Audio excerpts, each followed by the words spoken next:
Y'all don't hear us. Pull up a seat and motherfucking listen.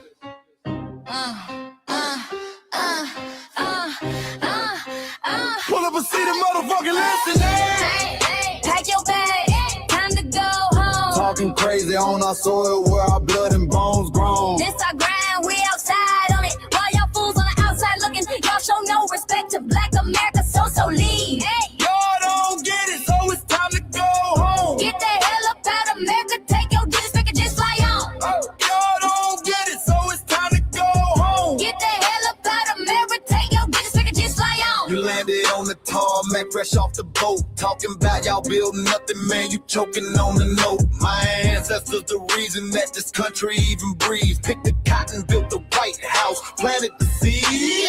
Jim Crow laws, redlined the map, we was the target. You think that struggle's a costume, man, you can't mark it. We fought the wars, we bled the blood, we died for our future's chance. And you come here and give our legacy a side eye while throwing shade on the guard. While you benefit from doors we kicked down with our last breath. Now you spit on the architects who stared down death. Disrespectful, that's disrespectful, ungrateful, a slap in the face to only people who gave a fuck. So let me show your ungrateful ass to the right place. Pack your bags, time to go home. Talking crazy on our soil where our blood and bones grown. This our ground and we outside on it. While y'all fools on the outside looking, y'all show no respect to Black America, so leave. Y'all don't get it, so it's time to go home. Get the hell up out of America, take your digits, make it just fly on. Y'all don't get it, so it's time to go home. Get the hell up out of America, take your digits, make it just fly on. Passport, the visa, the privilege to be here. Cause my grandma didn't march for y'all, so disappear from our land. You cosplaying our pain. Think it's a trend you can borrow, but you ain't inherit the ghosts of our sorrow. We the foundation, the bedrock, the soil, and the root. You not no branch on our tree, and unproductive people always cosplaying me. Talking about we ain't do nothing, you lost your mind. We built this from nothing, time after time. From the beginning to now, we been the backbone and muscle. Why you look down on the struggle and cause a whole tussle? The energy spot was disgusting, it's whack.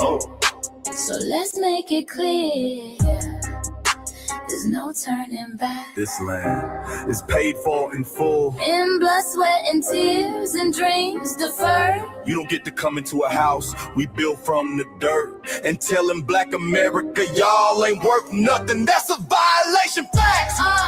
Pack your bags, time to go home. It's our soil on our soil where our blood and bones grown. Show respect, this our ground. Y'all just tenants on a leash. Or get the step. Show no respect to Black America, so leave. Don't get it, so it's time to go home. Get the hell up out of America, taking your digits, I can just fly on. Don't get it, so it's time to go home. Get the hell up out of America, taking your digits, I can just fly on.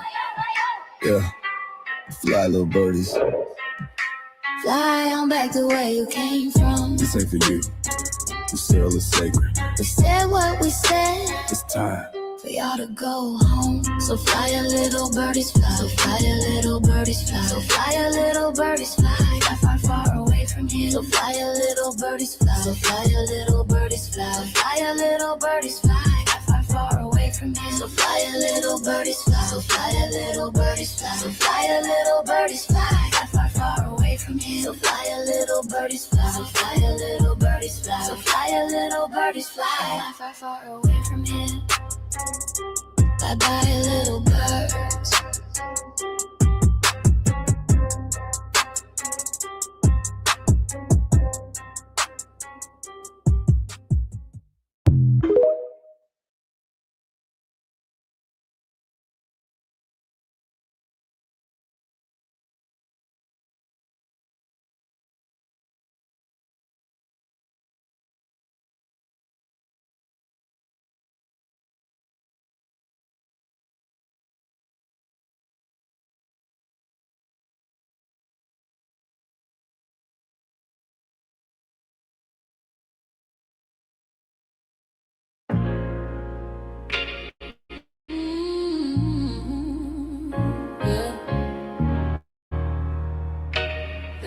we forgot, but we never forget.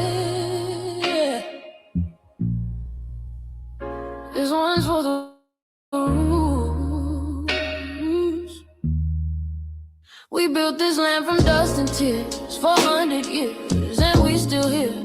They write new rules, but they don't see every freedom they got came off you and me. We planted seeds, they took the bloom. We lit the flame, they left the room. But we back now, no disguise. The spirit's woke, we realize all we want is what we earn. That sweat and blood, yeah, that table turn. You can't buy culture, can't fake that fight. This is our day, this is our ride. We LBA. Say it loud, say it strong. We the heartbeat that's been here all along. Foundation of Black Americans, stand tall. We ain't begging for nothing, we built that all. Born from pain and grace, you can see the truth written in our face. We the soul, the sound, the fight, the flame. Foundational Black Americans, say our name. They love our rhythm, but they dodge our blues. Use our voice when it fits their news. They take our sound, but not our scars. We the backbone, we the stars. Now the veil is gone, the mask is clear. We see the game, we know it's here. No more silence, no more lies. We lift that flag and watch it rise. Rise up. We the ones that made this nation breathe. Our veins are proud, our roots are trees. We know worlds. It's rhythm and grace now, and now we reclaiming our rightful place. Can't copy courage, can't steal pain. You can't inherit soul by changing names. Our story ain't done, it's the revival. We guard the gate, it's about survival. We FBA, say it proud, say it loud. The world dances on what we vow. Foundational Black Americans, still we stand, still we fight, still we demand. Every block, every song, we've been right here all along. The soul of a people strong and free. Foundational Black Americans.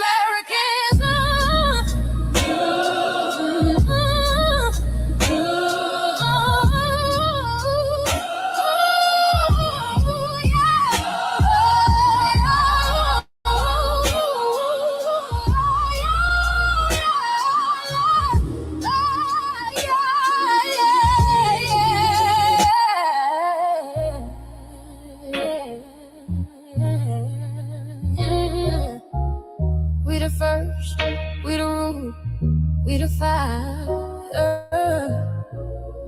Still rising, still here.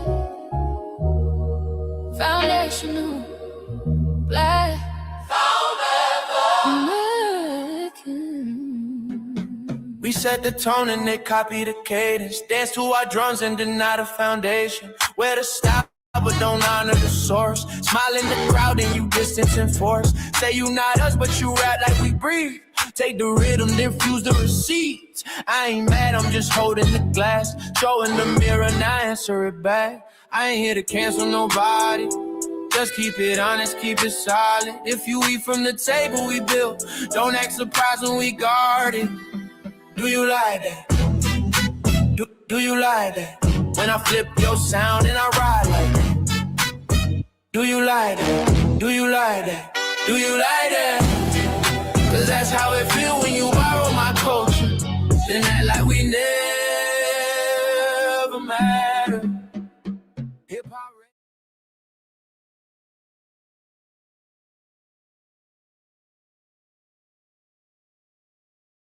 Mike Larry. Now this shit here, it's what I see it is. We're not fighting your battles. We're not carrying your fear. We're not lending our history to people who erased us while we were here. Just cause you're born here, don't make you FBA. That makes you a citizen, learn the difference today. This is lineage, not a look you can wear. Not a costume you borrow when it benefits you there. You used our culture like like an access card, backstage pass, a straight facade, but now the mirror's in your face. No disguise, and you're uncomfortable looking truth in the eyes. We didn't leave our land to beg for a chance. We stayed, we fought, we took every advance. That's the separation, that's the line you cross. We paid the price, you learned the cost. You waving your flag on our soil, but fighting not to go back home. Waving your flag on our soil, building comfort on a foundation you didn't know. We waving our flag, red, black, and gold. Stood our ground, never sold. You waving your flag on our soil, but scared to build what you claim you love. Our humor, our style, the way we move, the smoothness, the sound, the things we prove. Music we birth, language we shape, innovation forged under constant escape. Warrior spirit means stay and defend, not flee your land and rewrite the end. You call it success, but don't confuse the two. Ease came after what we went through. You abandoned your land and called it strategy. You waved that flag loud, but won't return to build your legacy. That contradiction tells the story for you.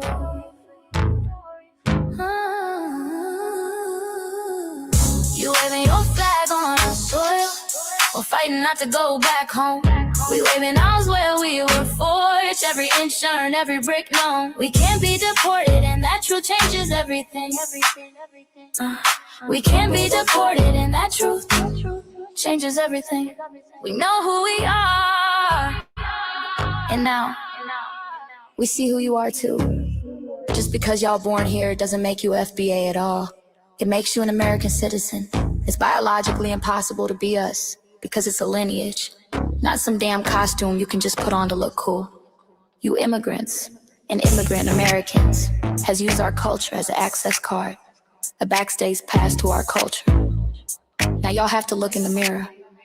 Our sense of humor, the aesthetics, mannerisms, the style of dress, the smoothness, the creativity, our genres of music, innovativeness, our slang, our warrior spirit by staying on our homeland and fighting and not fleeing to somebody else's land to beg for a better life and shit on the very people who fought to have us there. That's who we are.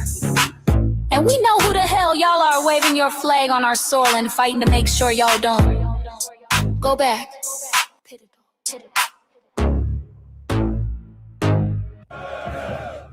You can't leech off our culture anymore. Beat it!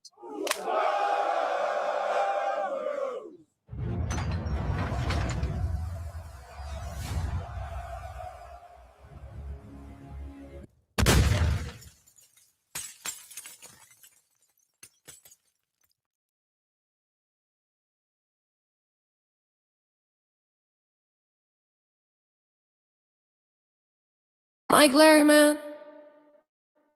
You did it again. We really making history. Let's go. Do you like that? Do you like that? Flip your sound, how you like that? Do you like that? Do you like that? Say it loud, don't walk it back. Do you like that? Do you like that? You grew up mimicking us, now y'all switch it up. Turn the carbon copy, y'all ain't black, what the fuck? It's funny y'all connecting to our culture like it's Wi-Fi. Wi-Fi. Surfing on our waves of our culture, no more agua. Telling my culture for all these years. Look how time flies, all these colonizers in the skies. Y'all still hate us outside. Study dope, trip vampires, the blood of our guilt. They copy the flavor, sip the juice, love the results, hate the truth. Who? Do you like that?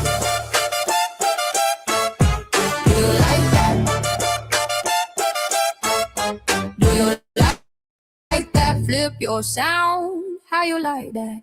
Do you like that? Democratic shields, talking points, the road they fill. Fish and chips, agent on the mic, judging FBAs, but ain't you half white? Talking like you one of us, we need a proof face. The agent type with a prune face. Like 50 and Jim, it's a cold game. Throwing stones cause we build our own lane. I'm joking, kinda, but I mean smile calm, pressure intact. Y'all proud where y'all from. Way they flag, beat they drum. But when it's us, tone switch fast. Same pride, but it's too much. FBA pride, lineage solid. You can't put this on, can't try it on. Built here, stayed and fought. That's the difference. That's the car. Do you like that? Do you like that? Say it clear, don't twist the facts. Do you like that? Yeah. Do you like that? Do you like that? Point made. No edit. No care.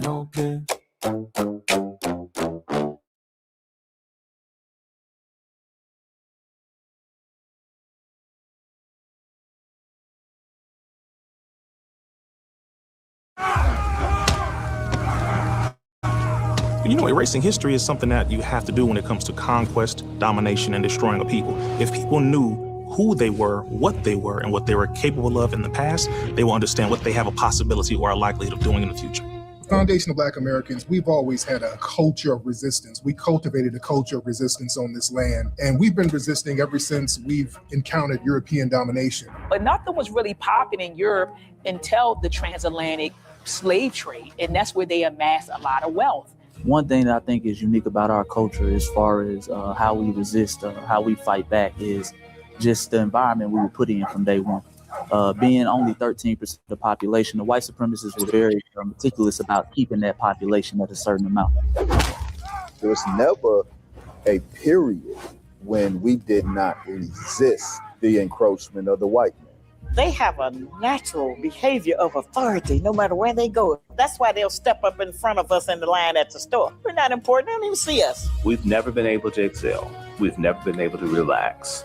We've never been able to just be, which means that existence is resistance. It must be something in our DNA, our historical background, to when something doesn't sit right with us, especially spiritually, in our souls and in our spirit, we just say no. We live resistance. You know, from the moment we're born, we're in resistance. And it's handed down generation to generation. And so I think that cultural resistance is actually in our DNA, in our epigenetics, and then it blossoms out into the culture. So there's almost nothing in America that we do, from song to dance to politics to the way we talk, the way we dress, having coded languages considered to be slang today. Everything about Black American culture is a form of resistance. Of course, they want to always downplay our contributions to the global tapestry because they continue to act like our number one export in this country is not Black innovation. Everyone understands that our resistance has been the cornerstone of what foundational Black Americans have always done. We are the life that breathes everything into this nation. The further back you go, the further Black you go. It's just simple like that, brother.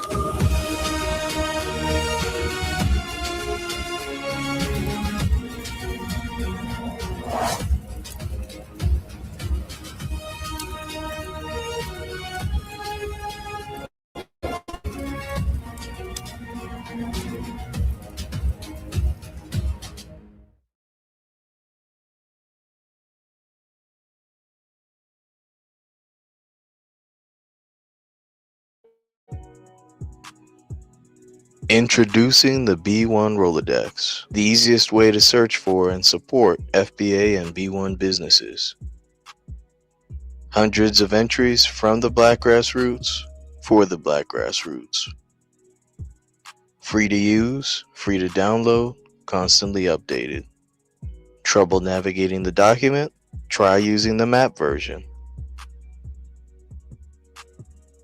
Notice a business missing? Use this simple Google form to submit an FBA or B1 business. Also submit anti-Black businesses, which are now being collected in that last tab. Find resources, contact numbers, and much more using the second tab. All the info you need to start practicing group economics today. Go to blacktruthunited.com. That's blacktruthunited.com. All right, greetings, Black family, greetings, and thank y'all for staying up late with us on this season 6, episode 23, part 3, part Trey, continuation of the Front Line Blacc News. And I'm your host, Chan Kruma. We're joined with our other host, Lady Che, and our West Coast correspondent, Shabaka Sankoria, Shabaka's Black Experience Enhanced, which I'm the co-executive producer and co-host of, and we were just live an hour ago with Shabaka's Black Experience Enhanced, season 11, episode 34. Greetings from the Mile High Income and Illegal Migrant Flooded City. And on this season 6, episode 23, part 3, continuation of the Frontline Blacc News, we'll be discussing several topics we didn't get to in part 3 initially, and that is, are you making any demands? A call to action. Donald Trump, aka the dump, as in human shit, and we want to make that perfectly clear. Absolutely. Clashes with Norah O'Donnell, intense 60 minutes interview. What do you know about the What do we know about the White House press dinner gunman? New reports Iran's retaliatory attacks on U.S. bases far more massive than first revealed. Gas prices jump overnight, up 50 cents, and drivers are furious. Hell yeah. Hold on, Shabaka. What did Jimmy Kimmel do to get himself in hot water again? Black woman said she is worried after realizing other groups really don't like us. Why are you worried, sister? Like, you already there. And then we got our unhoused neighbor news, our illegal migrant news, and our local Denver/Aurora news. And we are based out of East Denver, North Aurora, Colorado. We give the news from a Frontline and Black First perspective. We are a part of the new Blacc Media and also the signal boosters of the new Blacc Media. We have been around for 6 seasons now and counting, and we have several platforms that are a part of the Frontline campaign. Frontline Blacc News being one of the first, which we started end of 2020, early 2021. And Shabaka's Black Experience Enhanced is based on the 50th anniversary of the founding of the original Black Panther Party for self-defense. We started on Blog Talk Radio back in 2016 and have been around for 11 seasons now. Shabaka's Black Experience Enhanced covers the Black experience from the beginning of time until 10 minutes ago, and is also part of the Frontline campaign and has recently, within the last 2 years, moved from Blog Talk Radio to StreamYard. Please make sure y'all like and share the broadcast, family. Please join us on StreamYard, YouTube, Frontline Blacc News.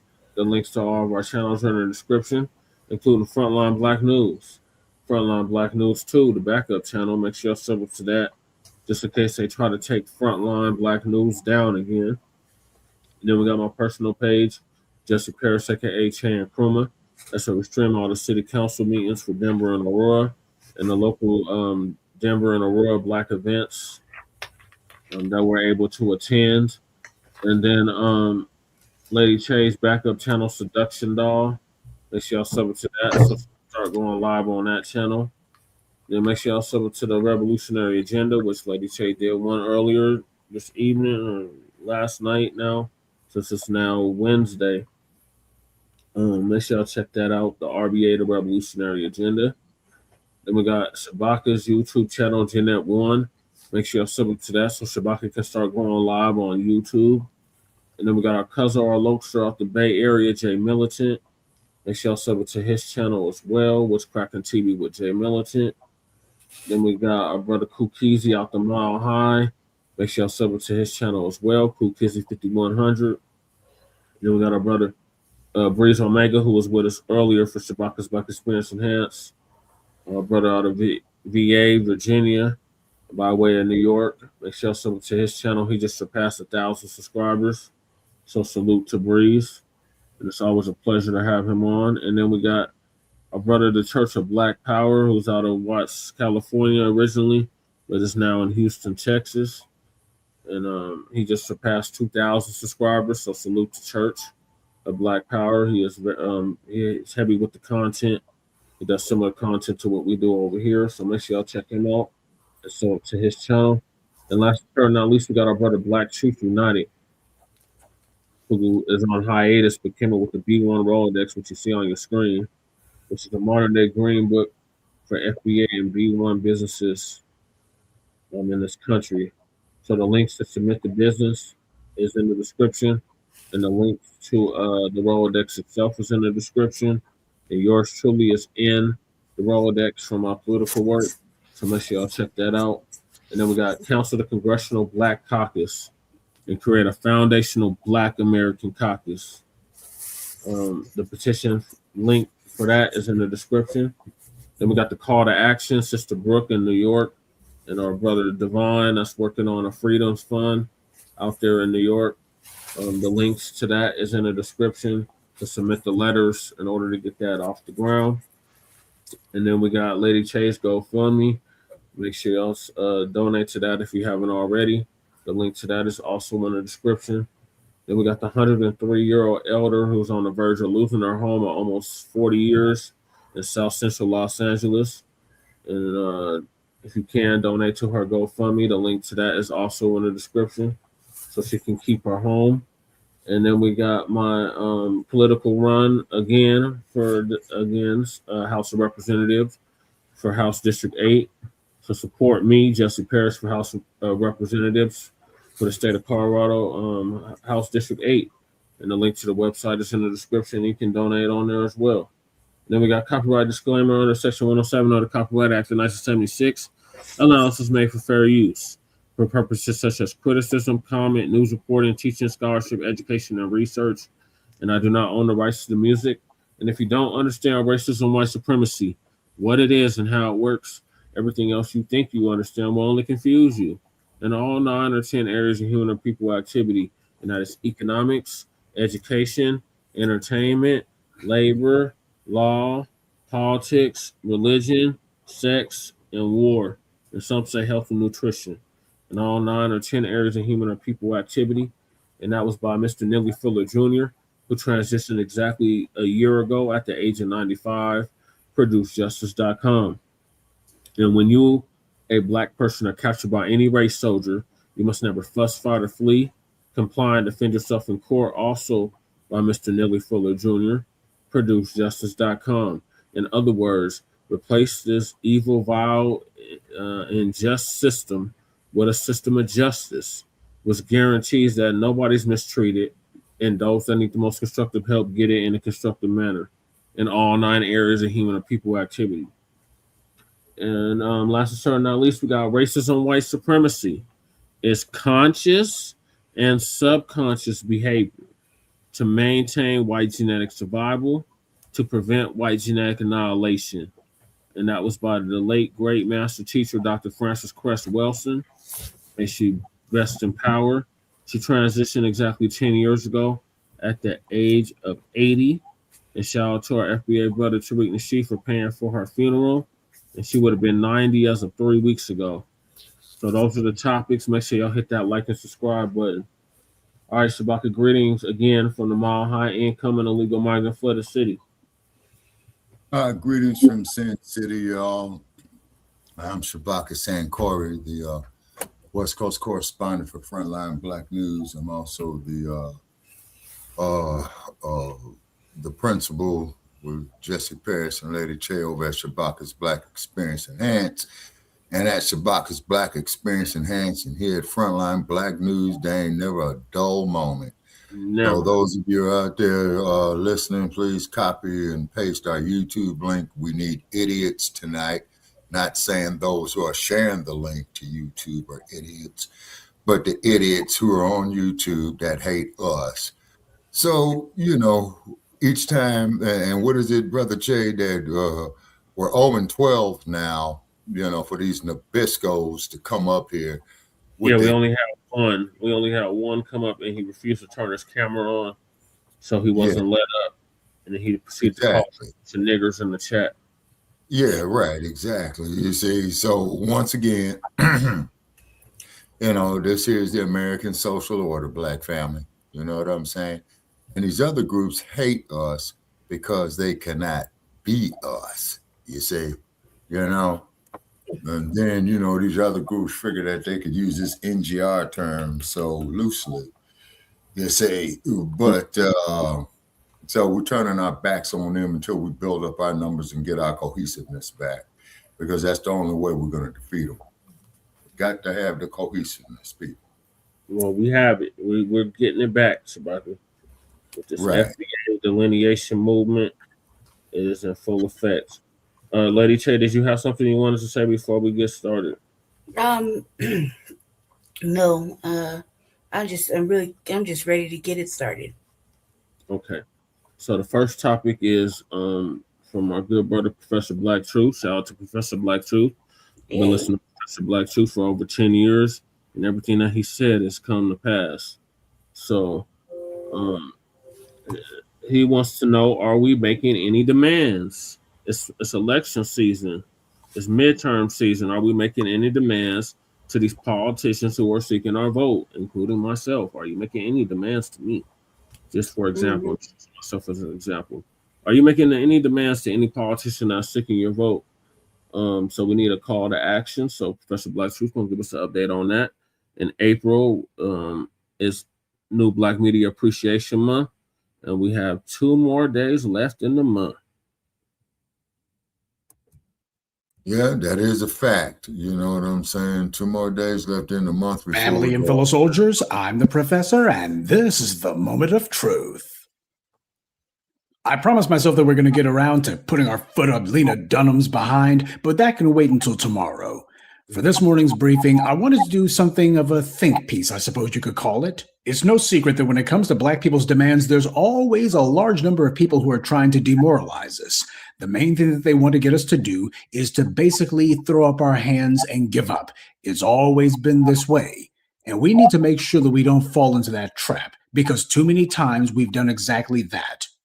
So why exactly is it that we make demands? Things that some of these armchair critics never do. Why do we make demands? Because ultimately, Black empowerment is in truth Black preservation. That's what it's actually about. We're a movement that is about life. When talking about Black people's lives, especially foundational Black American life, that conversation becomes a difficult one, not because it has to be. It's actually very simple and straightforward. But it becomes difficult because the vile racist social order built on our exploitation and suffering does everything that it can to justify our oppression and even our extermination. And it does it through the relentless use of lies. Virtually every other group of people in human history who have been subjected to the conditions we've been were either wiped out entirely or their numbers reduced to such levels that they simply never recovered. We are built differently. The enemy knows that, and they're scared. We believe in life. Hard as our lives have been made to be, we still believe in it. We value our lives, every moment, even though our lives are cut short by the enemy, who weaponizes everything in the society against us, from race soldiers who carry out sudden ambushes to the medical apartheid state where Black people are murdered slowly through intentional denial of health care or quickly through deliberate refusal to render medical aid. And yet, we fight. Because regardless of the condition that's been forced on us, we know that our lives, our Black lives, have value. Every major arena of the society says otherwise. Putrid propaganda from the political and media spheres preach a nonstop sermon of Black inferiority, all of it meant to justify the harming and murders of Black people, and yet we reject the lie that our lives have no value. Sure, our resistance may be imperfect, but it's still there. The first step on the road to self-determination is to think for oneself. After that, you must then have the courage to speak for yourself. And that's the hard part, because it's one thing to think something and just keep it to yourself. As soon as you open up your mouth, you're letting the entire world know what you believe. And for a lot of Black people, well, offending those in the dominant society, that's what they fear the most. And they'll try to find any cowardly excuse they can to give themselves a reason not to have to speak up. And when you tell them, well, what are you willing to speak up for? That's when they really get quiet. But after you learn to speak up for yourself, finally, you must then act for yourself. We're not quite at that point yet, but we're getting there. And the enemy sees that. You see, white power believes in everyone in their sphere putting in some work. The white supremacists don't believe in having just one or two people who are out there doing the dirt. The enemy believes that everyone who's ideologically aligned with them has an obligation to put in some work, to do some dirt, to do something. And truth be told, a lot of them, they like that kind of thing. But the opposite is also true. We also have the ability to make sure that Black people are active across many different levels in many different places, fighting to make sure that justice becomes a reality and not just something to be aspired to. There was a white man who once said, "Be ashamed to die until you have won some victory for humanity." But of course, he was not talking about Black people. Nonetheless, that's a philosophy that the dominant society actually subscribes to. The idea that, well, you want to make sure that you do something for the cause. You know, there was another white man, Bill Moyers, who was talking about personal liberty, and he said, the news is the information you need to keep your freedom. Now, Moyers was a white man, and hence under white supremacy, when these guys say freedom, well, we understand that to mean power, because that's what they're talking about when they say freedom. For them, freedom and power is the exact same thing. And that other white man, he was talking about white people when he said humanity. So what do you get from that? What you get is these guys make it very clear. You're supposed to be out here making sure that you do something for the cause. Well, you know, I think that there's more than a little useful in that for us, except I would say be ashamed to live until you have won some victory for Black empowerment. And the first victory is to stop letting people get you to defeat yourself by making excuses for not putting in some work. Obviously, you can't change the entire condition of a people. None of us can, not alone. And that's the entire lesson of Black empowerment, to get Black people back into the practice of unifying with each other, working together. That's something the enemy is terrified of. White supremacy is a group sport. The enemy hasn't been able to oppress us because one lone white racist had the power to do it, any more than they could lynch a Black person without having a mob to do it. We all know that no one Black man or woman can change the world, but just because you can't do it all, that's no excuse to not do anything at all. Just because you can't get the job done all by yourself, that's no reason to not do what you can. And by the way, when you get enough people who are on code to do that, that becomes irresistible. You can complain about the community being dysfunctional, but it's mostly that there's a lack of organization. That's our true downfall. For the individuals who try to use that pathetic, thinly veiled defeatism under the pathetic guise of, well, I'm just giving you the other side. No, what you're doing is you're trying to offer some cheap skepticism, ultimately to give you an excuse to not do something you don't want to do. Are you wanting to refrain from fighting for the people until everybody agrees with you? Until you think that enough Black people are where you think they should be mentally? Is that what you're going to do?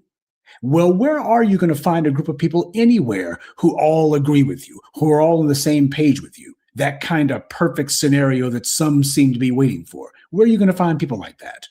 What group can you go to who fits your particular description? And then beyond that, is this imaginary group of yours going to accept you and work with you? You don't have to live your life as a Black person, but you can't live it as anything else. And if you're going to be a Black person, particularly a foundational Black American under white supremacy, you got to make sure you get yourself out from under it. Yes, it's going to be a generational effort, but this is a war that we can win because, truth be told, in every other social arena in this society where we have put up a fight, our persistence has almost always paid off, especially on the big things. It pays off on the big things if we are persistent. And that's where you come in. You can build right where you are. You can start making some noise right where you are. Create a center of gravity right where you are. You start with one or two like-minded people, and then comes the most important part of all. You stay in regular contact. See, we've been consistently inconsistent about that. That's why the Blacc Media operates the way that it does. I post content 6 days a week. I've been doing it for the last 5 years. And prior to that, I was posting at least 3 times a week for nearly 15 years. And that's the reality that goes along with the idea that you're going to be changing the condition of a people. Ultimately, what you're trying to do is to get the people to stand up, speak up, and change their own condition. Because unless you've got a magic wand, you're not going to be able to do that for them. They will have to do it for themselves. When dealing with entrenched power, The enemy will use their stolen wealth as a substitute for the popular support that they lack. And a bankroll can certainly buy you a lot of things that a grassroots effort would have to protest and organize for years in order to acquire.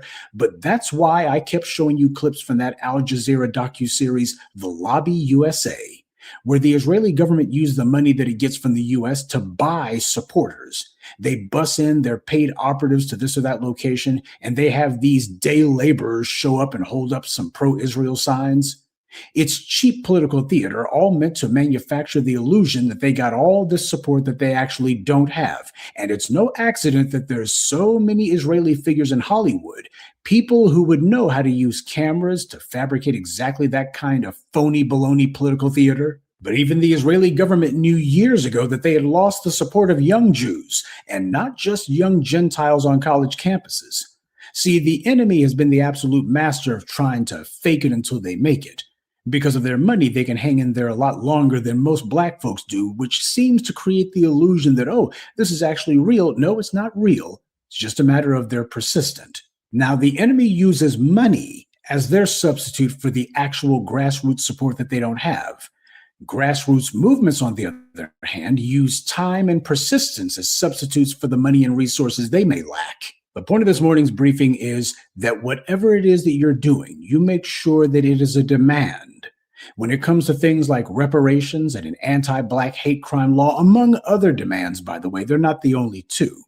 If somebody is trying to tell you that such and such is not possible or not feasible, you don't just sit there and let them spout that gibberish. You get in their face and you demand that they tell you what the hell are they doing for Black people? What demands are they making? Because if they're not making any demands, what they're trying to do is to get you to stop making yours. Well, if you want to come into this space and be taken seriously, then you're going to have to show us what you're demanding.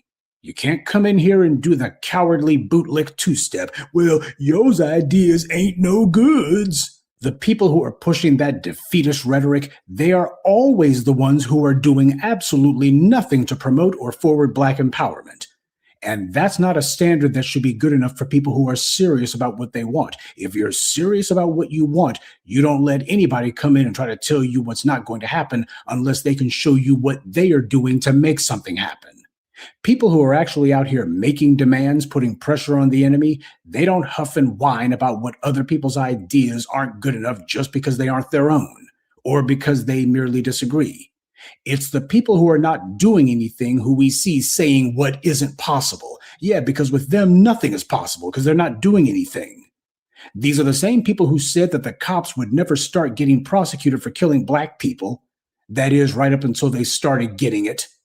And now those same people who said, them cops, they ain't never going to be sending them to jail. Now those people are quiet. Funny how that works, huh? Remember that brother who recently literally took the mic at the National Action Network luncheon or brunch or whatever it was? He didn't come to us and ask, what is it y'all think I should say? How should I say? He didn't do that at all. He didn't take an opinion poll. He didn't ask around. He just did it. Conscientious Black people who are not waiting for someone to give them marching orders. When a multitude of us make it a point to do what we can, where we can, that matters. Now, you might try to say, well, it's not like one person or even a handful of people in one particular place can cut white supremacy's head off. True, but a lot of people in small numbers inflicting those little wounds and doing so regularly, you can give the enemy death by 1,000 cuts. 1 or 2 cuts won't hurt anyone, but when it's a dozen at a time or then 100 at a time, then yes, that becomes dangerous. The enemy knows that, and so should you. So family, I would like for you to go ahead and take some time, especially now during this new Blacc Media Appreciation Month. Think about the things that you could be doing. The enemy has made it a point that they try to weaponize their numbers. We must weaponize our virtue because it's stronger, it's more powerful, if we use it and do so consistently. It's not a matter of whether or not you're able to knock the enemy's walls down with a single blow. We know that this is going to be a hard job. Of course it's going to be. But I'll tell you right now, in every single instance where we picked up the hammer and put our shoulder to the wheel, we've gotten the job done. These are the things that can happen if people decide that they're going to stand for it. There were people who always said reparations was never going to be a political anything. You would never get anybody to even say it. It would always be a fringe issue. And now what you got is the white media running around trying to gaslight you and say, wait, they've already done reparations. Yeah, they'll make reparations front page if it's for the sake of denying it to us. See, there are a lot of black folks, they don't want to say anything unless they know that white society is going to agree with it. That's their particular barometer. That's how they measure what it is that they'll advocate for. In fact, in reality, they advocate for nothing. But as far as what it is that they're going to be content to actually speak up for, they're always taking a mental opinion poll from white society, and what is it that's not going to give them any heartburn? These are people who have never and will never advocate for anything for black people. We've gone beyond the point where we should be arm wrestling with any of these people on anything. If they cannot show you where they put in some work, you dismiss them with contempt. There's a lot of people who are sympathetic to the message of the Blacc media. It's just a matter of making sure that there's somebody who's in front of them to give them that message. There really is no substitute for word of mouth. No substitute for having somebody in front of you who is telling people that, hey, that stuff that you might have heard in a couple of chat rooms on the internet, or you saw some videos online on YouTube or Twitter or Instagram, you know that's real. And there are people in your own town, one of them standing in front of you right now. We're down with this. That's the kind of thing that actually puts courage into people. That's the kind of thing that actually puts a spine into people who lost their nerve a long time ago. Everybody knows that cowardice is contagious, but so is courage. Sure, courage requires a stronger dose in order for it to take on. But once it does, once people make their peace with the fact that they're going to have to fight and that they must accept that there's going to have to be sacrifice involved to get the victory, then yeah, that starts to spread. And especially when you make it clear that we have zero tolerance for anybody who shows up with that defeatist talk. Yes, you're going to have to get in people's faces from time to time. In fact, in a fight, you're going to be required to do so. But stepping on some people's toes and elbowing people out of the way, that's the price that power demands. And we have to make it very clear that we are willing to pay that price, or should I say we are willing to make certain that those who oppose our empowerment pay that price. And as for the people who may not necessarily be opposed to us, but who have their own questions and doubts about why it is that they should listen to anybody from the black grassroots, when they come up to you with that kind of cheap skepticism, you look them right in the eye and you say, because we demand it. Good day and be one. I'd like to take a moment to mention some of our contributors. Frederica Moore, Jacques Hargett, John Harvin, Abdul Sirius Ali, and Cheryl Tate. Salute to them and thank you to everyone for listening, liking, and sharing this message. Black empowerment only exists because of you. Well, the professor said it once again, folks. Time to do for self. Also, too, turning our backs on these bootlicks, ass scratchers, Uncle Toms, you know what I'm saying? Because the day of the ass scratching and Yassa Boss is over. I feel like he's definitely talking to us. I feel like, with the, just for speaking on my end, for the work that I'm working on, I feel like, there's only a handful of us actually doing the work on the legislative side to make things like this happen. In each state, there's literally a handful of motherfuckers, less than 10, you know what I mean? That are working in each prospective state, that are on code, that are seriously about the lineage demands, cutting the check, reparations, et cetera, et cetera, et cetera, crime bill, everything that's been discussed over and over and over again and repetitively. And I feel like, we knew it was going to be it's a marathon. We know it wasn't going to be easy. It just happened to be easy and escalating faster a little bit. Jesse, your screen froze. Oh, never mind. You're just sitting there. My fault. I thought you froze. I was like, my bad. But I feel like there's a handful of us doing the work on the legislative side to make it easier for all this dialogue to happen. It's just dialogue in the back, but to work on something so vital, so serious, and to be, so intentional with it for the betterment of the lineage and the culture. It's like, It's the least, motherfucker could do. Is they're part of the revolution. Everybody got a part to play. You know what I mean? So Yeah. everybody has something what they can do, big or small, or you know what I mean. And as far as are you making demands, I feel like in our state or whatever we're working on, every chance we have a chance to be disruptive, I think we're fucking disruptive and upsetting the balance of Democrats or whoever's just you know uh, upsetting our essence really by denying the debt that's owed or not even talking about it, gaslighting, whatever. I mean, there's all sorts of racism happening all around us here, just in our prospective state. So, I mean, we knew it was going to be hard when we took on the task. And we're lucky that in every state somebody's doing something. And it's not a lot of people, like you said, you know what I mean. But it's a strong few that are not taking no for any answer. Like I'm the type I can't take no for an answer. I'm a taker. I'm a demander. You know what I mean? I don't ask, I tell you. So there's a handful of us like this in every state. You know what I mean? And that's probably what needs to be there, because you can't pull the wool over a person like us, our eyes. You can't pussyfoot around us. You can't tell us lies, gaslight, because we already know, we see it, we combat it. We're not gonna let you just tell us whatever white lie, you think was gonna matter to us. We're not gonna submit, because there's a handful of people like this that won't take no, or won't take their answers, or will say they're lying and they're not being truthful or being transparent. You saw that earlier today, like when we were in the thing. I'm pretty sure everybody just wanted me to shut up and stop telling everybody that PSL was a motherfucking having paid agitators and activists out there.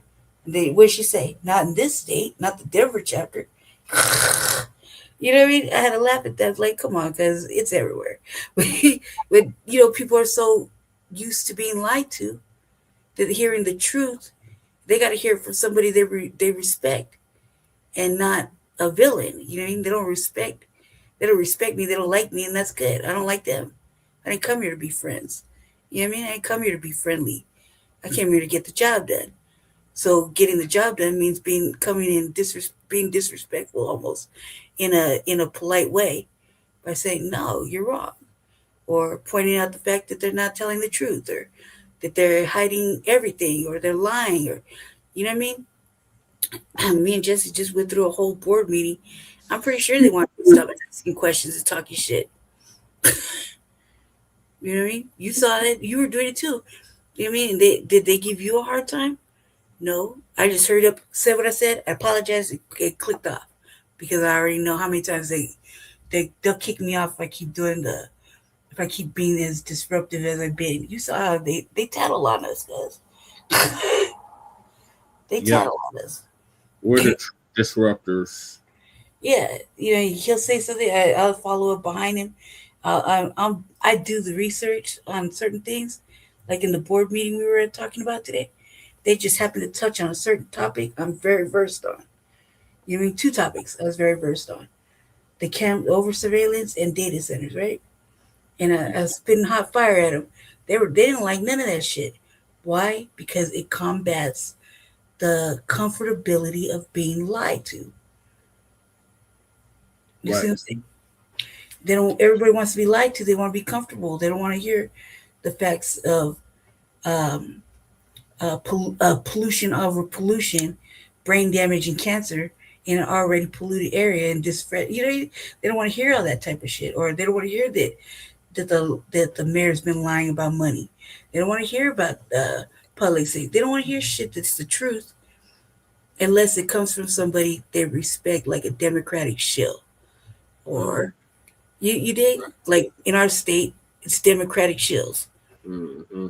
Unless you're on the other side where it's Republicans, and even then, we don't see enough Republicans to really get in their ass. But I feel proud about that we're doing. I'm doing the work. We're doing work. Least I could do. Go ahead, Shabaka. Well, this is why I shared the link out. You know what I'm saying?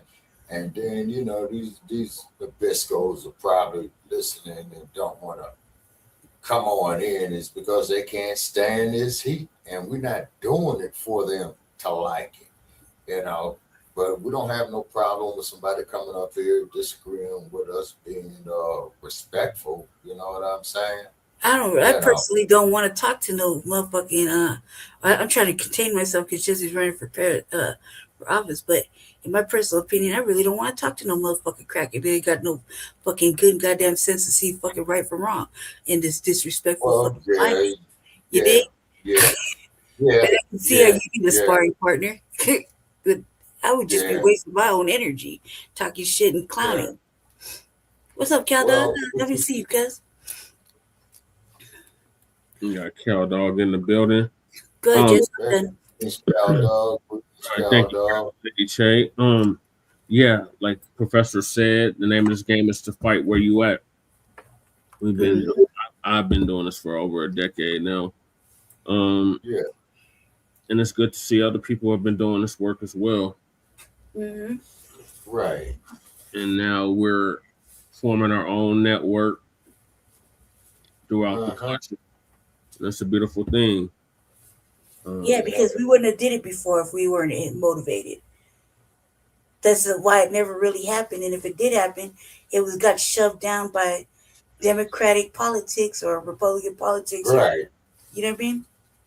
Nothing Yeah, good. but mainly Democratic shields, though, who do that to us, Lady Che. Yes.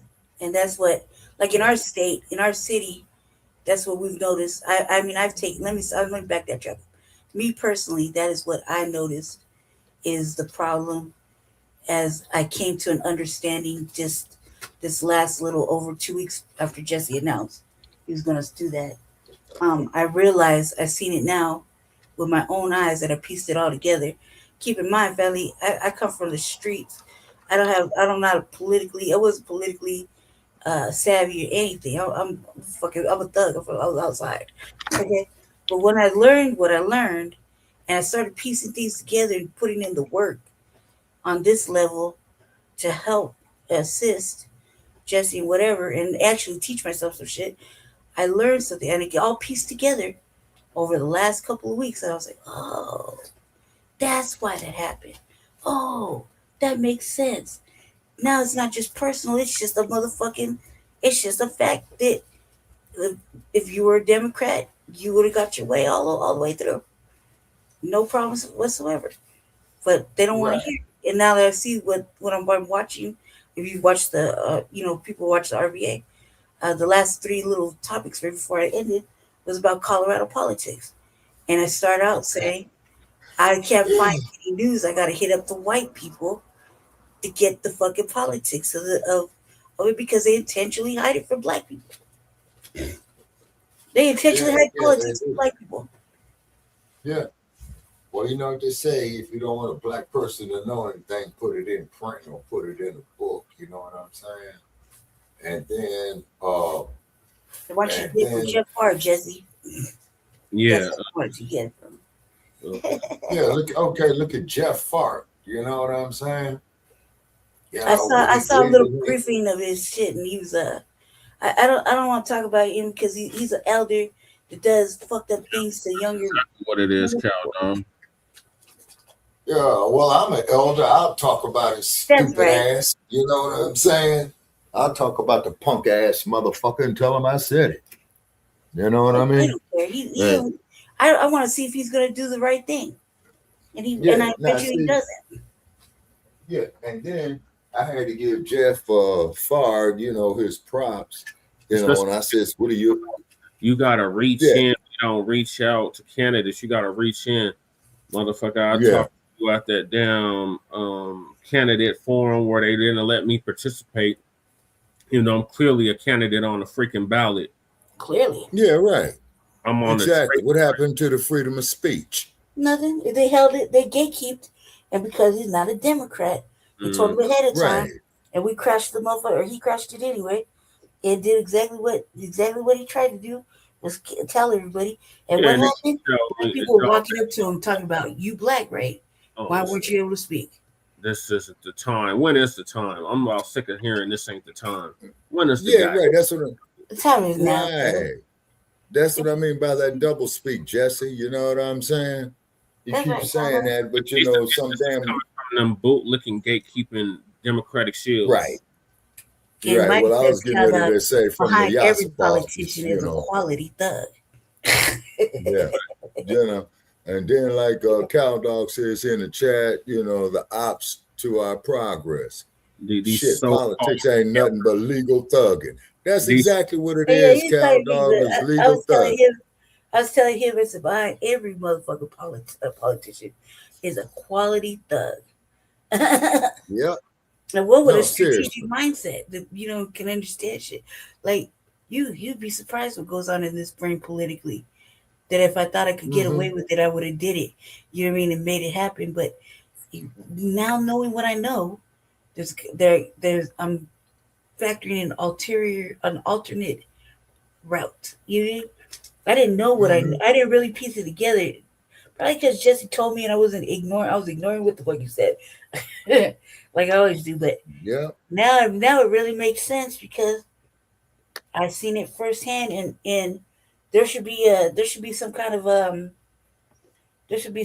fucking Facts, training Cow should happen. Dog. You as an elder, you shouldn't be allowed to you should be shamed. You should be embarrassed on some level. At least be forced to be embarrassed by denying a younger person from achieving their goals because you're playing party politics to people who don't give a damn about you. All on the premise of being black, but you really are only black fucking 1 month a year. Or whenever you decide you want to throw a calculated event. They're not B1, they're D1. Right.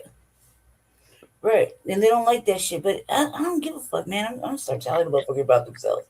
See what happens. Yeah. What is gonna be what they gonna do? Kick you out? Kick me out? Okay, I'll be outside telling everybody what it is. Right. Like, don't y'all realize we have our own platforms? No, that, but I like talking shit outside. We don't It's need fresh air. I can smoke a Newport. You know what I mean? You need us. We give you legitimacy, not the other way around. Exactly. And then Cow Dog has got it here in the chat room, and the police is a legal gang. That is exactly what the fuck it is. And you know, Cow Dog, the most notorious gang in Los Angeles is the LAPD. That's the city of LA's most notorious gang. You know what I'm saying? I mean, just look at the name of the shit that they came up with. Crash, Community Resources Against Street Hoodlums. So hey, you go real quick, profile though, every... real quick. Yeah. You don't see them doing when they kick in doors during like the gang task force or any kind of other malicious shit that they do as far as the police. You don't see them not being masked up. They go in full coverage, like fully masked up, like me and Jesse be moving around the city, like real fucking thugs. You can't see shit around their face. You can't see you can barely see the cover of their fucking eyes and hands. And they go in there on stings and shit. SWAT kicks in their door. You don't know who the fuck is grabbing you. Right. You just paid attention to shit. And they're all masked up. But they'll have the audacity to ask to make ICE do it. Take off their mask and wear a little name tag. Look, I done seen many motherfucking stings and many fucking kick-ins and shit. Them motherfuckers don't have no name tags when they kick in your motherfucking door and come through your window and shit. The gang task force never had nothing like that. And trust me, I was a youngin', getting wrangled up by the gang task force. They didn't come in. They came in fully masked up. Tell you don't look at them directly. But you know there's a motherfucking corn-fed motherfucking cracker right behind that shit. Right. When you calm down. You dig? They're tossing you around talking about it's not LA. I know. I can dig it. But they don't tell them that they got to wear name tags. They don't tell any of those things. That ordinance is so stupid because they have no say on what the federal government does. No, they're obstructing a federal misdemeanor. And then they put the police in the middle of it. Yeah. You see? And I know all about it, man. Yeah, exactly. Cow Dog Gang Units, Task Force of the Sheriffs in California, Northern and Southern California. Right, but you see what I'm saying? You see how they come in? They don't come in when they're over there trying to grip you up. They don't show their. Some of the motherfuckers never show their face. They don't have no name tags. Right. They just come in masked up, vest up, fucking full coverage, sunglasses, everything, gloves, and they just ready for business. They don't. You don't see their name tag. You don't know. Oh, it's Officer Johnson. Punk ass motherfucker. Wait till I catch you slipping outside the fucking the fucking jacket about to catch that motherfucker in the back. No, man. So why can they ask the fucking? How can they ask a federal agency that's above the fucking police? And then pull that shit. It like in our city, like that's a real thing. They're the ones that do the most dirt, cow dog. Yep. Yeah. So I'm just asking. Exactly. I'm asking a real life question. They don't do that. Like anybody with any experience with the motherfucking police on any level, versus California, whatever, and has seen that shit with your own eyes, they don't ask them to do it. I mean, like they've never said they can't do it, or they should show their face. Right. You dig? So why is the state? Why are blue states infringing on federal agencies that are higher ups in the fucking fraternity order of the police? That's all they can do. They don't have no power. That don't make no sense, right?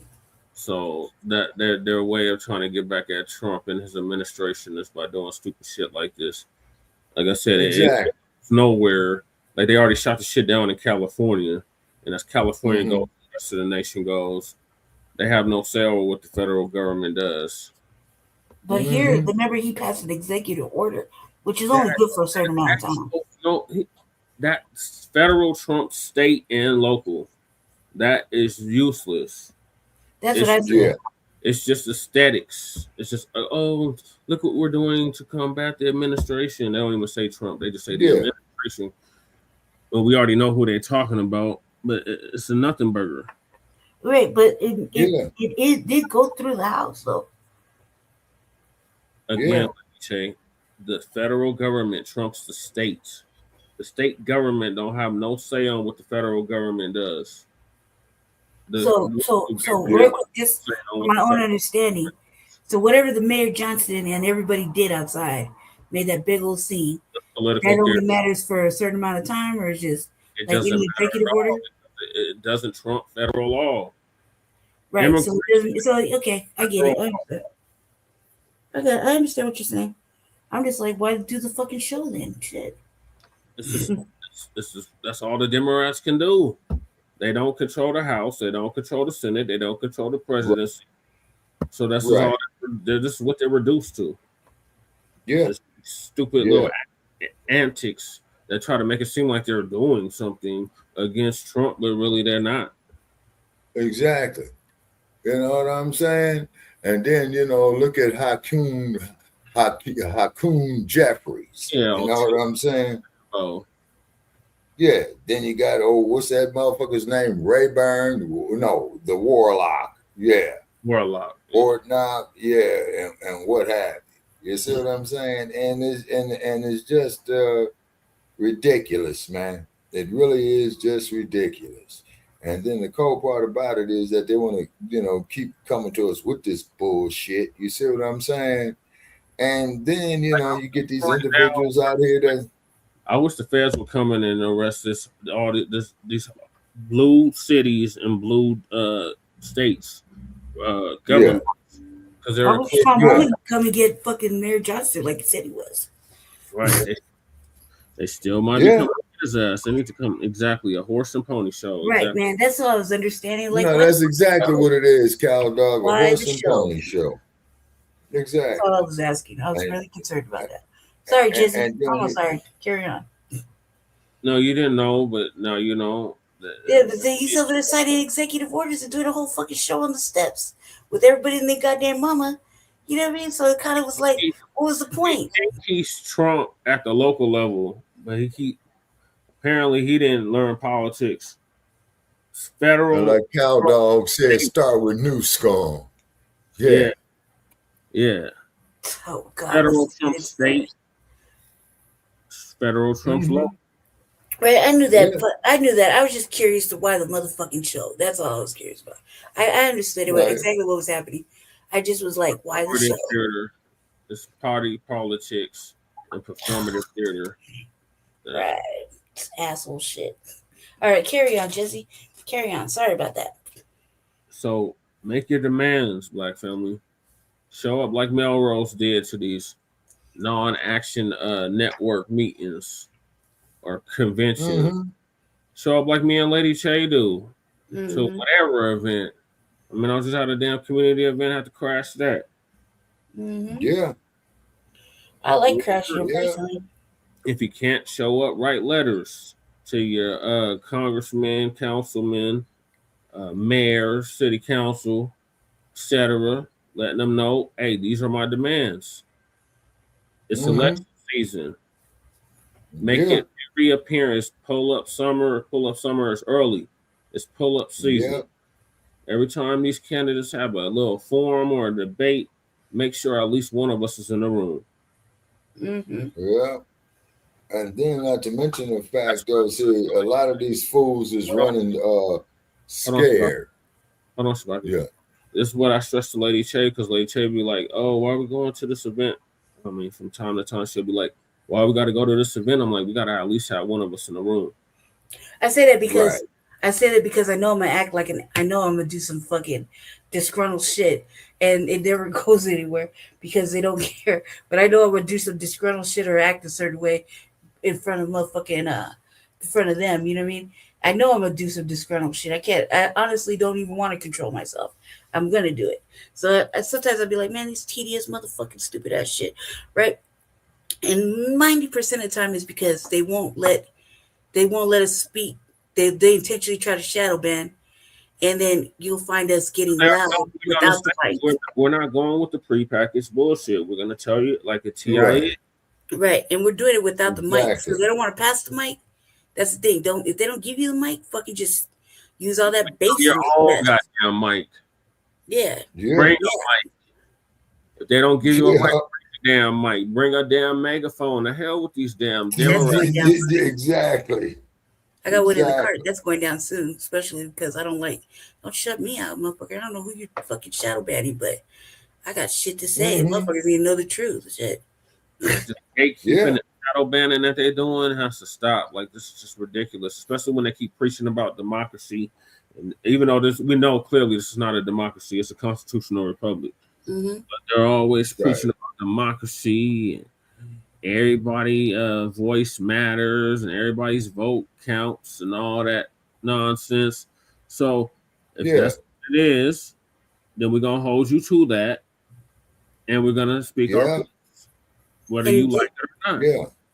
Dude, you see Jesse be making asking questions, and they come with these beat around the bush, salad motherfucking leafy fucking conversations. It don't matter. And we gotta remain consistent. That's why I've been doing this for. Good luck, man. I'm an '80s baby. I can't give up. I'm not mediocre. I'm not new to this. I'm true to it, but I'm glad there's more brothers and sisters out here that's doing the same type of work. Me too.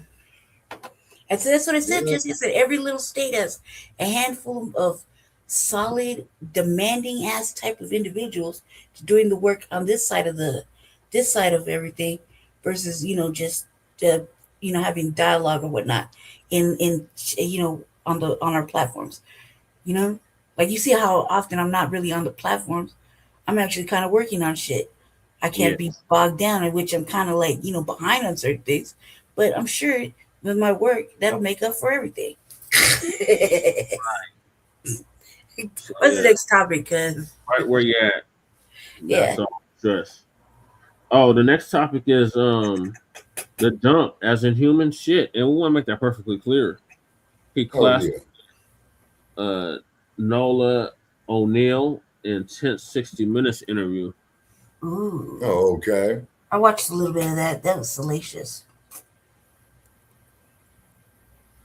So Lisa's gonna give us an update on that. Oh. Okay. Going on mute. Me too.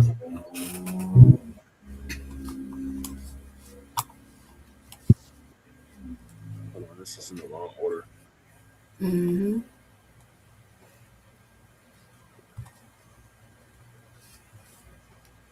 This is supposed to be before the correspondence center. That's right, Joe Dog. We don't even have to. The TBA said only takes a small few to get some shit crunk. Right. He didn't say it like that. He said it only takes a small few. Minority, yeah. Yeah, he said it. He said it.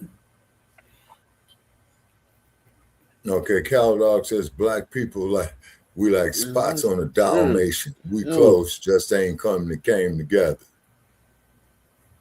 As long as we getting it done. Exactly. I like the outside activism, and I like the quiet behind the scenes shit too. As long as it's getting done the right way and not some bullshit. I fall in the lines of what TBA and Professor Black Truth said as far as the Black agenda and reparations. That's where I'm on that page. I'm not deferring from that. Yeah. I'm sick of these mouths that be like, well, what does that matter? What is that gonna do? Yeah. Like, what the hell are y'all? Nah, not that so long. Not even within the Bisco, saying our own people that say that shit. Like, oh, well, what does this matter? Why are you doing this? It's not gonna change anything and all that dumb shit. And it's like, what are y'all doing? Right. They ain't gonna say that shit when they got their hand out looking for their check though, right? Exactly. Right. Then no thank you, no nothing. There's a handout like, well, I'm here to get my motherfucking check. Yeah, okay, cuz. Yeah, they want to reap the rewards of the harvest, but they don't want to put no work in. They want to shit on us and still reap the reward of tangibles. Exactly. Mm-hmm. All right, so Lisa gonna give us an update on the dunk clashing with Nola O'Neal on 60 Minutes. After the shooting up at the White House at the Correspondents' Dinner, Donald Trump has been doing his rounds and interviews. And, you know, this goes to show you how unprofessional Donald Trump is. This is where you send your cabinet members out. As the president, you need to get your security detail together. Because from what I observed, they didn't do so well. You need to make them understand what their responsibilities are. In fact, y'all should be doing drills.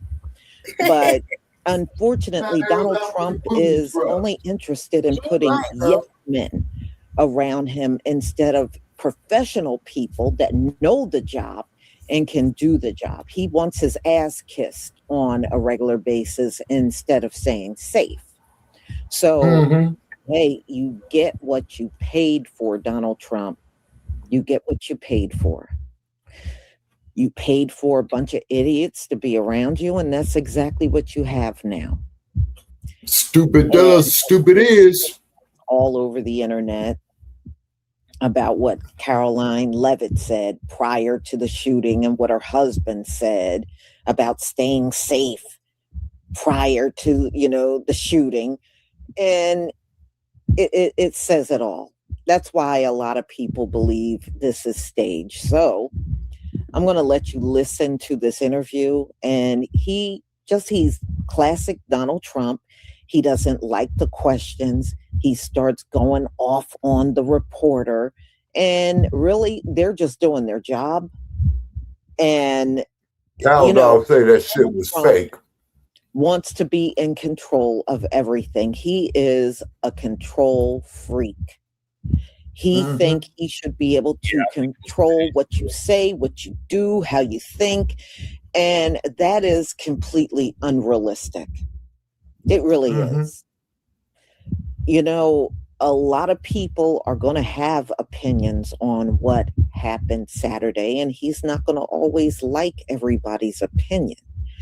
But yes, people are going to talk about this, and a lot of people are saying it's a distraction from the Epstein files, because you know he really desperately wants that to go away. Even Iran is now got videos out about the shooting over the weekend at the White House. And even they're making fun of the fact that the security was not good.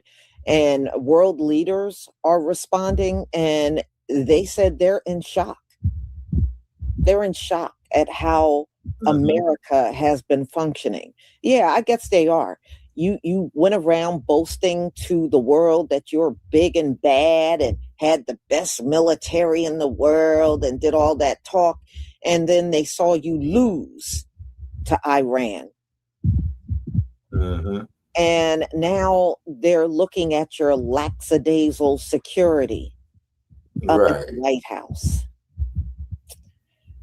I tell you what, I don't think America can ever look good to the world ever again. I think that's over. I don't think they have the ability to make everything look good again. I really don't. I don't care what PR people you get. It will take a miracle for the world to believe America is great. America's mighty. America got the best military. I don't even think you could hire the most expensive publicist where it would make a difference. At this point, I don't believe it will ever make a difference. Yeah. So y'all, let me go ahead and share my screen so we can get started.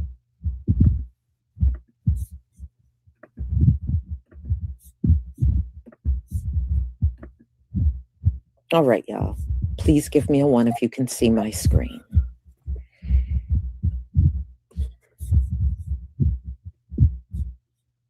Yes, Lucy. Yes, please.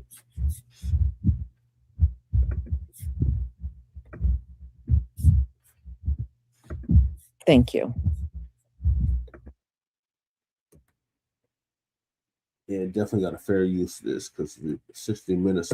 The so-called manifesto is a stunning thing to read, Mr. President. He appears to reference a motive in it. He writes this quote, administration officials, they are targets.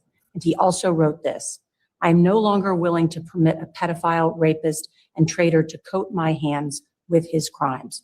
What's your reaction to that? Well, I was waiting for you to read that because I knew you would, because you're horrible people. Horrible people. Yeah, he did write that. I'm not a rapist. I didn't rape anybody. Do you think he was referring to you? Excuse me. I'm not a pedophile. You read that crap from some sick person. I got associated with all stuff that has nothing to do with me. I was totally exonerated. Your friends on the other side of the plate are the ones that were involved with, let's say, Epstein or other things.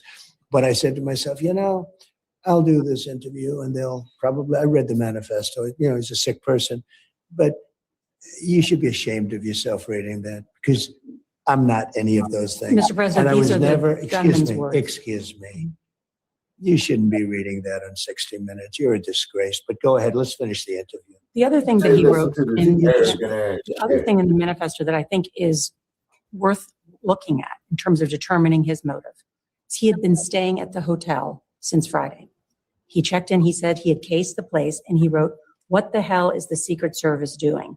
And he wrote this quote, I expected security cameras at every bend, bugged hotel rooms, armed agents every 10 feet, metal detectors out the wazoo. What I got is nothing. He wrote, like, this level of incompetence is insane. Sir, you have already had two. Well, he was pretty incompetent too because he got caught, and he got caught pretty easily. So I'd say he was pretty incompetent too. I could take any event having to do with security or anything else. I can always find fault. Those guys did a good job last night. They did a really good job. I mentioned that because, again, as his motive, and you brought this up, he had social media accounts that had anti-Trump and anti-Christian rhetoric. You should read. Why don't you read all the anti-Trump? Why don't you read it? You just did, so why don't you read it? Well, he had a lot of anti-Christian rhetoric. He was part of a group called the Wide Awakes. He had attended a No Kings protest in California. No Kings. Mr. President, do you know if you were the target of the gunman? I don't know. It sounded to me, I read a manifesto. He's radicalized. He was a Christian, a believer, and then he became an anti-Christian, and he had a lot of change. He's been going through a lot based on what he wrote. His brother complained about him, and I think reported him to the police. How worried were you that there were going to be injuries? I wasn't worried. I understand life. We live in a crazy world. And he also wrote this: I'm no longer willing to permit a pedophile, rapist, and traitor to coat my hands with his crimes. What's your reaction Well, to I that? was waiting for you to read that because I knew you would, because you're horrible people, horrible people. Yeah, he did write that. Listen to this bastard. I'm not a rapist. I didn't rape anybody. Oh, I'm not a do you think he was pedophile. referring to you? Excuse me. I'm not a pedophile. You read that crap from some sick person. I read the manifesto. You know, he's a sick person, but you should be ashamed of yourself reading that, because I'm not any of those things. You shouldn't be reading that on 60 Minutes. You're a disgrace. You see the security moving quickly, within I mean, seconds, listen to this grabbing the bullshit. vice president by his coat, lifting him up, bringing him out. Then the counter assault comes in. Took 10 seconds for them to flank you, Mr. President, and then 20 seconds to get you out. It looked chaotic. At one point, you were down. What was happening? Well, what happened is it was a little bit me. I wanted to see what was happening, and I wasn't making it that easy for him. I wanted to see what was going on. And by that time, we started to realize maybe it was a bad problem, different kind of a problem, bad one, and different than what would be normal noise from a ballroom, which you hear all the time. And I was surrounded by great people. And I probably made them act a little bit more slowly. I said, wait a minute, let me see, wait a minute. So, you know, I'm telling. Just at that moment where it looks like you go sort of down with the service, you were telling them to wait? Well, I know what happened is then I started walking with them. I started walking. And they said, please go down on the floor. So I went down, and First Lady went down also. But we were asked to go down by the agents as I was walking. In other words, They wanted you almost to crawl I was out. standing up, pretty much. I was standing up and then turned around the opposite direction and started pretty much walking out, pretty tall, a little bent over because I'm not looking to be standing too tall. And, but I was walking out. It was pretty about halfway there. And they said, please go down to the floor. Please go down to the floor. So I dropped to the floor, so did the First Lady. Trump spoke to Norah with 60 Minutes, and Norah asked him, how worried were you that there were going to be injuries? I wasn't worried. I understand life. We live in a crazy world. You can really enhance your chances of having a perfect situation, but sometimes Now, see this motherfucker trying to get his life I straight. didn't want to see what was happening because, the president, in one way, I guess I should be hiding. In another way, I want to see if I can be helpful. But I did watch because I could see what was going on at the door. I also saw a lot of very strong, physically strong, really attractive law enforcement people come through those doors. And frankly, it made me feel very safe, very, very safe. There was nobody going to get by them. Your president, the president of the United States, just said on national television that he wasn't worried that people were injured because Man, he they knows probably how shit life it in his is. pants. So what I heard was No, if you people watch get the video, hurt. Marky, he didn't That's look life. face. And then he continued to talk about our law enforcement, that he saw strong, physically strong, attractive law enforcement. And he felt very, very safe with them and that no one was going to get by them. Yet someone did. And just like last night, tonight's 60 Minutes interview with Norah, he praised law enforcement and could not stop talking about how much we need the bulletproof ballroom. Donald Trump's 60 Minutes interview with Norah O'Donnell about the shooting at the White House Correspondents' Dinner just aired. And it's stunning, even by Trump standards. Whatever decorum and civility Trump was briefly exuding in the aftermath of the shooting has totally evaporated. At one point, when she dares simply quote the shooter's manifesto and ask him questions about it, Trump comes unglued and viciously attacks her and the media and the Democratic Party writ large, starting with this. Took 10 seconds for them to flank you, Mr. President, and then 20 seconds to get you out. it looked chaotic. At one point you were down. What was happening? Well, what happened is it was a little bit me. I wanted to see what was happening, and I wasn't making it that easy for him. I wanted to see what was going on. And by that time, we started to realize maybe it was a bad problem, different kind of a problem, bad one, and different than what would be normal noise from a ballroom, which you hear all the time. And I was surrounded by great people, and I probably made them act a little bit more slow. They said, wait a minute, let me see, wait a minute. So, I'm telling guys. Just at that moment where it looks like you go sort of down with the service, you were telling them to wait? Well, I know what happened is then I started walking with them. I started walking, and they said, please go down on the floor. So I went down, and First Lady went down also, but we were asked to go down by the agents as I was walking. In other words, they wanted you almost to crawl. I was standing up, pretty much.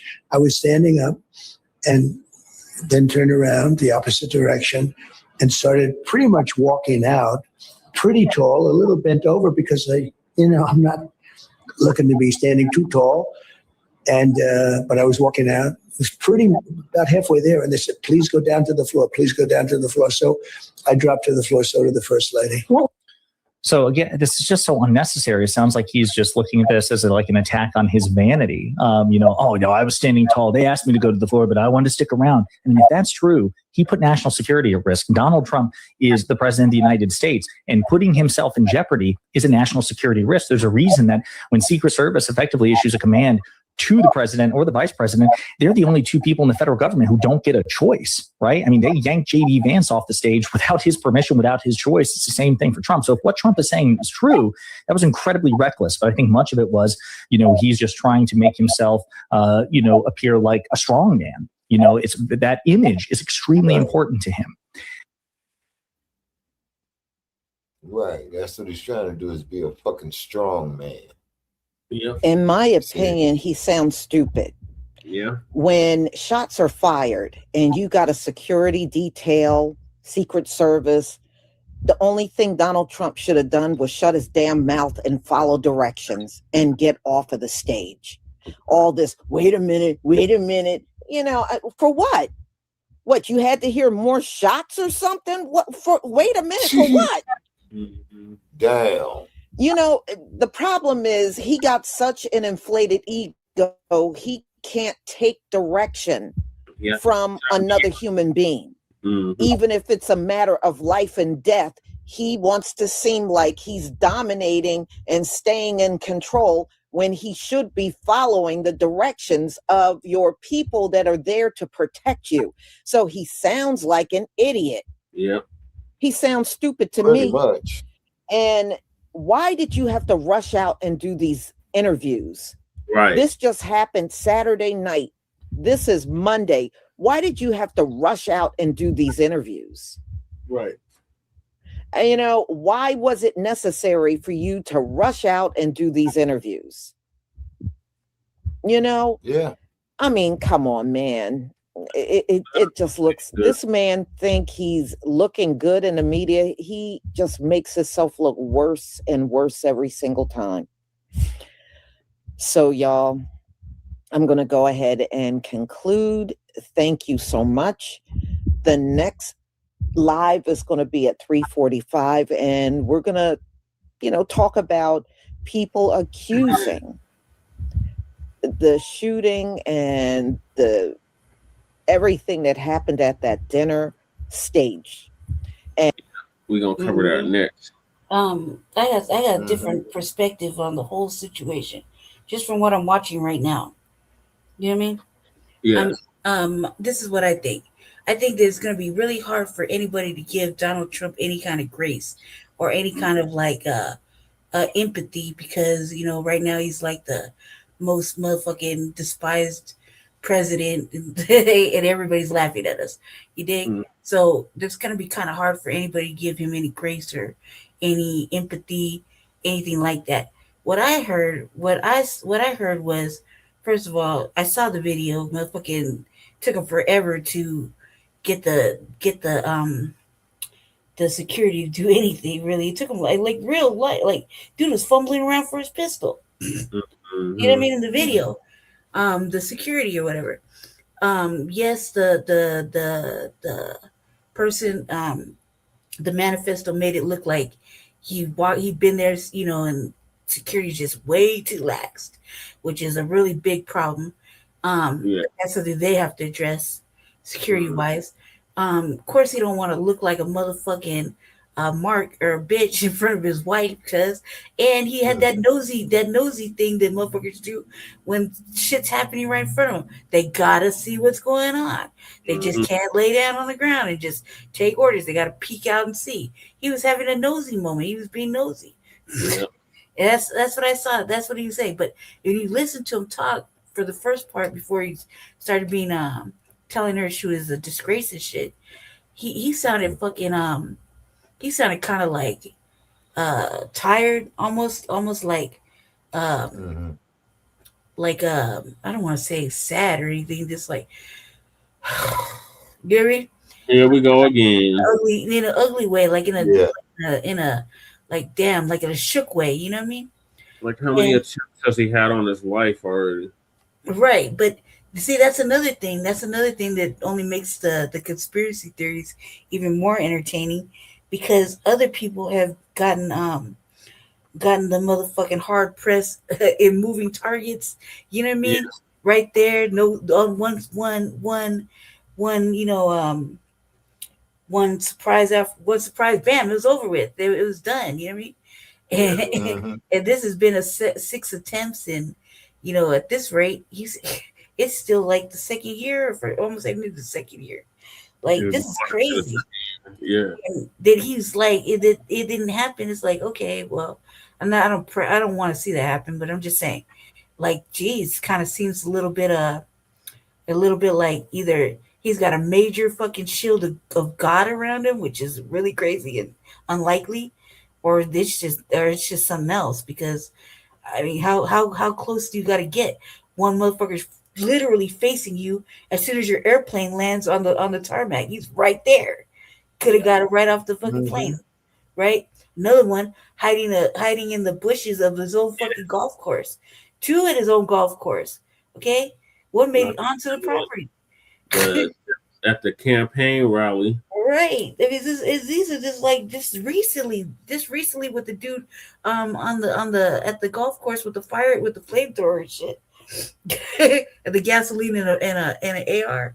Like, come on, cuz, like, nobody can get it done. This is ridiculous. How did they get it done any other time? And I'm gonna say, it just kind of seems like it feeds into the narrative of it being staged or whatever. But I feel like he was having a nosy moment. Him just wanting to peek out and shit. Didn't want to look like a punk in front of his old lady. I could dig it. But the thing is, he really needs to work on his motherfucking security, hire better people. I'm gonna count down on, we could have got a regular couple of motherfuckers that'd be hella secure. But aside from that, I saw fucking a motherfucker that looked hella defeated until he started getting a little disrespectful. It's gonna be hard for anybody to feel sorry for his ass, because he's kind of despised right now. And I think that's what everybody's feeding off of, like, fuck him, he don't mean it. But at this point, you could kind of hear it in his voice. He seemed like shook and God. You know what I mean? And that's what I seen. Of course, it's gonna look a certain way. When she also said too, why do you have to do the interviews? Because the fucking press won't leave a motherfucker alone.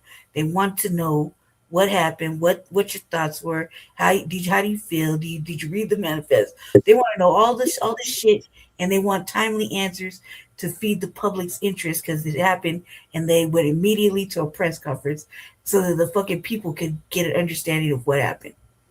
Yeah. Okay, so now they got to continue and carry on with the press, and he has to do these interviews. He only did like what, 1 or 2 a press conference. Yeah. This one, there's not a lot of interviews. It's not a lot of interviews, but it's enough to where she's like, well, why do you have to do it? Because the people are so fucking like suspicious, and they got to know what happened because it was aired.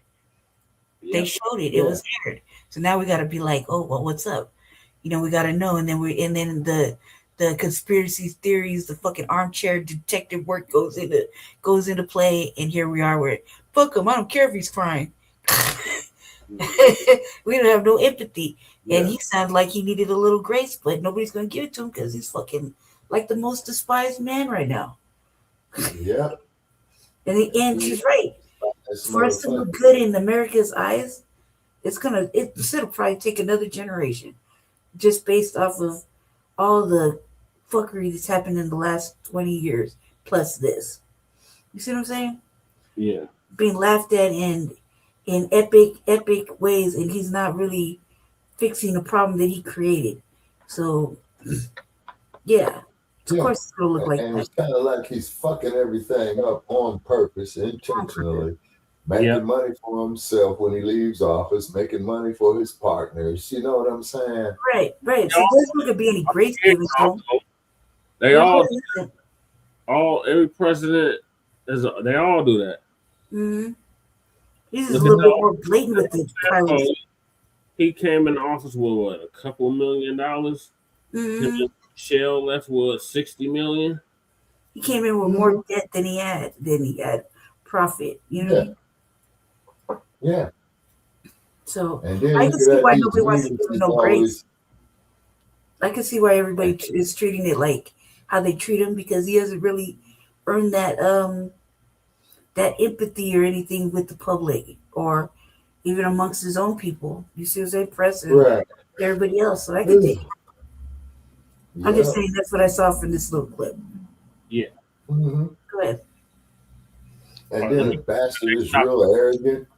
Because Shabaka got to leave in like 15 minutes. Yeah. Okay, so, the dude is arrogant. He's going to go out here and do what he want to do. He needs to get on jailbird one, and they need to land that motherfucker closest to the nearest fucking federal penitentiary they can. Right. And book his ass. You see what I mean? And the sad part about it is, but look at how many people, Lady Cherry, look at how many of our people went out there and died for the right to vote. Shalom, family. And then you get shit like this. Right. That's a whole nother topic. Yeah, you're right. Exactly. You see, because like I said, I ain't stepping into no goddamn poll place again.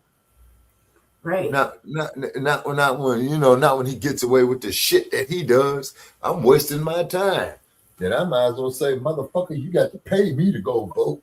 You see what I'm saying? His own party even felt that way. Like he's disappointing his own party, and by doing this tactics, he's costing his own party or the people that have rode with him all kinds of money, and taking away things that even those people who had voted for him had expected him not to do. You know what I mean?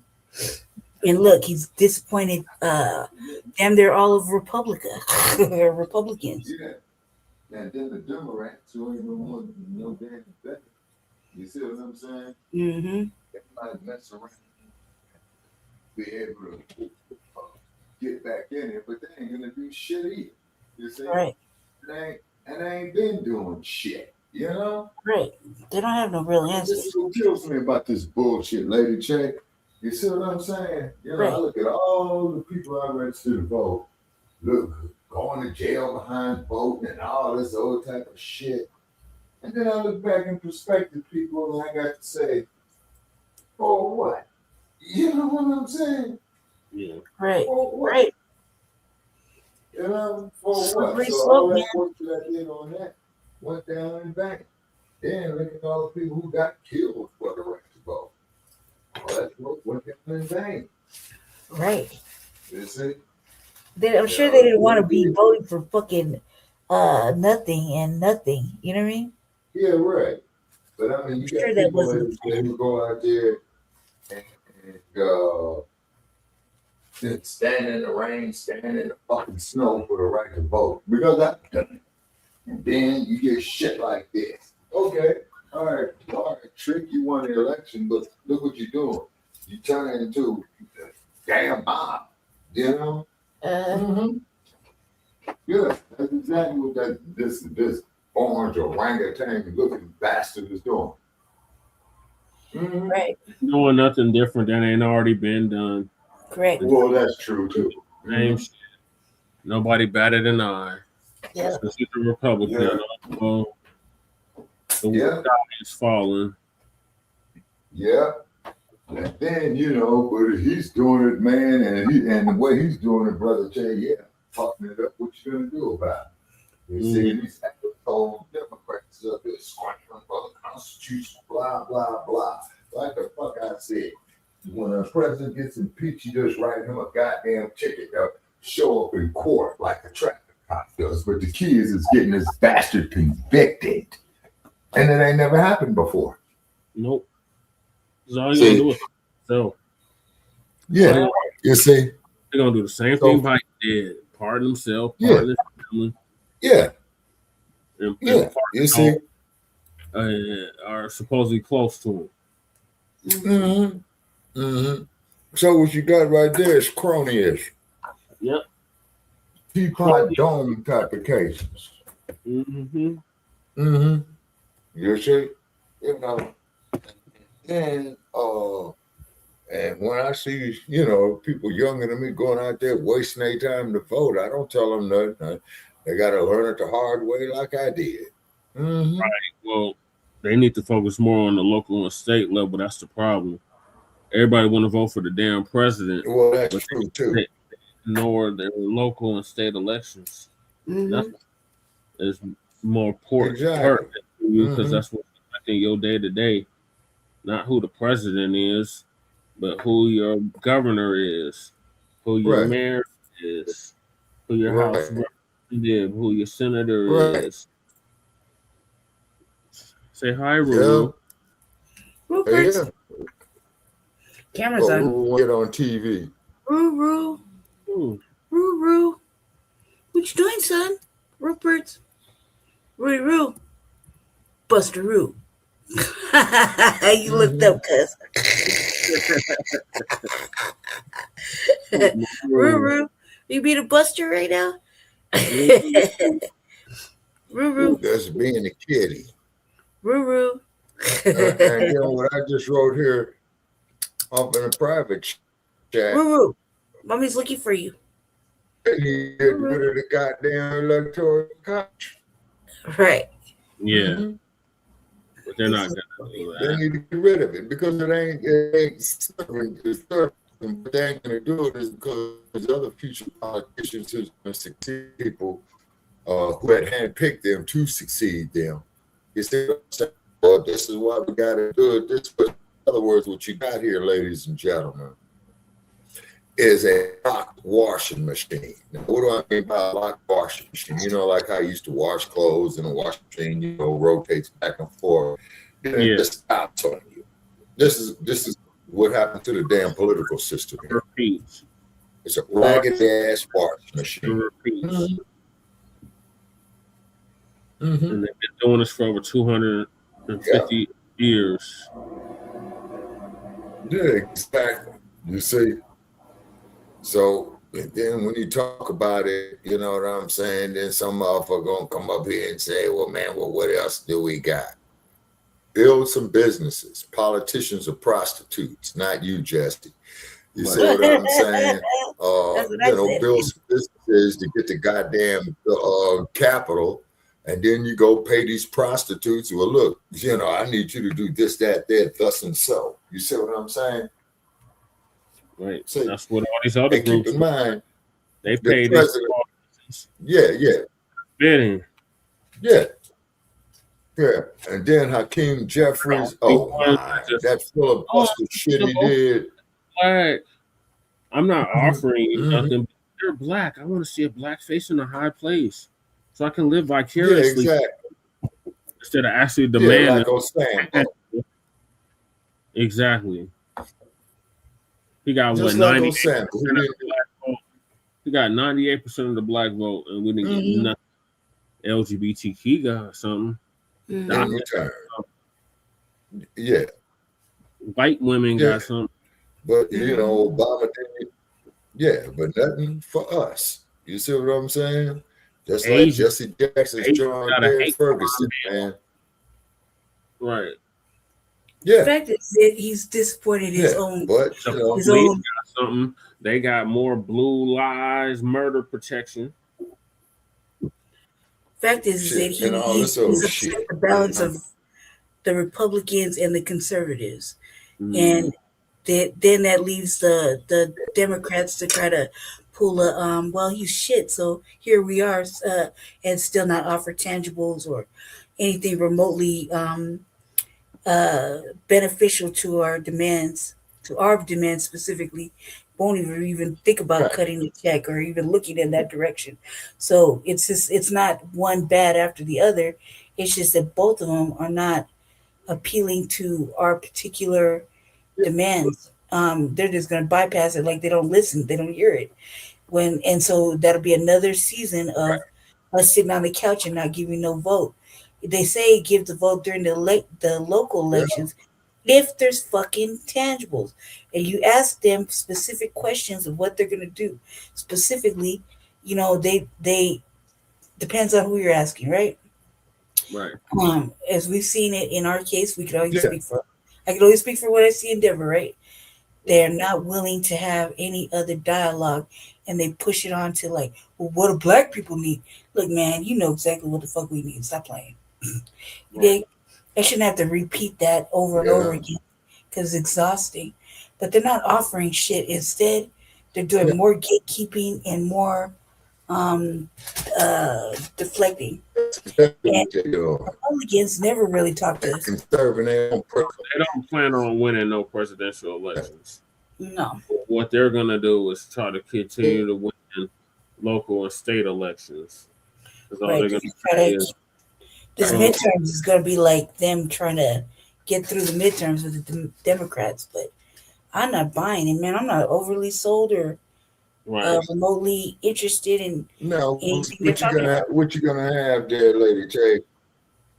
I have a landslide of a bunch of Democrats loose in their house. Yep. I don't know, like our city might as well just toot it up and give it up to them, because that's already almost a damn near written in stone thing that Democrats are going to take it during the midterms. I think the tide is changing. I think people are starting to get sick of the damn Democrats. Every 20 years, it fluctuates here in Colorado.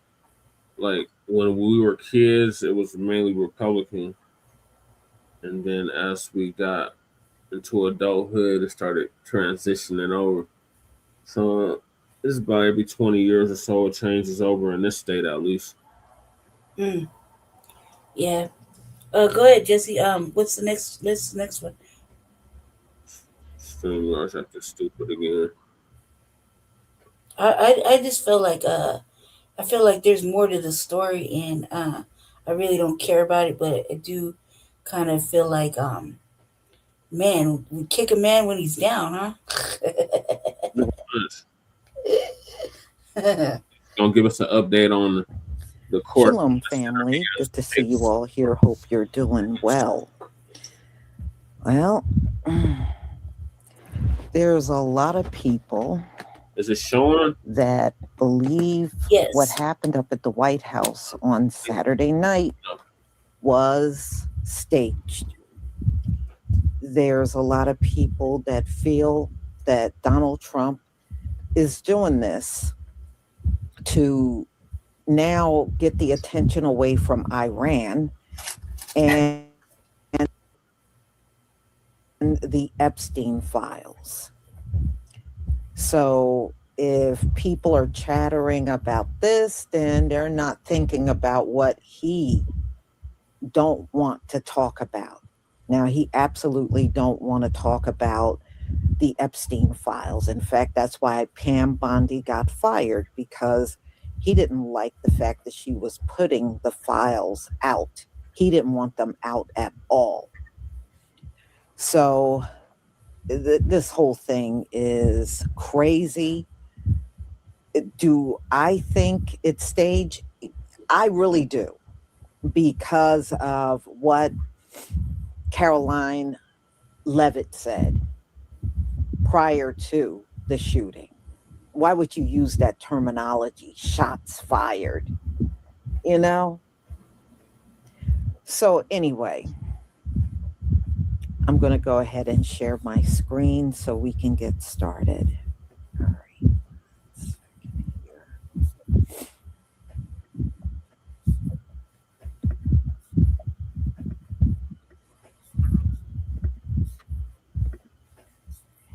Okay, y'all, please give me a 1 if you can see my screen.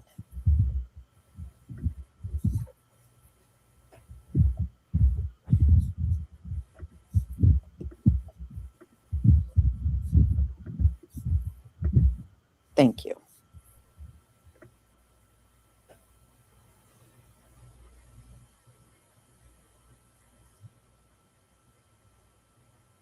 So we're going to be talking about the White House Correspondents' Dinner and why it makes sense that they are now hiding everything in plain sight immediately.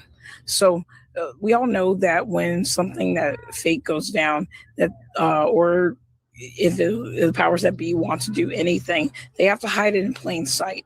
So one of the things that happened at the White House Correspondents' Dinner was that different, there's celebrities there. There were obviously very important people, but like Dana White, for example. Dana White said that he said all of a sudden cable started getting flipped over. People ran in saying, get down, get down. And he said he soaked every minute of it in. And it was awesome. That's the truth hiding in plain sight, that this was fake. Now, then you've got the person that was sitting down eating. That's who just kept eating. Nobody's going to keep sitting down eating during a real shooting. And even if someone gets involved, like I say, he tries to stop the shooter and stuff, like he's not going to keep sitting down and eating. They must hide the truth in plain sight. This is another example. So they use the celebrity and Dana White, who has a big following, to convey that everything's hidden in plain sight. And then they had the video of the guy that kept eating that's going viral. Then you've got the fact that they evacuated J.D. Vance before President Trump, which obviously shows that it doesn't make any sense. The acting was bad. Everything was bad about it. You know, let's go back a little bit. So they evacuated J.D. Vance first. That's just so some people show that conspiracy theory that J.D. Vance was behind it. I think it just shows that another example of the fact that, what did I say? Where the truth was. It's right in front of us that this was fake. Then you've got the bad acting overall. Nobody looked genuinely scared.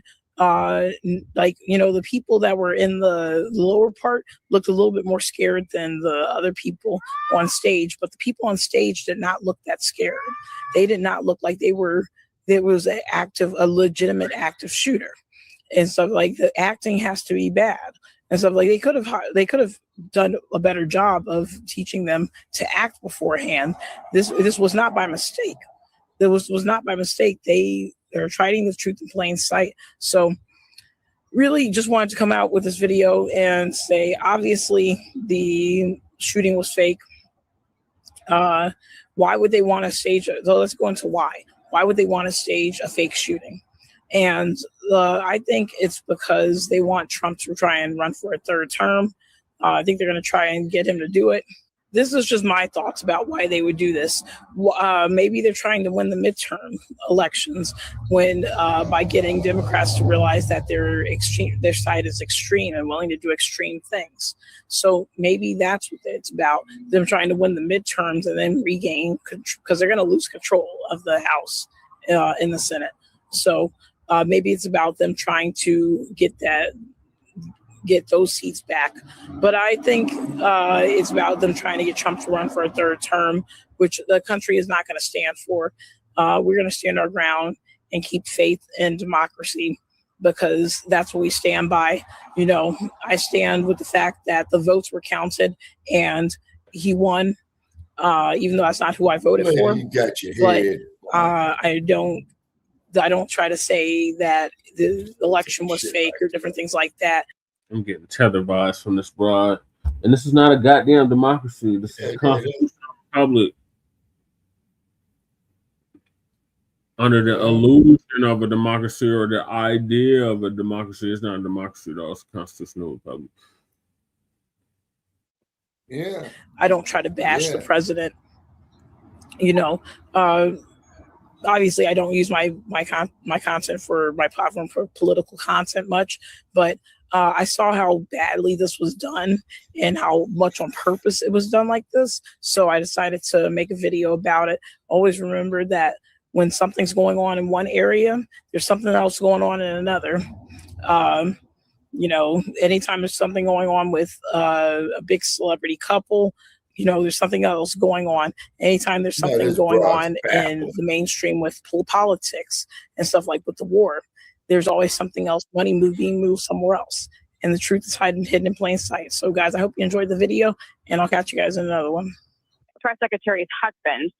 He was one of our guests. He was seated right next to me. And, you know, right as the dinner was starting, you know, the national anthem happened. And then he kind of leaned over and said, you know, I watched you on TV, you do a great job. You need to be very safe. And he was very serious when he said that to me. And he kind of looked around the room and he said, you know, there are some.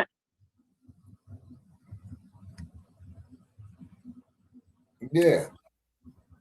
Sounds like we lost Aisha's phone there. And this happens, by the way, especially when you have so many people attempting to utilize the same cell service at the same time. I did want to add this while we had a moment. I was just reading.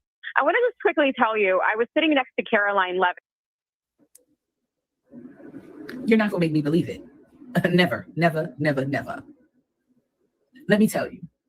First of all, they released this young man's name like hours before an investigation was even started. So I would love to know how y'all knew who this young man was. Well before the alleged staged attempt was done. That's number one. Number two, stop making this he's a black man who tried to do an attempted elimination of a appointed government official. Let's stop with this narrative. Because the first thing that jumped into my head is that this man has a white mother and a black father and is probably from a rural area where there are a lot of poor middle class or straight up poverty level white people living. And that the so-called black father probably wasn't even in his life. Yeah, that's the whole thing I downloaded from looking at this individual. There's no way in heck you're going to spin the narrative that at one of the most protected, security at its highest point events in DC, Washington, DC, and we all supposed to just simply think that he just slid in there and decided to rat-a-tat-tat, rat-a-tat-tat-tat. No. You're not going to make me believe it. No, you can't get me to believe it. You can't. Nope, still don't. Nope. Because we have to remember, this is the same country that overturned Roe versus Wade, but then tried to tell us and convince us that they were trying to help liberate women in Iran. And that's part of the reason why they're there. This is the same country that turns away women who are in active labor, but yet they want the birth rate to go up. Y'all, you not gonna get me to believe it. Nope, you're not gonna get me to believe it. So I don't know what kind of little stupid narrative that y'all are trying to conjure, but it ain't working, baby. It ain't working. It's not working. And I believe that there are more people than just myself who find this to be one complete staged, phony operation to take our eyes off of the fact that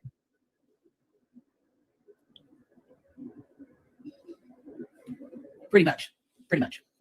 Can we all agree that so much that happens with this White House administration is scripted, whether it seems like it or not? I mean, this White House Correspondents' Dinner where shots were fired, you see Cash Patel crouching down like a roach behind the table. Then Catherine Levitt had the Freudian slip where she was like, oh, shots will be fired. Then you got Erica Kirk putting on the tears, saying, I just want to go home. I just want to leave. So distraught. This storyline sucks. Their writers suck. They need to go to Hollywood and get some real writers. And then on top of that, them people in that room did not feel that at all. Based on what you're saying, that's probably what the hell they do, right? Show me the real suspect if it was real. And honest to God, I feel like Donald Trump just want to be JFK so bad. I'm going to talk about that in another video. But y'all tell me how y'all feel about this. Don't forget to tell me in the comments so we can talk about it together.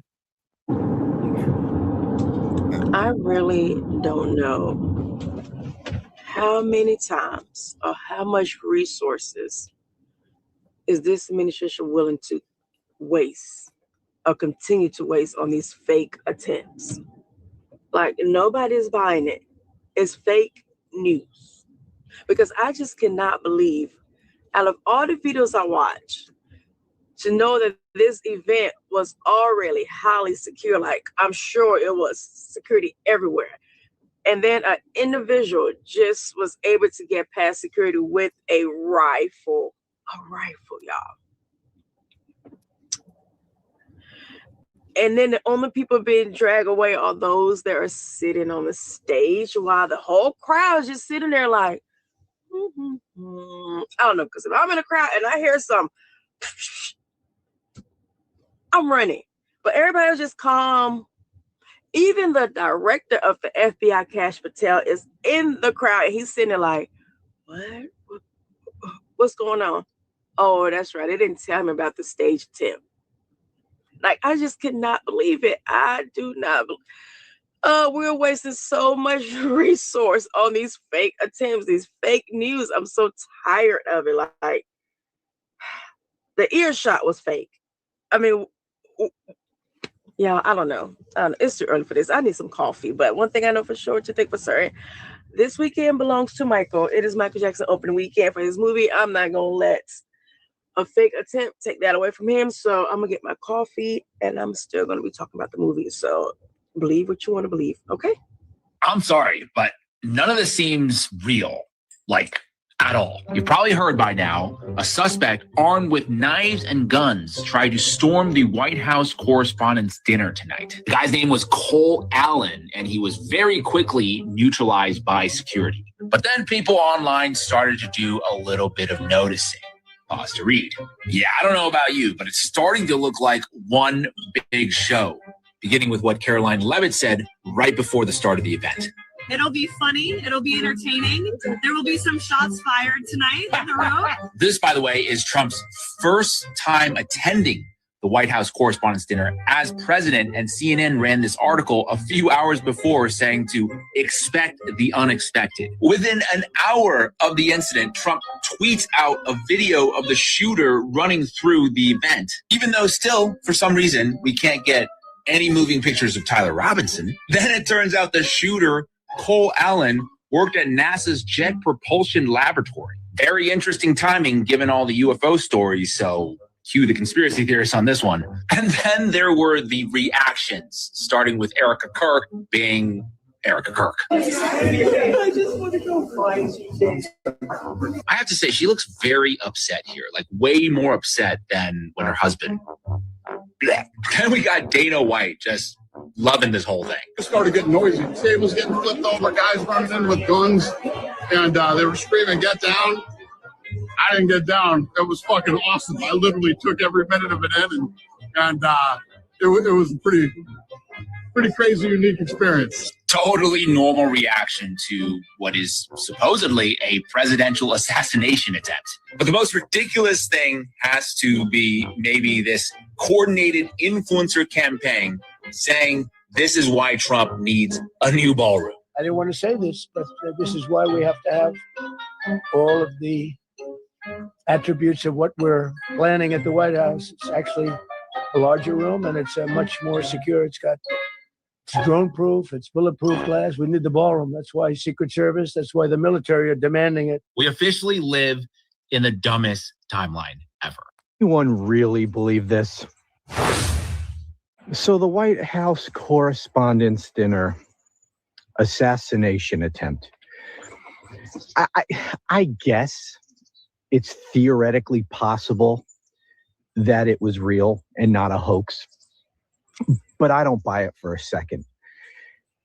And honestly, I think you'd have to be out of your mind to just automatically believe anything, take anything at face value as if it's real, up to and including an assassination attempt.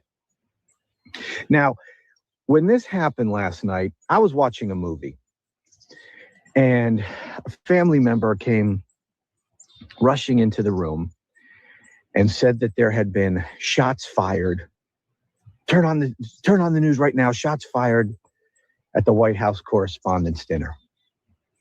And I got all excited. Oh, turned on the TV and saw that it was a big fat nothing burger.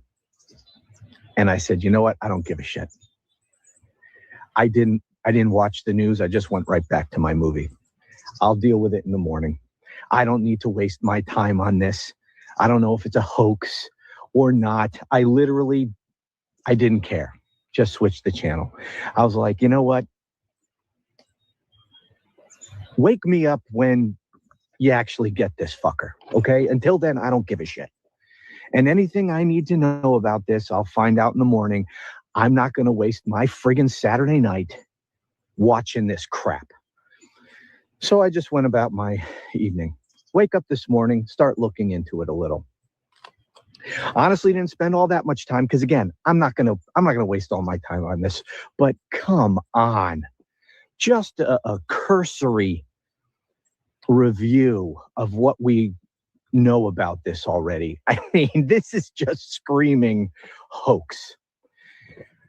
First of all, I mean, there's so many things. I'm not going to get to all the points that I'd like to make here, and maybe we'll discuss it over time as more information comes out. But the first thing to note is I believe this is the first White House Correspondents' Dinner that this piece of shit ever attended as president.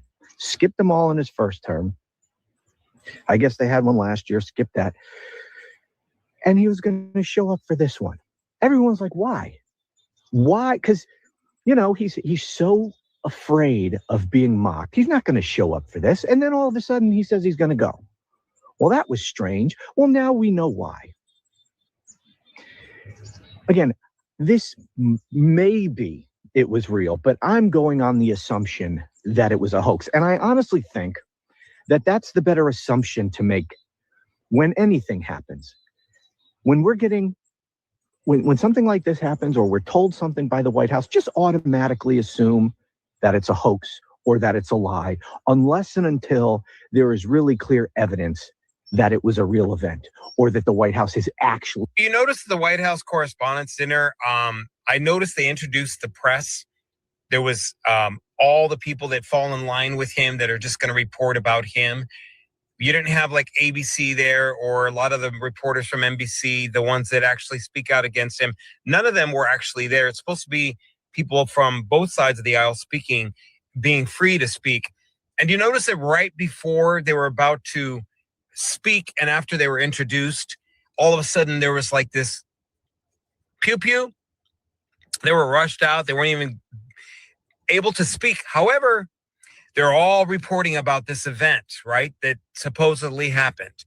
And that's all that everybody's talking about. They're not talking about the fact that he's falling asleep. They're not talking about the war. They're not talking about all the money that they're embezzling from the United States government, the whole family, the rump mob, that they're all like, all you're talking about is this fake thing and how heroic everything was, right? No, we don't buy it. We don't buy it. Sorry. It ain't happening. No. And now the red hats are probably going, oh my God, they saved him. Oh my goodness. He's so brave.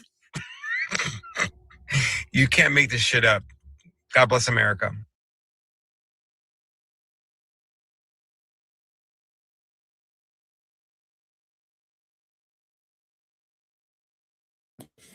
Yeah. I mean, whenever things happen, there's always people that believe it's a hoax or it's not real. But I think there are, I would say, a very large amount of people that believe this is fake. I'm seeing that overwhelmingly online, including me. I just got doubts. And when you are a pathological liar like Donald Trump, it's just hard for me to believe anything that he says or the things that go on around him. It's just hard for me to believe that, just the nature of Donald Trump makes me not believe it. They could have planned this whole thing out, long and a long time ago, and they just implemented it now because of this event. And it just happens to occur the first time Donald Trump shows up at a correspondence dinner. He never showed up for them before because he doesn't like people joking about him. So he doesn't go to these dinners. But all of a sudden, the one he shows up to, there's a shooting. Yeah. Sorry, I'm just not believing it. Mm-mm. So, y'all, let me see right here. Curly Locks, thank you so much for the super chat.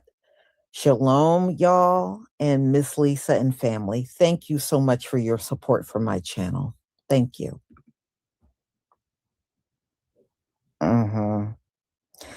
Yeah, well,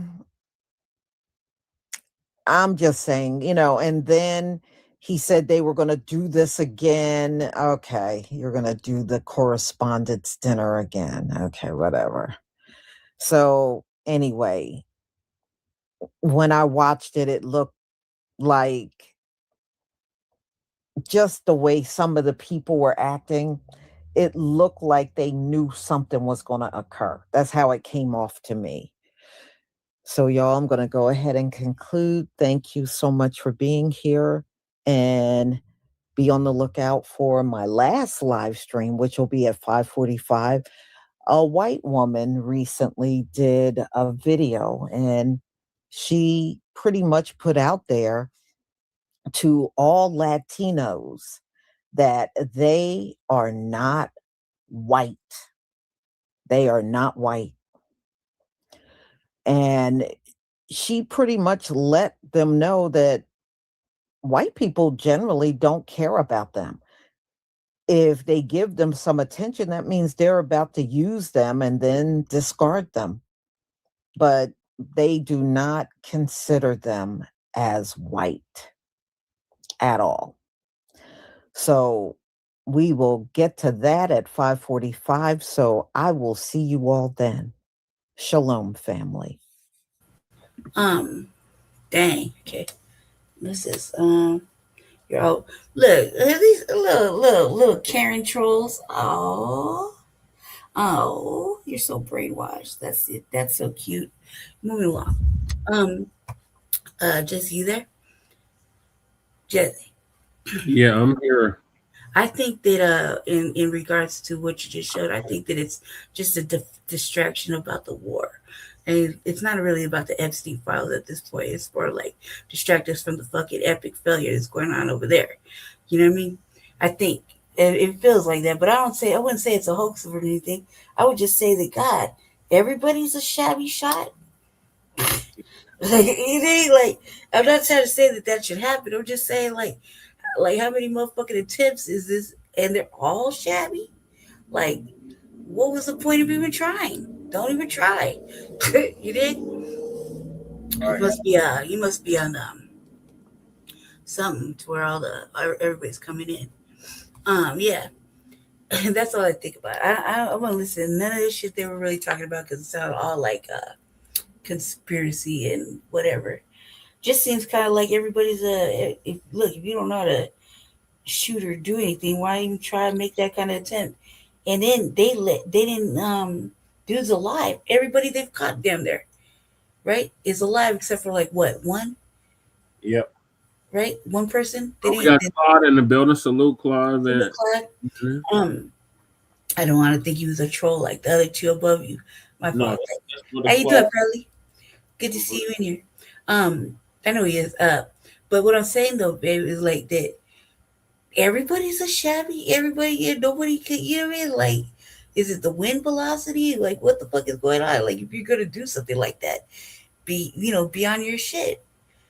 Apparently, he had like 3 days to be on his shit. Apparently, you know what I mean? I just find it like God, like no wonder he looks exasperated. It'd be hard to get any grace because he's like the most despised man right now. So, kind of hard to feel sorry for the situation. Right. Go ahead, Jesse. Do the next story. Yeah, give me 1 second, lady. T. Yeah, I Yeah. think stage, like I said, a selection season, and we're pulling all kinds of little antics. Yeah, but goddamn, like really, like, at least be. I don't know, like, it just seems like just shabby. Like, why even? It's almost like why did dude even have 2 weapons if he wasn't good? You did. Not that I want to see that happen, but like, what's the fucking point? Right. You see what I'm saying? You're just gonna lay down and you're gonna run through like a fucking like you're playing football like a track star. Only to get tackled. You think? Nothing really is cracking off like that. I wouldn't think it's a hoax, but I think it just shook him up a little bit. I don't know why I'm laughing. I don't know why it's funny to me. I just, goddamn, light-skinned and shabby shooter, like. Right. What the hell? Pick a lane, cuz. I don't know why that's funny to me. I'm calling. I'm going to mute so I can continue to laugh over here. Oh man, that was fun. This damn video now.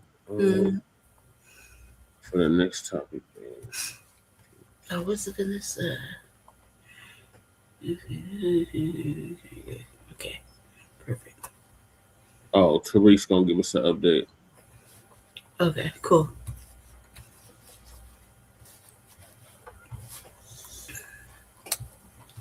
Hold on a sec. Let me go. I'm going on mute, okay? Okay. But I'm right here and I ain't going anywhere. Just go. Golden. All the lovely FBA sisters in the building. I love it. Who else we got? T. Kang. Miss Golden again. Ann Boo. What's up, brother Ann Boo? All right.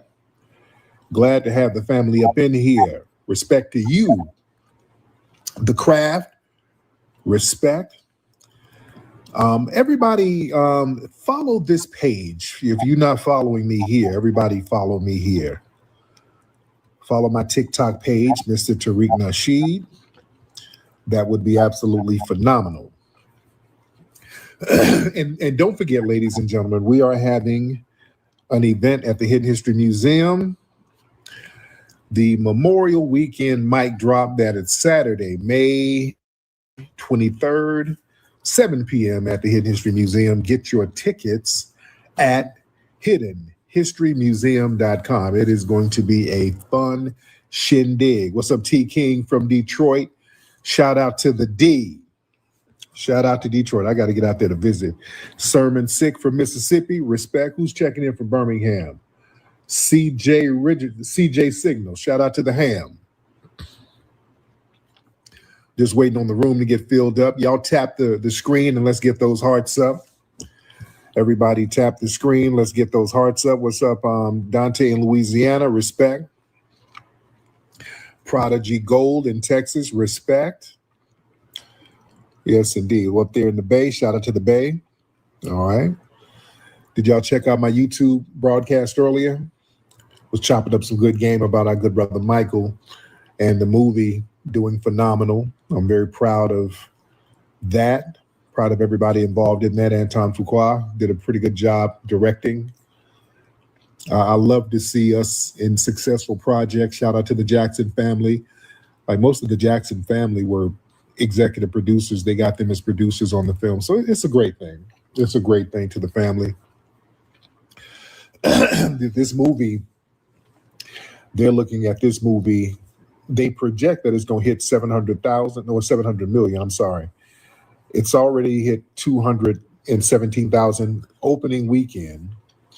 And they project, the studios early on, they projected it would get 700 million. I think this thing might even cross over to $1 billion. I think it might even cross over to $1 billion. Yeah, the Michael Jackson movie, yes. You going tomorrow? Yes. Go see the film, go support the film. I took me and the whole family went up there. FBA Baltimore all day. What's up, Melanated? Respect. Respect. A lot of folks in the room. You know what I want to talk about? First thing we got to talk about, ladies and gentlemen, that assassination attempt at the White House, whatever that was. Oh, we got to talk about that now. Y'all know about that situation, right? Up in DC, there was a situation where a dude, there was a ball happening, and this was the White House correspondent dinner, some kind of dinner. I forgot what the name of it. What was the name of the dinner? What was the name of the dinner, ladies and gentlemen? It's an annual dinner that they have at this hotel. Excuse me. And here's the basics of it. It was the White House correspondent dinner. I think it was at the Washington Hilton in D.C. Trump was there, J.D. Vance, cabinet members, media figures there.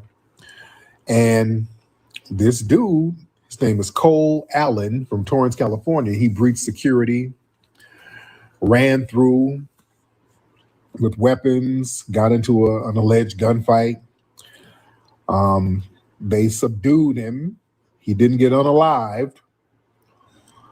But yeah, he was a teacher. Yes, he was a teacher with a mechanical engineering degree from Caltech. Look, a master's in computer science. This is a B1 platform. He checked into the hotel the You day obviously tell before. that you're not. He was armed with a shotgun. Purchased last year a handgun and knives. What you're on. So he came through, rushed through a security checkpoint in the lobby. Go ahead and They said he exchanged gunfire with the agents. One agent was hit in the vest, but he was uninjured. I don't know. Then they apprehended him. No fatalities, no serious injuries, or nothing.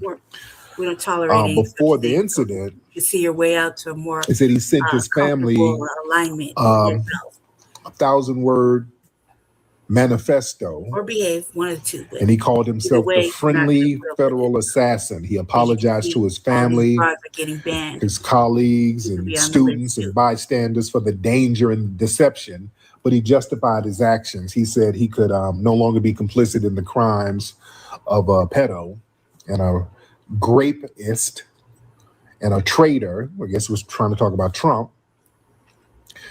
He listed the Trump administration and their officials as primary targets, and he was going to prioritize them by rank. But he said he was going to exclude FBI Director Kash Patel.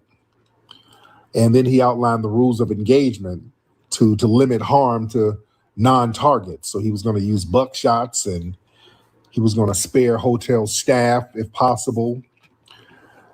He was talking about how surprised he was, how easily he smuggled weapons in, and it's just real weird. It's real weird, but it's very convenient.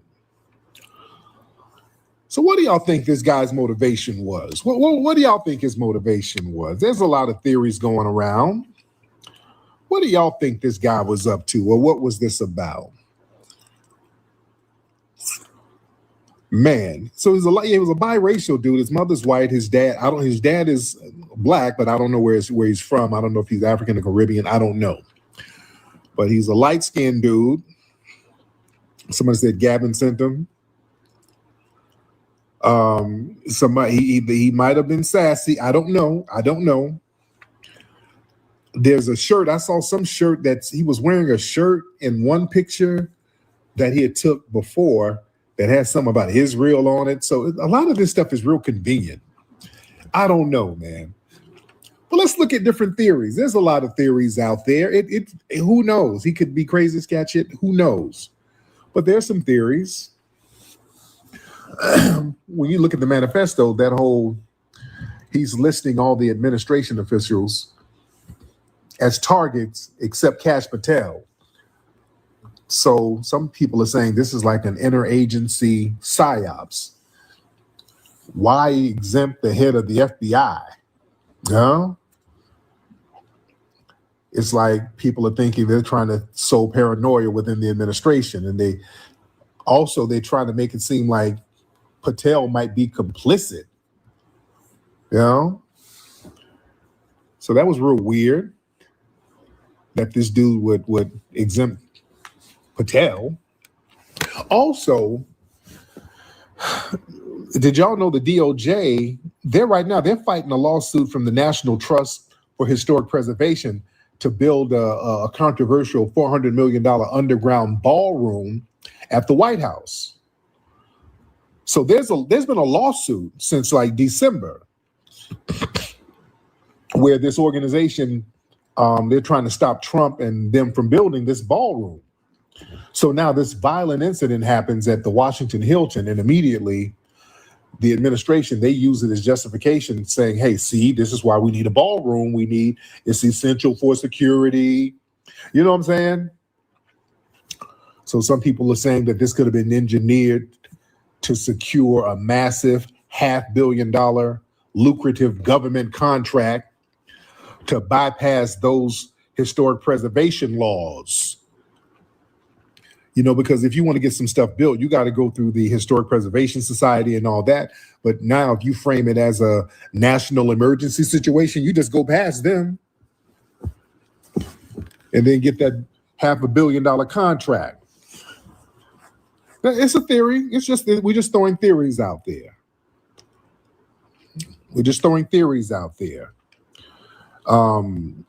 Could this be some Iranian war manufacturing? That's a question. Look at the timing. The U.S., they're dealing with a lot of geopolitical tensions, and the administration just canceled peace talks in Pakistan regarding Iran. So out of nowhere, this suspect, he wrote something real interesting in the manifesto. He said, if I was an Iranian agent, no one would have noticed. And that was a real weird line. I was a 31-year-old dude from Torrance planting the idea of an Iranian agent breaching security. So some people theorize that this language was deliberately fed by somebody to manufacture public consent for an escalation of full military conflict. You know what I'm saying? So they're trying to plant the seed in the public consciousness. Because, the manifesto it has some real weird wording in it. The suspect checked into the hotel a day early with a shotgun, handguns, and knives, and just walked through the lobby. So this is an event with the president, the vice president, the top cabinet members. So how the hell he get that close? Yeah. That's weird. You got hella close with all of them high-ranking people in there. Damn. Yeah. So close that you hear the guns, the pew-pews from the ballroom. It just, I don't know, family. I don't know if I want to put the tinfoil kufi on, but it's kind of giving stage, but I don't know. It could be real. I don't know. But damn. Yeah. Is he a Manchurian candidate? Some people are saying that's a possibility. You look at his background. He's a Caltech graduate, a mechanical engineer. He brands himself the friendly federal assassin with a perfectly formatted manifesto ready to go to his family right before an attack. And people say this is all the signs of a programmed asset. Somebody who was radicalized and groomed and triggered by 3-letter agencies to carry out this highly visible What's it say? but My AI non-lethal tells with the me that the spectacle. Because Freemason that's another Brotherhood thing. order the Eastern Nobody got Star hurt. Deep State is behind it. You know, that's 200-year interesting. anniversary With all anti-Masonic this stuff that went down, nobody fascination. got But hurt. I don't think that's where the So armchair that's dictators are strange. going This with dude it. just busts in like That is that, a and way they said he was licking out shots left off, field and fucking they bust at him, and thing nothing. right there. That's kind of dramatic. Nobody got hurt. All right, I don't know, man. just let that rock for a minute. And again, it was, I But don't it's know, dude. The kind of dude, not right where we're everything was very light skinned. There was some real light skinned shit. You know what I'm saying? Everything was on some light skinned shit. The manifesto is sassy. He looked sassy. He ran in sassy. They took him down sassy. He laid on his stomach naked, like, hold on. It was a light-skinned terror attack. It was the most light-skinned shit I've ever seen. It's very light-skinned, wasn't it? He ran in there like a punk. Hold on, let me get my, hold on. It was very light-skinned. I'm sorry. I don't know. Yeah. He ran in there sassy. Hold on. Allahu Akbar, okay? I'm finna get you. Pew, pew, pew, pew, ra-da-da-da. Clock that T. They got me. Y'all finna pull my clothes down. I got a bomb in my booty cat, okay? So, dude, it was very light skinned. It's extremely light skinned. Go, Clyde. I was like, can't be a he all naked and shit, with his eyes closed, like, what I just said. They finna frisk me. He's just playing more extra, but They're I'm gonna like, see if I got some weapons of mass destruction. Okay, with a whole separate agenda. I don't. It looks weird. It looks very weird. Man. It's funny to me too. I'm laughing on mute. Like he laying down like he wanted to get frisked. There are more weapons now. I'm hiding something. Okay. Damn. I mean, you have to tell us. Come on, man. This shit looks weird. It looks real weird. I'm sorry. Type of, so I don't know. Let me hear from the family. Let me talk to y'all. We're talking about right now. Raise your hand. Let me get y'all in here. Throwing it up in there. Let me hear from the fam. Let's go. Let's see, brother 666. I ain't seen you in a minute, brother. What's happening, fam? Can you hear me? I can hear you, sir. How are you? Hold on, let me Let's get his mic together. Yeah. Can you hear me now? Yes, indeed. I can hear you. How you doing, brother? I'm doing good, OG. How you doing, Tariq? I'm good, man. How's everything going with you, brother? Man, I'm out here on the road right now. I just bought me another little car. I'm, interstate traveling right now. Oh, lovely. Man, I have to get on you for a second, man. You got to get off us light skinned brothers, man. We all of us ain't on that shit, man. Come on, man. One of your light skinned No, I don't claim that nigga, man. I do not claim him at all. He ran in there singing some DeBarge songs and shit. I don't even listen to the DeBarges just cause of that. Yeah, he was playing Drake while he ran up in there, just all light skin shit. Nah, you I'm more than just an option. Hey. Hey. Man, I want to throw something at you real quick because I'm for a good conspiracy and everything, and I think it's that white girl. What's her name? Caroline Levitt, the blonde hair one. She had an interview with somebody on a TV or whatever, like before they had their whole thing, and she made a mention. She was like, "Yeah, I can't wait to hear Trump's speech, and this is gonna happen, and some shots are gonna be fired." And everything is just gonna be great. I was like, that's kind of weird that she said shots are gonna be fired. I saw that. Yeah. I'm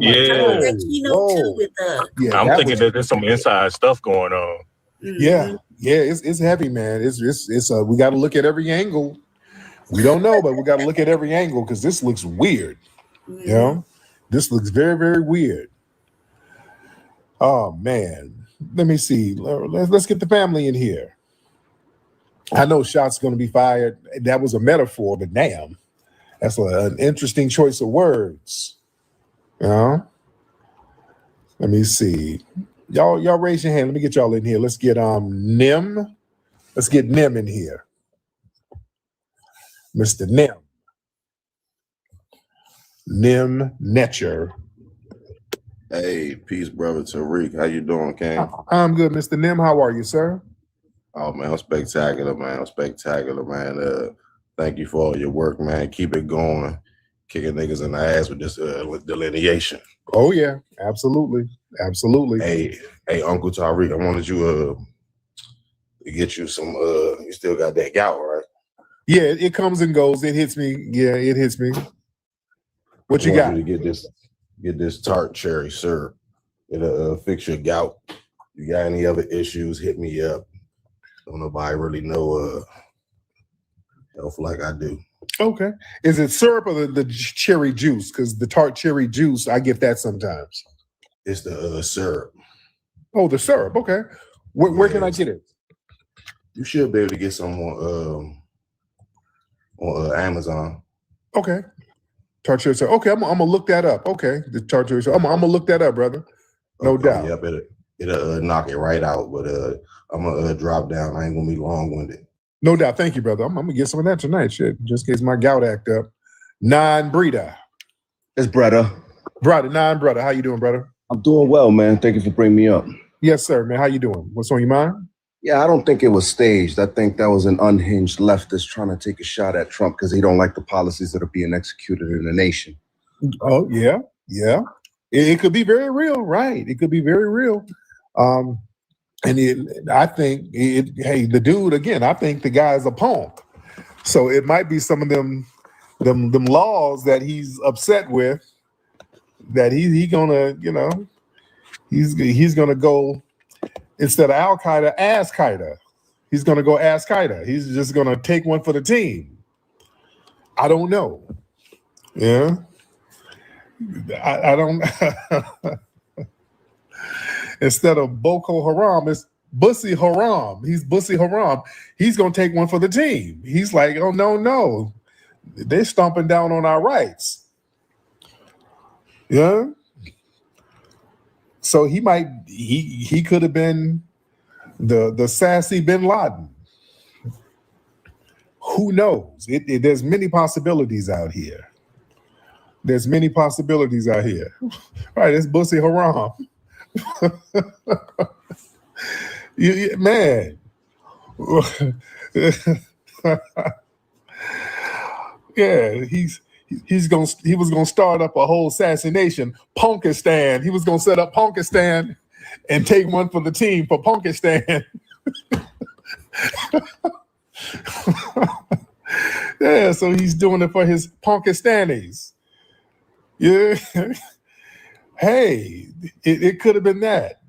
It could have been that. I don't know. Yeah. So I don't know, man. This is just really too much. But yeah, he didn't like Trump. We know that. So we'll see. We're going to see some of this stuff on play. We're going to see how it rolls out. We'll see. But it's just, it's the whole place is bussified. I don't know. I'm confused. There's just so much going on. I ain't never seen a light-skinned terrorist. It's like, it's the most. It is the most. I think he sent some of the manifesto to Tevin Campbell and Cisco. I don't know what's going on. I'm confused out here. I don't know. Let me see what else we got. Who else we got in here?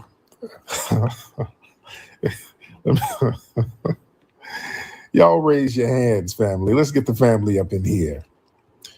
Let's get Airy TV. Airy TV in here. Airy TV. Hello. What's up, brother? Why haven't you been live this past few weeks? Uh-oh. You go live when we tell you to go live.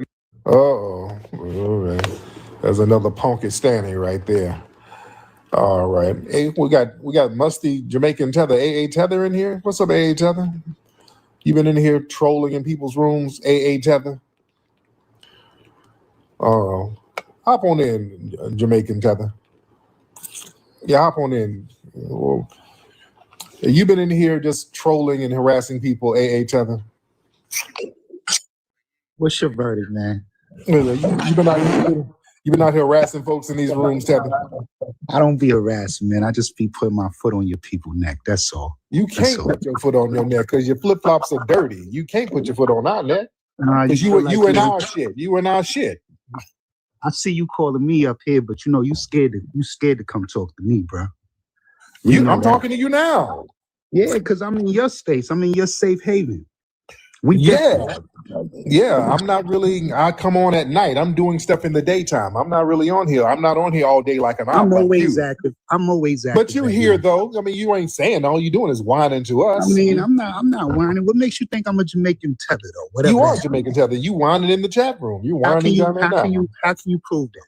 Sir, you are a Tether. We know your name is Tether. You're a Tether, sir. I'm definitely a Tether, but what am I tethered to? You're tethered to. You're trying to tether to our lineage, which you're not a part of. How is that? Jesse. I'm not. What is your lineage? You know what our lineage is, not you. Not I know what my lineage is, but what about yours? Your lineage is fleeing, sir. Your lineage is fleeing. Nah, my lineage is African American. Yes. Everybody is damn African American. That don't Lady you said you are, but I'm not. I'm found. You on the backside real quick. Just answer real fast, please. While we're still in here. Okay.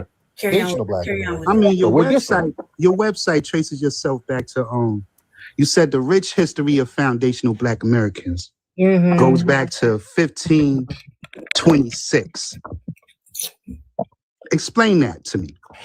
I'm not explaining nothing to a bad faith talking Tether. You already know. I just want to know how you connect. Y'all, we ain't explaining shit because y'all Tethers called us. You know what it is, bro. Y'all know you a fraud. Y'all call us Yanks and Akatas. You know who we are. We ain't you. So I ain't explaining nothing. You already know. I mean, why you muting me, my guy? Y'all call us every pejorative name in the book. Now y'all want to play dumb. Y'all know who we are. We ain't you. We're not immigrants. We ain't immigrants like you, Tether. Right? You don't got to listen. You don't got to mute. We having if you talk over me, you're not going to talk over me, sir. You ain't at your baby mama's house. You're going to shut your ass up. When I'm talking, you don't talk over me. All right. Another one of these giggling ticklish. This your clap back?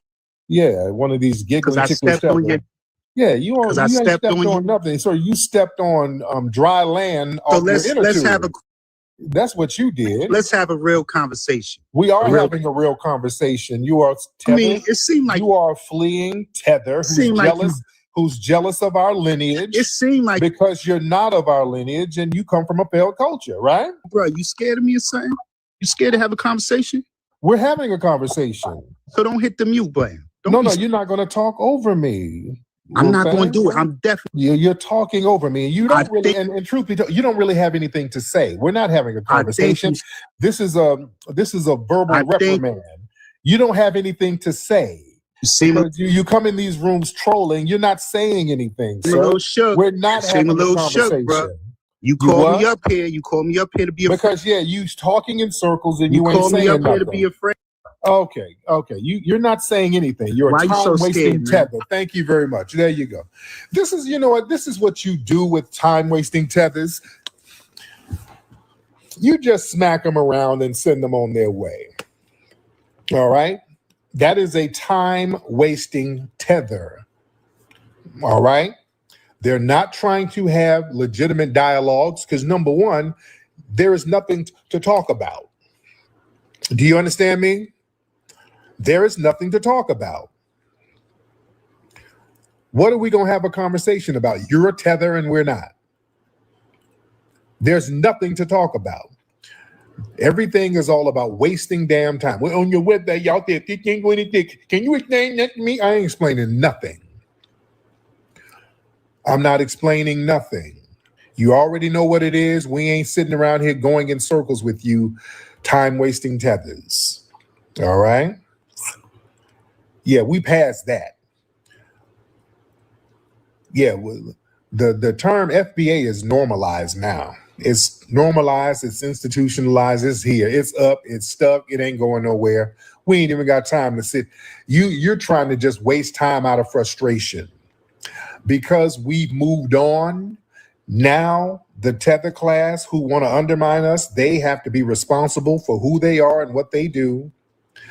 So they want to just sit here out of frustration and drag us into these pointless, circular, never-ending troll debates that don't mean nothing. It goes on and on and on for the simple purpose of wasting your time. You understand that? We have separated and delineated, and they have a problem with that. Now you got to be responsible for whatever you do. So you can't dump on us. And listen, we're still cool. We're cool with everybody. Delineation just means we're recognizing our lineage. We're not letting our lineage get dumped in with everybody else's. All right? Our lineage is recognized, respected, and honored, and it's normalized. So now when people do these little janky crimes, it ain't on us. This is what they don't like. Speaking of that, y'all saw they brought that dude back from Jamaica. Y'all know up there in Queens, a little 15-year-old kid got pew-pewed after a crowd jumped him. One of these fools pulled out a burner and pew-pewed him. They couldn't find him. And I told people it was a damn tether. Just everything about it was tetherfied. His ass ran off to Jamaica. They ended up getting him back over here. I think his dad coerced him to tell him to come on back because I guess they let him know, hey, if we go over there and get you, because we can go get you now because we got an extradition treaty with Jamaica. Now, we go over there and get you, oh, it's going to be some hard, fair time. The family's going to get hemmed up for harboring you. So, yeah, you might want to come on back. Yeah, he cut off his dreads as a disguise. Yeah, and they let him know, hey, man, we're gonna RICO your whole family if you don't bring your ass back. Now, we can do this the easy way or the hard way. What you want to do, we'll RICO your whole family. So that his folks let him know, hey, go back, Bumbaclad. Go back. Because they're going to make the block hot for him. So they brought him on, they sent him on back. They immediately arrested him. He cut his dreads. People were cussing him out while he was getting arrested. Yeah, that's tether. Ain't got nothing to do with us.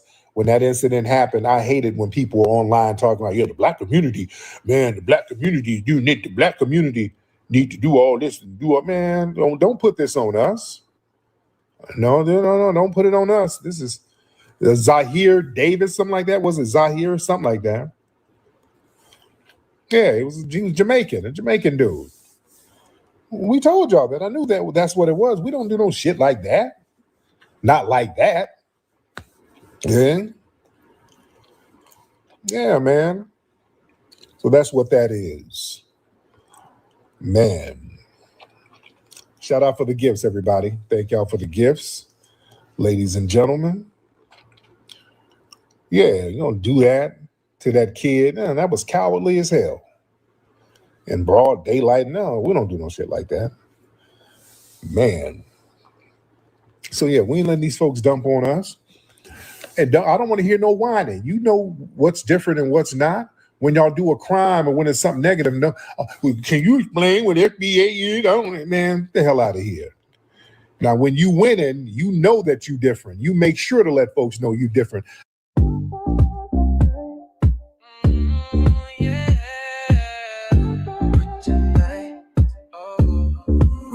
Tonight. Right about that shit.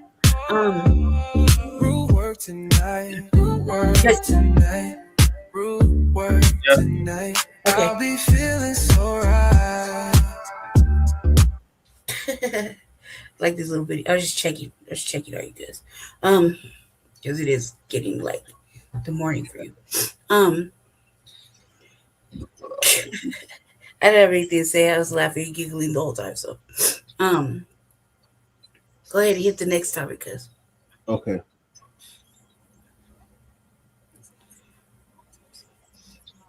hit this cue right here. You gotta tell me on the text where it is, because I'm in the back. I'm actually in the studio, but I'm in the studio. I can pull it up from the back. I just read my text messages. I am reading them. Yeah, because I don't know where to find the next. I didn't know where to find all that. Let's see if I can look it up real quick while you're in there. So carry on. Do not buy 12 tribes on earth hair growth oil and hair magic elixir unless you want super healthy, gorgeous hair that grows.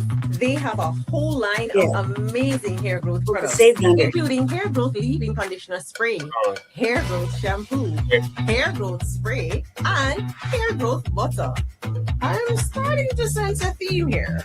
They include quality natural ingredients. They smell amazing, and you can see the results. Is it lined up like you wanted it? If you're looking for healthy hair growth for your natural or relaxed hair, try 12 tribes. Okay.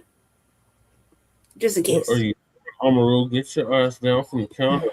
Shalom, family. Good to see you all here. Hope you're doing well. She's right here. You know, I was just looking at a press conference Donald Trump was doing because my last live, I'm going to be talking about gas prices. Some you're not paying places attention. across the country, gas prices jumped up as high as 50 cents overnight.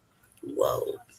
So we're definitely going to talk about that. That's probably more than likely going to be like around 545. That is outrageous for that kind of jump to be going up across the country. That is crazy. It's volatile. The market's been volatile. And of course, Donald Trump, I don't know what he's doing. I think what he's trying to do is get control of the media so they don't talk about the Epstein files, so they don't talk bad about the job he's doing as president, so they don't talk about anything that he doesn't want spoken about, any criticism of his cabinet. And my thing is, Donald Trump, if any of us got up every day and functioned on our jobs the way you do as president, all of us would be fired. And he's always screaming and hollering about somebody should be fired. Yeah, that somebody is you, Donald Trump. That somebody is you. Unbelievable what this man, he is delusional. He really can't see the lousy ass job that he's doing, but he's always complaining about somebody needs to be fired. That is just unbelievable to me. So anyway, y'all, we're going to talk about finally, and I've been waiting for this to come out about the U.S. bases that got bombed by Iran. They have kept this under wraps in this country since the war began. Nobody wants to talk about the damage done to the bases. Donald Trump had the satellite feeds turned off so that no one would see any of the military bases and all of the damage from. They all have been hit with missiles several times. So you know those bases are gone. They are gone. They use drones, they use missiles, and they also had jets fly over military bases and bomb them. That's what Iran did with each one. So you know there is nothing left. There's nothing left, y'all. So finally, they're touching on this once and for all. So we're going to listen to the report that came out regular pricing about the damage, and they said the damage is massive. What's regular pricing to you? Technically, we should not have military personnel over there, but we do. It's not like that everywhere. And y'all, the situation with the food, I looked up that. Also today, the situation with the food is getting worse. The escalation of food. It's getting worse. The military members are I mean, I feel so bad for some of them because when you look at them on video, some of them actually look like they want to break down and cry because they're hungry. Mm-hmm. And where, Michael? It's so bad. Iran has stepped up and offered to send the U.S. military food. It's different prices everywhere else. That is shameful that the U.S. still has not gotten food to these military personnel out there. And the person that the country you consider an enemy is offering to step up to the plate and send food to your military, Donald Trump, that you should be taking care of. He's not feeding them? This is embarrassing. It doesn't surprise me. This is embarrassing. But I guess we can't expect better from the people like Donald Trump that made this nation insolvent. So, y'all, let's get into this story.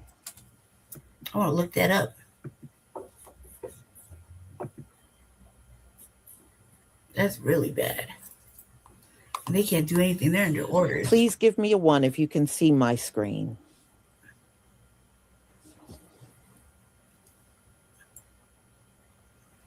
I mean, if they keep this up out there, you won't have to worry about a ceasefire. Your army ain't going to, your military, they're not going to have the strength to fight anybody. You won't need a ceasefire. Thank you. I hear what you're saying, Michael. I read it. I saw it. So I'm not really tripping too much. I just wanted to say it's different everywhere else. It's higher in certain places. It's lower in certain others. Either way, people are feeling the crunch. So NBC reported today that the U.S. has suffered billions of dollars in damages at U.S. military bases in the Middle East as a result of Iran's attacks since February 28th. So the U.S. government has not acknowledged this whatsoever. But I'm wondering, is this the reason that we're no longer allowed to see any sort of satellite images of the Middle East? Would this be the reason? According to the NBC report, Iran used missiles, drones, and F-5 fighter jets to target U.S. bases in the region, despite the U.S. government's claims that Iran has never used fighter jets against American targets. So apparently, shockingly, we're not getting the whole story from the U.S. government, if this NBC report is to be believed. I tend to believe it. Oddly enough, the Pentagon has neglected to release any details on the extent of damage to U.S. military bases publicly. I know, strange. And according to this NBC report, some Republican lawmakers have privately expressed their dissatisfaction with senior Pentagon officials for refusing to provide information on the extent of the damage or a cost estimate for repairs. I imagine this is one of the reasons that we're no longer allowed to see satellite images of the Middle East, probably because they don't want us seeing the extent of the damage to our military bases inflicted by Iran.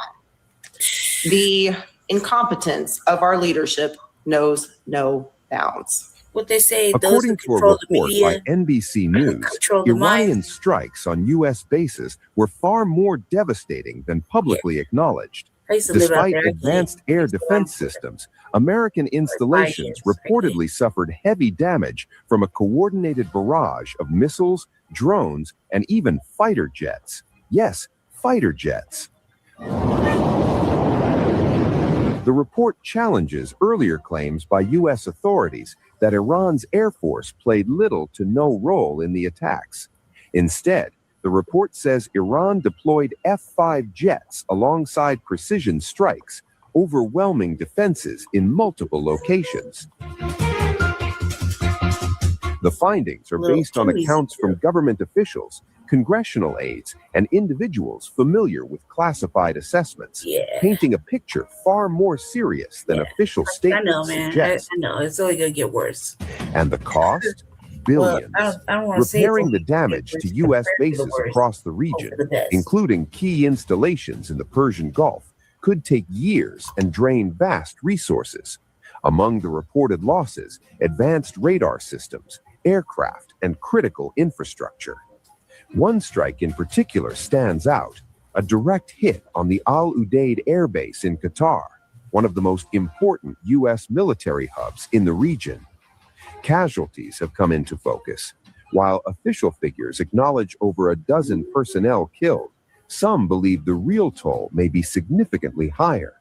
The conflict, which erupted on February 18, saw Iran launch a sweeping retaliation after U.S.-Israeli strikes, and it did not hold back. Tehran had warned regional allies any territory used against Iran would become a target.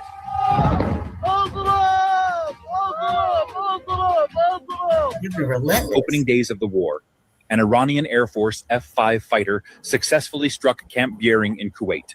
Even if the attack was largely symbolic in nature, it still represents a notable success given the imbalance in air power and the capabilities of U.S. air defense and reconnaissance systems. This also explains the nervousness of the Kuwaiti Air Force and Air Defense, notorious for friendly fire against U.S. aircraft, resulting in the shot down of 3 F-15s in a moment.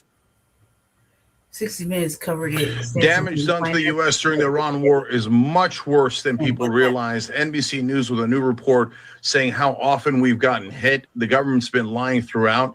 So they've hit dozens of targets since February 28th war started. In several Middle East countries, they've struck warehouses, command headquarters, aircraft hangars, satellite communication infrastructure, runways, high-end radar systems, and apparently dozens of aircraft. Okay. Not only that, an F-5 fighter jet from Iran bombed our U.S. Camp Beering in Kuwait. Despite the base having air defenses, that is a rare breach. NBC News says that marked the first time any enemy fixed-wing aircraft has struck an American military base in years. Trump and the entire government has been lying throughout. Our U.S. casualty numbers are probably also much higher. We've spent way more than we've said, billions upon billions of dollars on this war. All for Israel. Did you know the U.S. government may be hiding the true damage from the Iran war, even from Congress? Iran struck over 100 targets across 11 U.S. military bases in the Middle East. Runways destroyed, fighter jets gone, hundreds of millions worth of drones wiped out. Do you want to know what the repair bill was? Billions of dollars. The worst part is that Congress has no idea how really bad it is. One Republican aide said, and I quote, "No one knows anything, and it's not for lack of asking." Meanwhile, the Pentagon is asking for a record $1.5 trillion in defense budget, plus another $100 billion just for this war, while refusing to tell lawmakers what the money is even covering. Listen to this. Germany's chancellor came out and said that Iran is humiliating the USA. Also, what's weird is that casualty numbers keep changing without any explanation. Satellite companies are being told by the US government to hide images of the region. And one US official called it straight up the definition of a cover-up. So who's actually being held accountable here? Nobody. The all is well narrative is dead. Iran's retaliatory campaign has been a full-scale demolition of U.S. military infrastructure across 7 countries, and the U.S. government is lying to your face. According to NBC News, these weren't symbolic strikes. At Prince Sultan Air Base, high-precision missiles took out an E-3 Sentry AWACS and multiple KC-135 tankers, the literal eyes and gas stations of U.S. air power. In Jordan, a strike reportedly wiped out the radar for a THAAD battery, hardware worth hundreds of millions that the Pentagon didn't even want to mention. We're talking dozens of targets hit across Bahrain, Qatar, and beyond. And the transparency? Non-existent. The Trump administration is withholding battle damage assessments from Congress while asking for record-high Pentagon budgets. They won't tell you what got destroyed, but they'll ask you to pay for it. Meanwhile, Pete Hegseth stood at a podium on April 8th claiming a capital V victory, saying the U.S. had decimated Iran's military. Trump told the public, we've taken out their Navy, we've taken out their Air Force. Straight up lies. Even as they claimed Iran's Air Force was annihilated, an Iranian F-5 breached the supposedly impenetrable Patriot shield at Muwaffaq Salti Air Base in Jordan with dumb bombs and caused operational paralysis. Iran's drone and missile wings are bypassing billion-dollar defense systems at will. And the U.S. is pressuring private satellite companies to censor images of U.S. bases in the region. So they're not hiding the damage from Iran. Iran already knows. They're hiding it from us. They want you to believe the U.S. is untouchable while billion-dollar assets get turned to scrap. This isn't operational security. It's a cover-up for a strategy that is clearly failing. Their headline is Iran caused more extensive damage to U.S. military bases than publicly known. And they go through base by base and talk about how this is going to cost billions of dollars to repair. It's far worse than was publicly acknowledged. It's going to take a long time to repair the extensive damage that was done to any variety of facilities at these bases throughout the region. And also, and sorry, you can probably speak more to this, the type of aircraft that was even able to, to commit this level of damage was also quite shocking to them. It was like a Vietnam War era aircraft from the Iranians that was able to successfully attack one of these bases. Yeah, so this was completely covered up. And let me just read some of the details. The Iranian regime swiftly retaliated after the Trump administration attack on February 28th, hitting dozens of targets across U.S.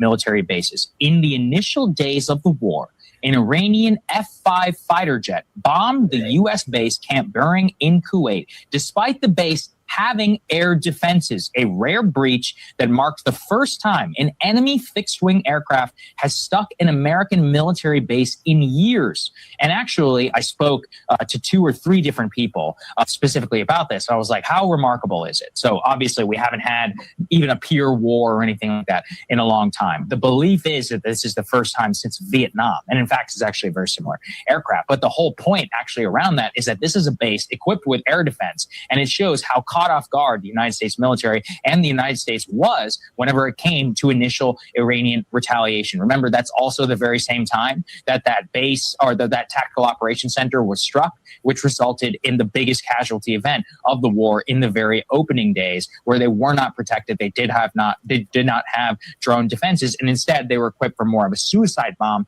potential attack. They hadn't updated to the more recent days. In the initial days of the war, an Iranian F-5 fighter jet bombed the U.S. base Camp Buring in Kuwait, despite the base having air defenses, a rare breach that marked the first time an enemy fixed-wing aircraft has stuck an American military base in years. But the whole point actually around that is that this is a base equipped with air defense, and it shows how caught off guard the United States military and the United States was whenever it came to initial Iranian retaliation. Just think that what this highlights, this entire thing, is not just about the Iranian jet being able to attack a U.S. military base, to evade or at least get around U.S. air defenses, is that we have to look at it in totality of not all of the bases just that were struck, the multi-billions in damage, the THAAD radar, the depletion of all of our interceptors from various different weapon systems, some cases 50% of the most advanced weapons, which are gone and would take probably 5 to 8 years to replace, even at an accelerated level. So it looks like Iran has been damaging a lot more than what the Trump administration has told us during this war. Specifically, according to an NBC News report this morning, relies upon a lot of good data and analysis. You're talking about 100 different targets across 11 bases, either American or those of our supposed allies in the Gulf region, across 7 different countries near Iran. Now, it's not just the numbers that matter. It is the fact that they're executing a sophisticated targeting plan. They have an overall strategy. For example, hitting $2 billion radars, of which we only have, a few in the world, and they take 3 to 5 years to replace, for the purposes of allowing more effective follow-on attacks. So this is something that has really been misrepresented by Hegseth, by Trump. They talk about, their military's, been obliterated. We've won, blah, blah, blah. And it's something to keep in mind. Believe that. Yes, Iran is fighting more of an asymmetric war of political and economic attrition, but they've also been a lot more successful than I think a lot of people expected in the direct head-to-head military domain. And the thing that really surprised me about this report This is embarrassing. An F-5 airplane that we sold to Iran in 1972, okay, an ancient airplane, got through the air defenses and bombed one of our bases in Kuwait in the opening phases of the war. A 1972 airplane. Unbelievable. This is like an El Camino, beating like our brand new Ferrari in a race. Pathetic. Utterly pathetic. So you can't trust. Why are they mentioning Israel? Israel's part of this too. From the press pool. How come they're not mentioning that? It's just the U.S. It's like he did the Homer thing and backed into the bushes. Fucking Israel. Like, why aren't they mentioning that though? No, what the Most High is showing us, you can't trust nothing about America. You can't trust nothing about this nation. And the next time these knuckleheads come around talking about their high IQ, I want y'all to remind them it's people that look like them that made this country insolvent. Okay?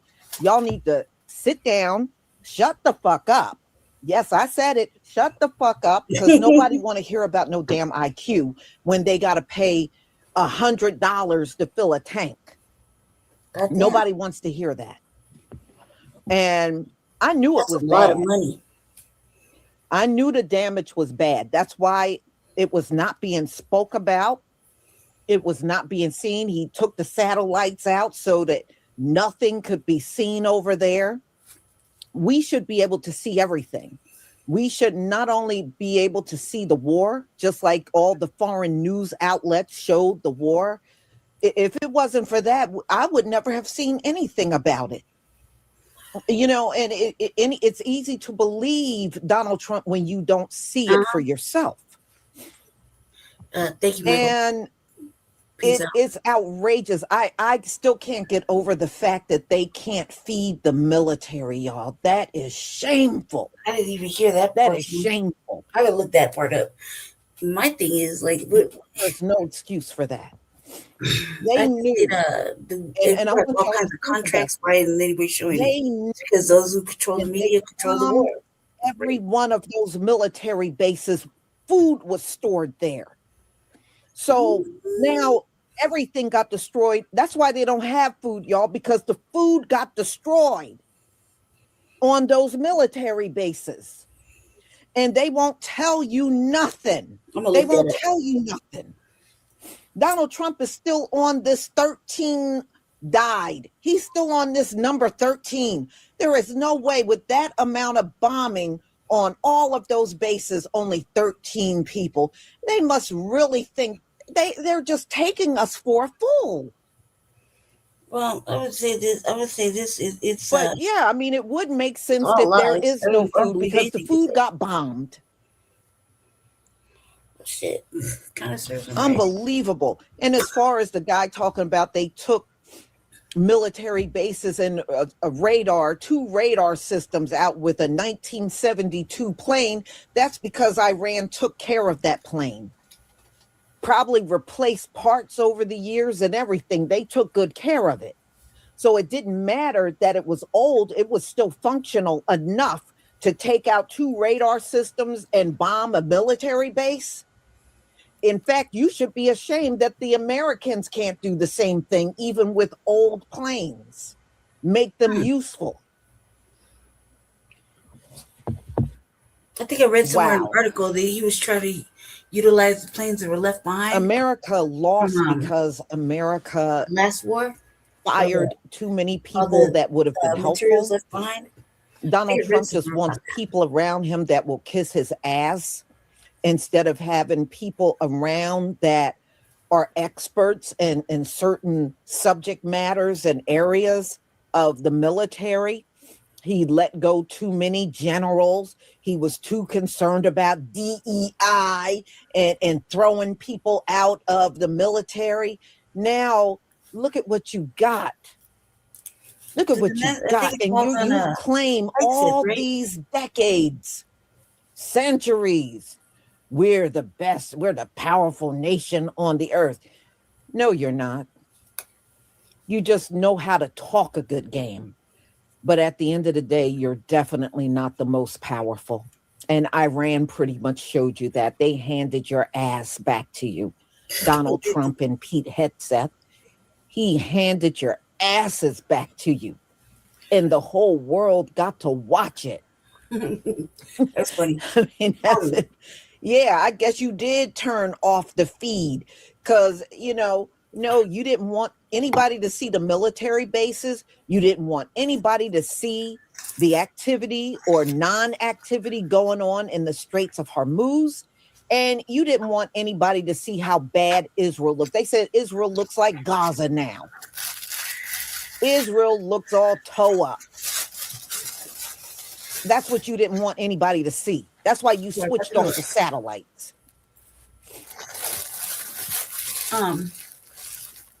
Wow. I don't know. I gotta look up some of the things she's saying. America's not strong, y'all. America's weak. Some emphasis on it, but I don't. It's not that I don't know why anybody would believe anything that is being said. Although I don't understand why anybody isn't looking at the market. Just think about it. It's right there. They're now doing automatic drafts starting in December. You gotta be weak anytime you gotta resort to stuff like that. So shit, nobody shouldn't go if they can't be fed or paid. So y'all, I'm gonna go ahead and conclude. Although I'm gonna look that up. Thank you so much for being here. I can see him not paying me. I didn't want to pay him before. I do have 3 more lives on tap for us. I have a forgiveness one because this has come up a couple of times when I was on TikTok.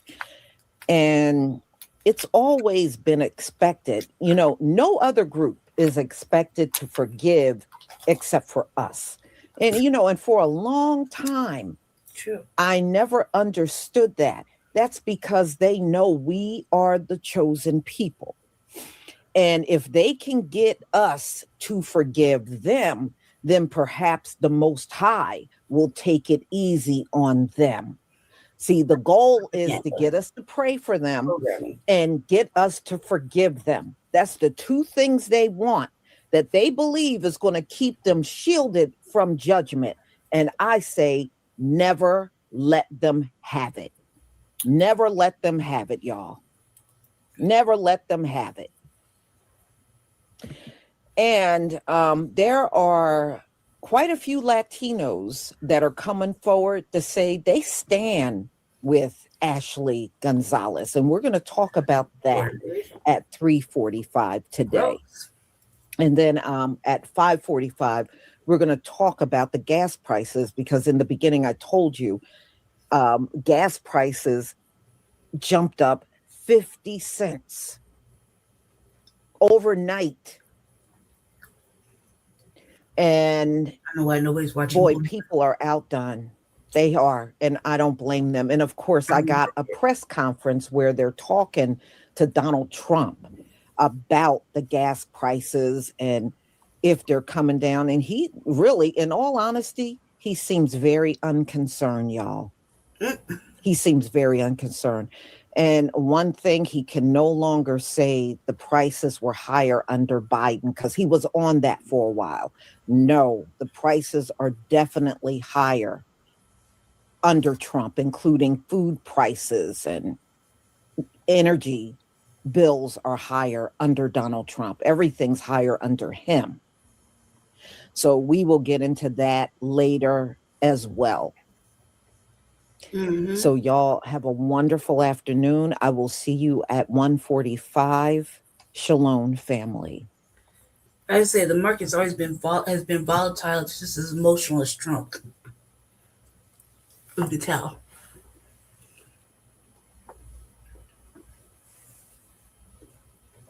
Even if it ended, I don't really think that it would get any better. A lot of damage has been done in damn near less than 2 months. What's up, world? Let me tell you about this beard growth oil I got from 12 tribes on Earth.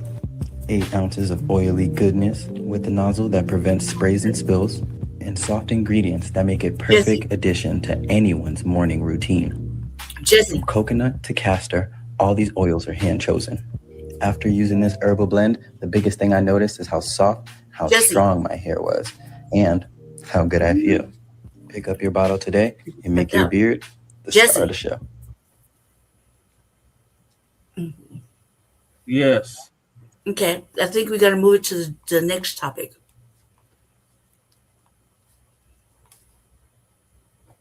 The one about the what did Jimmy Kimmel do?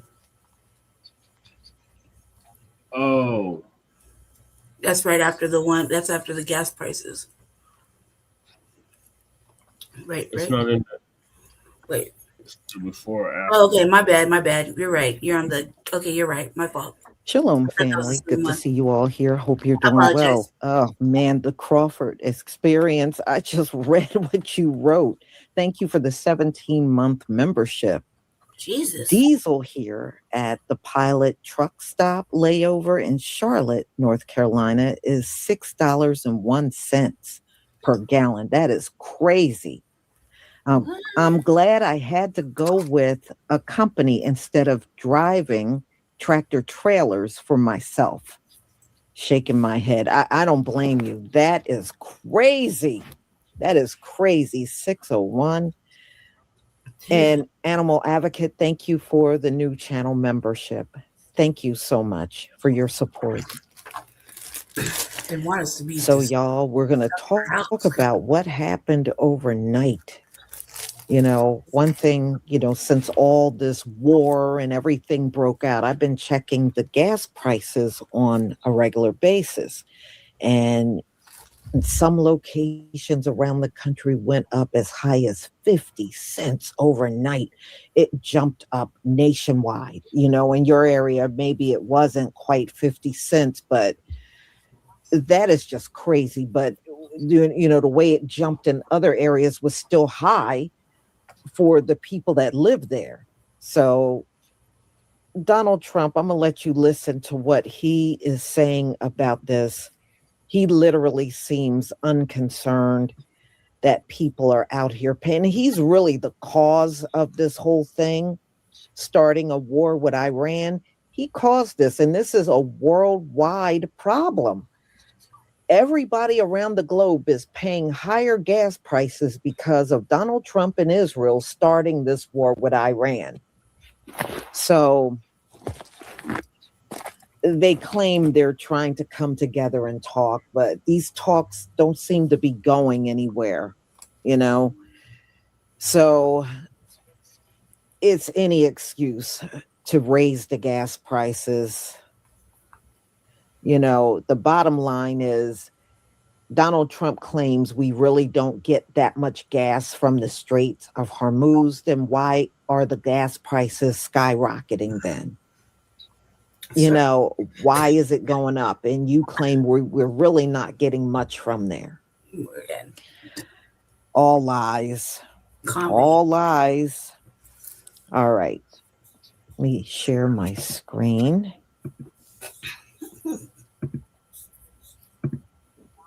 Please give me a 1 if you can see my screen.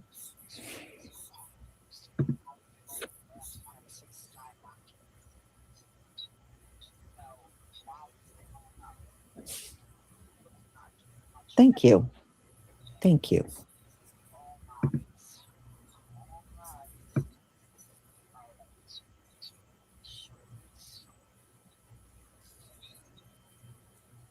You need more time. Does that mean Americans should anticipate spending more on gasoline for the foreseeable future? For a little while. And you know what they get for that? You know what they get for that? Iran without a nuclear weapon that's going to try and blow up one of our cities or blow up the entire Middle East.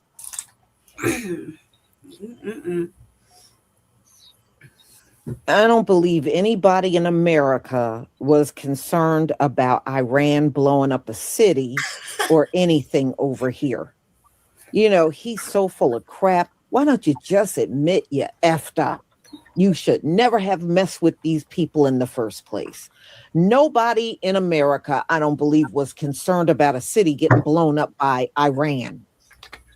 This is just crazy that he is trying to suggest that he kept us safe by starting this war. That's what he's really trying to say. And he didn't. He didn't. You want to see what shock would be? And I have to be honest, the stock market is at an all-time high right now. I thought it would have been down 20, 25%. When we hit, wait a minute, wait, can I finish my question? Wise guy. Stock market's at an all-time high right now. I projected, and I'm pretty good at this, that the stock market, Howard, would drop maybe 20%, 25%. And I understood that. And I said, hey, it's a bad thing, but I have to do what's right for the country, even the world. Because you can't have them, you cannot let them have a nuclear weapon. So the stock market, unlike what a lot of people were predicting, I thought they weren't necessarily wrong. The stock market today hit an all-time high. Hit an all-time high yesterday, the day before, and it's staying there. I thought oil would go up to maybe $200 a barrel, and oil is a different number than anyone thought. In fact, this country is much lower because we have all the oil we can use. We're actually, ships are coming from all over the world to Texas, Louisiana, and Alaska. They're coming from all over the world to get oil from the United States, while this is closed, the Hormuz Strait. So if you look at what I said, I guess it was right because I said I'd have it 4 to 6 weeks, and in 4 weeks we have totally defeated that military. So right now I don't want to rush it because you guys are, trying to make us look as bad as possible. I don't want to rush it. I want to take my time. We have plenty of time, and I want to get a great deal. I want to get a deal where our nation and the world is safe from lunatics with nuclear weapons. We have some news right now. Stickers like this one are popping up at gas stations across the United States of America right now. The I did that Trump sticker pointing up at prices of gas that are rising. In this case, almost $6 for a gallon of gas in some states. Not an average, but in some gas stations, you have over $5 a gallon, over $6 a gallon. Many are seeing over $4 a gallon. The average price of a gallon of gas in the United States, because of the president's war in Iran, is set to hit $4 a gallon as soon as this week. That would be monumental. That hasn't been happening since Russia invaded Ukraine. And in all seriousness, it looks as though this is only going to continue. An American. So I don't normally watch gas prices. I just go to the gas station and fill up my gas tank because I don't even like buying gas, to be honest. Mm-hmm. So that shit is always on E before I stop at the gas station. Mm-hmm. I'm going to be honest. But why am I paying over $100 now for gas? What's going on? And then gas used to last me for 2 weeks or more. Now it's a week. Yeah, a week. Probably a week and a day or something like that since I bought gas. No, and I'm not doing nothing extra. What's going on? Please tell me it's not me alone because $100 and something for gas.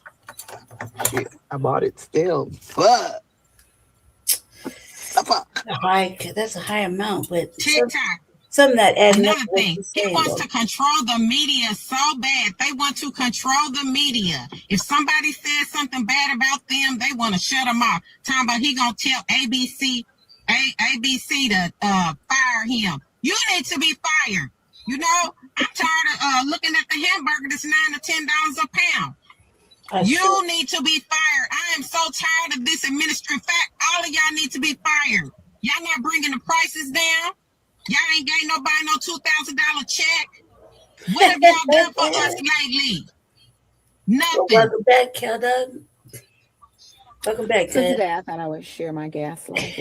I've decided to only put $25 in my tank at a time. I don't care if it gets me to half the tank, a quarter of a tank. I don't care what it does. $25 is all I'm giving. What's your gas logic? Just curious. I don't know about everybody else, but I know one thing. I'm tired of going to the motherfucking gas station every other day. This can't be real gas. This can't be. I just was in the gas station the day before yesterday, and on no way about a mom have to go back. They tricking us. They putting water in our shit. That water coming right out. Ain't no mother. Straight diluting it, huh? Mr. Orange, they need to step to the front and fix these gas prices immediately. Expeditiously. No. What is going on? These gas prices, I've never seen so high. Can you see that back there? That says 430. I've never seen that before where I live. Right. That like literally the other day it was talking to I the think other person in here about that. under $3, and then it's just jumped up over $1.30. It's a crunch, man. People are feeling What it. is going on? How can anybody afford that gas, especially if you're driving a truck? How are all you people driving diesel trucks affording that? Like, that is absolutely wild to me. So, that motherfucking Oldsmobile I mean, now. it's getting crazy out here. Shit. You can't afford to freaking drive to work and back from work. Drop down below what your prices are where you're at. Breaking news this morning. Can't afford to gas drive or prices feed yourself jumping again overnight, now reaching the highest price since August 2022. The national average, $4.18 a gallon. That's up nearly 7 cents since Monday. It's a new high since the war with Iran began. Gas is officially up to $4.29 in Michigan. And at this point, I'm about to put my gas on a payment plan. I'm about to use Klarna, Afterpay, Affirm, something. This is insane. Have y'all been paying attention? What the fuck happened to the gas prices? Okay, a couple weeks ago, last week, they was like, oh my gosh, it's getting up to $4. It was close. It ain't hit $4 in Columbus yet till fucking Tuesday. When the fuck gas start changing on a Tuesday? Monday, Wednesday, Friday. I'm used to them. Maybe, sometimes. $4.29. Okay, I was riding around yesterday like, damn, well, I wouldn't want to live out here. How the fuck gas get out $4.29? Okay, just in Columbus it was $3.89 yesterday. I was like, shit, I'd drive for that. Okay, but Sheets is really like $3.20. $4.29 today. Last night it happened. I watched it happen without even noticing. What the fuck? You pull in to get gas only to realize that gas prices at $4.50 a gallon. Like, what the fuck is really going on? Almost $5 a gallon is crazy. I mean, do they want people to get to the point where they just start walking everywhere or riding bikes? A lot of us couldn't even barely afford gas now. Isn't it up to almost $5 just makes it twice as worse. No reason why gas prices should be that fucking high. Pretty soon your whole paycheck is going to be used for gas. Talking about missing how it was back in the day. $20 to $25 can fill up your tank. Getting around on a buggy and a horse like the Amish people may not be such a bad idea. At this point, anything sounds better. Happen to spend $100 and something just to fill up your tank. I mean, is it just my hometown? Or is y'all gas prices high where y'all live at? I'm just trying to know. I know in some places it's cheaper than others. I had to scratch my head and double look. I honestly couldn't believe that shit. Gas prices are ridiculous. Afraid to know how high it's going to be in like a month or so. Shit don't make no type of sense. Need these gas prices to go fucking down. Right. All it's gonna do is add gas to used to be homelessness. $2. People are gonna lose their jobs under Biden. Now it's $4.17 and $4.19, but we making America great. Make it make sense, man. Make it make sense. It went from $2.70 to $4.19. It's crazy. We're gonna have to do better, y'all. I'm filling my shit up. I'm thinking the motherfucker gonna stop. This motherfucker still going. This motherfucker still going, y'all. It finally stopped. What it stop on? You don't have to stop. Look at this bullshit. Look at this bullshit. I'm telling y'all, something gonna have to change. I'm gonna start selling toenails on OnlyFans on this motherfucker. Got motherfuckers out here having to supplement their income to get some motherfucking gas. Jesus. And then to top it off, I don't know if y'all noticed, but the gas don't last that long. I don't know if they diluting that shit or what the fuck they doing. But that shit just don't seem to last that damn long, you know?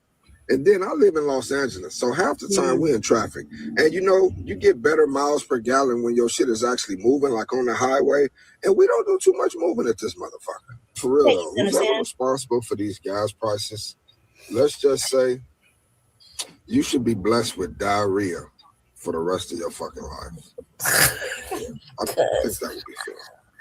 So the gas station I just left, the You know what's gas gonna was end damn up near happening, $7. It was $6.89. So I only put $15 in because the fuck is that? Hold up the motherfucking gas. That got me 78 miles worth of gas, Get too desperate. and I have 65 miles until I make it home. What you got to trade? So I'll make it home. We're heading to that direction. Trump, you got to fix this shit, man. I'm going more and more places and seeing $10, $3, $4. Gas shit getting too expensive, man. You need to help us out here and live. Motherfuckers they don't give a good goddamn because you see they don't care. Well, Don't care. unfortunately, Donald Trump don't care. Right. In fact, in that interview, he damn near avoided the question altogether when they were asking when are gas prices going down. I think the public is going to have to come to the realization that it's not coming down. It's not coming down. Even the economists are saying it probably will not even come down until sometime in 2027. It's no telling how high these gas prices are going to be by the end of the year. All it's going to do is cause homeless people to lose their at this jobs. point, even if they open the Strait of Hormuz all the way open, you know how long it would take really bad them to catch up from all the lost time up until now. You know, that's going to take probably several months. This is crazy. Donald Trump, nobody needed that war. Nobody needed the war. We were already dealing with inflation before the war, but you made it far worse than what it really had to be. And we're not even in summer. Summer is usually when you pay higher prices because you're paying for that summer blend. Right, I'm telling you, man. And it's not even summer. And look at everything out here. It is outrageous. I said by the time summer comes, nobody's going to be able to afford to drive their car. It's going to get like that. Wow. Desperation. But according to Donald Trump, when he got into office day one, everything was going to go down. All the inflation was going to go down. That's the claim he made. He's now been in office for over a year, and we ain't seen crap go down. The loving arms of the Democrats. It seems like that's so y'all. The push, you know what I mean? Everybody's so unhappy. I remember back in 2022, we used to, locally, we used to tell each other where the cheapest gas was. And everybody would go over to that gas station, especially if it was close by. So I guess people are going to have to go back to doing that again, telling each other where they could find the cheapest gas prices. Which is really technically not cheap at all, but it's less than the other gas stations. So y'all, have a wonderful, wonderful evening. And we're coming back together tomorrow to do this all over again. Takes regular and let it. Shalom, family. They cutting it like they cut dope. It's just crazy to me. The motherfucker's like, what happened? What happened? Don't you pay attention? Always pay attention. It's just me. Like, pay attention. Do y'all see what's going on with Jimmy Kimmel? They're mad. The right wingers are mad at Jimmy Kimmel again.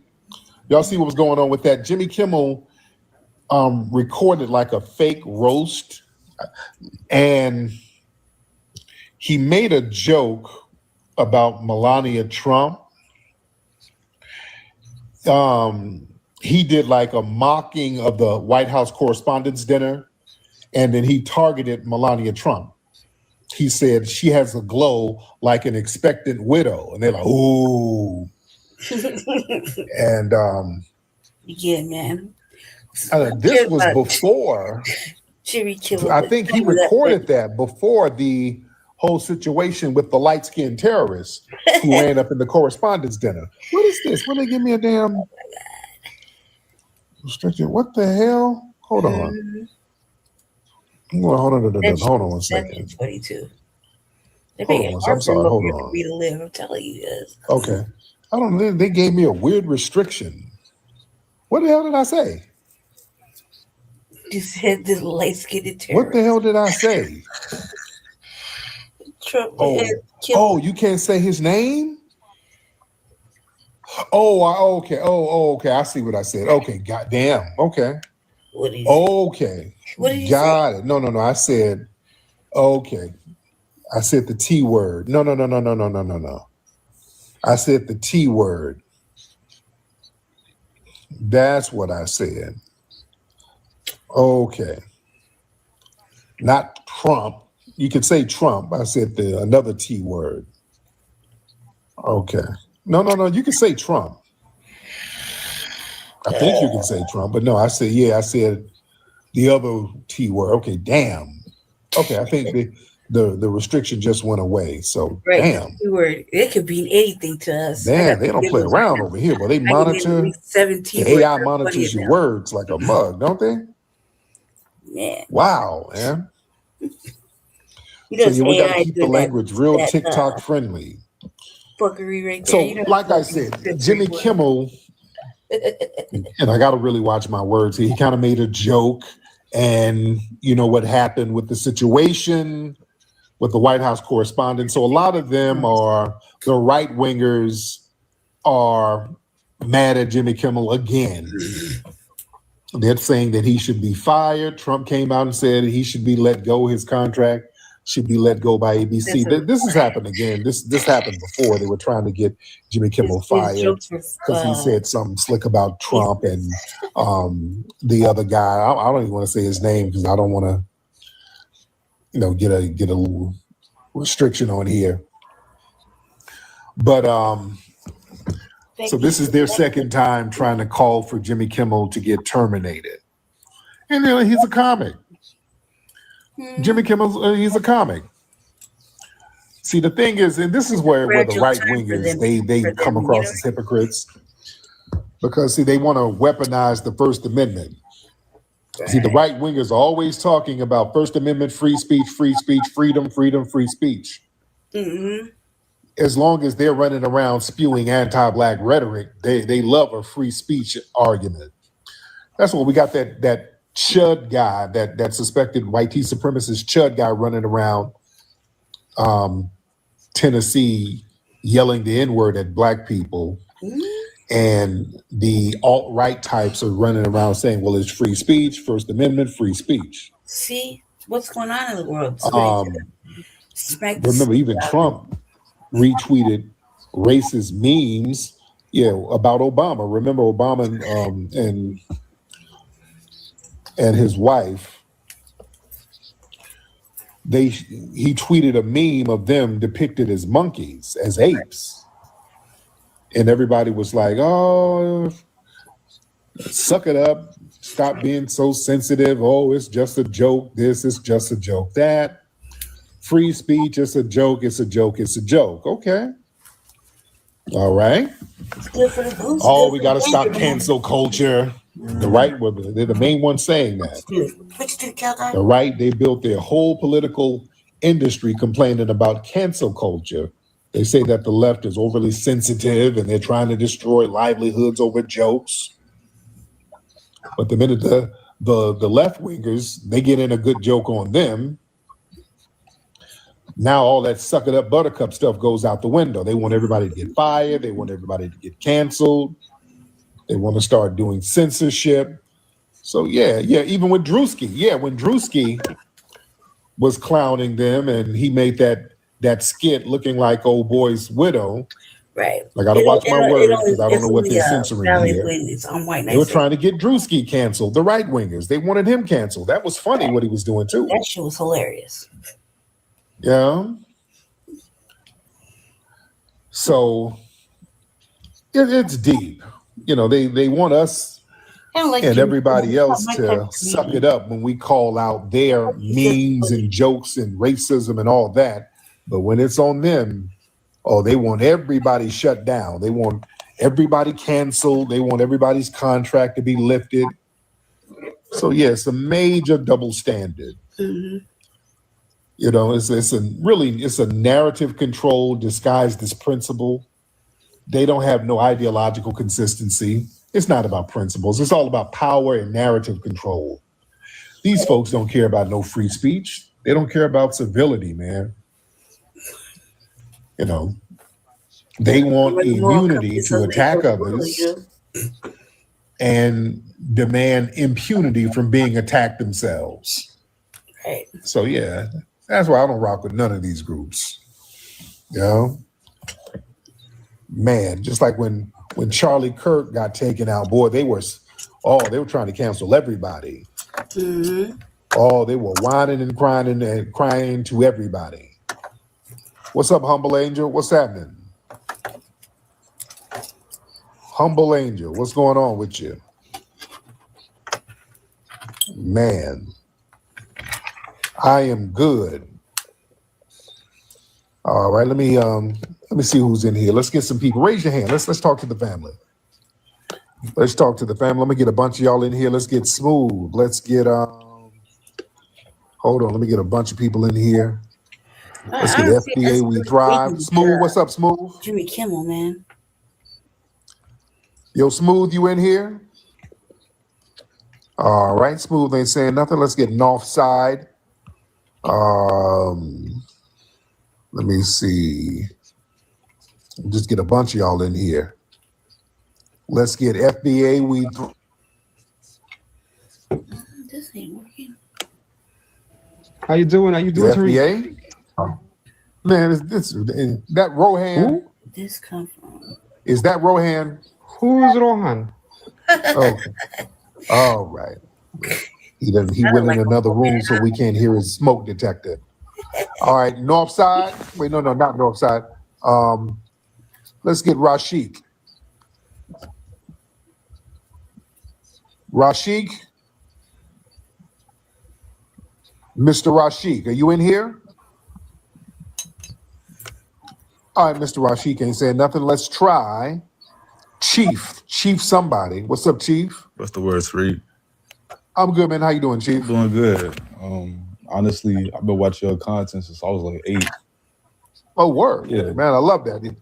You Caribbean? I hear a Jamaican accent. All my life, I'm not Caribbean. I'm from Chicago, Illinois, man. Oh, there you go. Yeah. My man, what's going on with you? Yeah, I'm good. I moved to like Cali recently. And like, oh, you moved out here? Oh, yeah. How you like it out here? Man, it's weird because like I go to like all these jobs and stuff. It says like Spanish hired, and like I feel like that's a smoke screen for these people to like discriminate against like Americans from getting jobs. And I see like yeah. Oh Yeah. yeah, it's definitely that. Man, It's, I haven't been home they in a don't play no while. games about that. Sounds good. Yeah, they dead serious about that discrimination. Sanchez, what's up, Sanchez? I haven't been Hey, home. how's it doing? How's it going? I'm good, man. How are you? My favorite memory about like Michael Jackson. I remember you remember when he did that I don't know what it was, like a maybe 60 Minutes of ABC, and then it did like it was a woman, and they was in the limo, and there was a woman, I guess her titties was bouncing. You're like, look at her titties bouncing, look at her titties bouncing. Oh yeah, I think I saw that.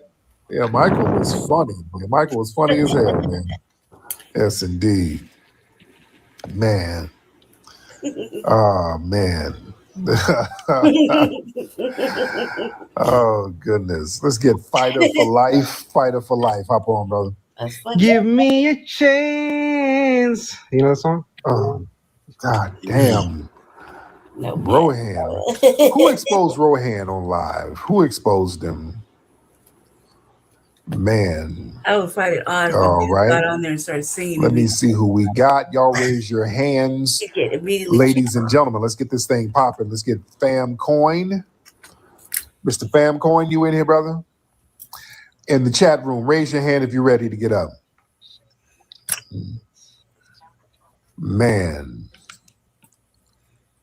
Web 3, hop on. What happened with Rohan? Y'all said he got exposed. What happened to Rohan? One person just Web 3. I'm over here looking on the Web 3, hop on, brother. my usual little free sites because I'm gonna watch it like that, like I watch Man. everything else.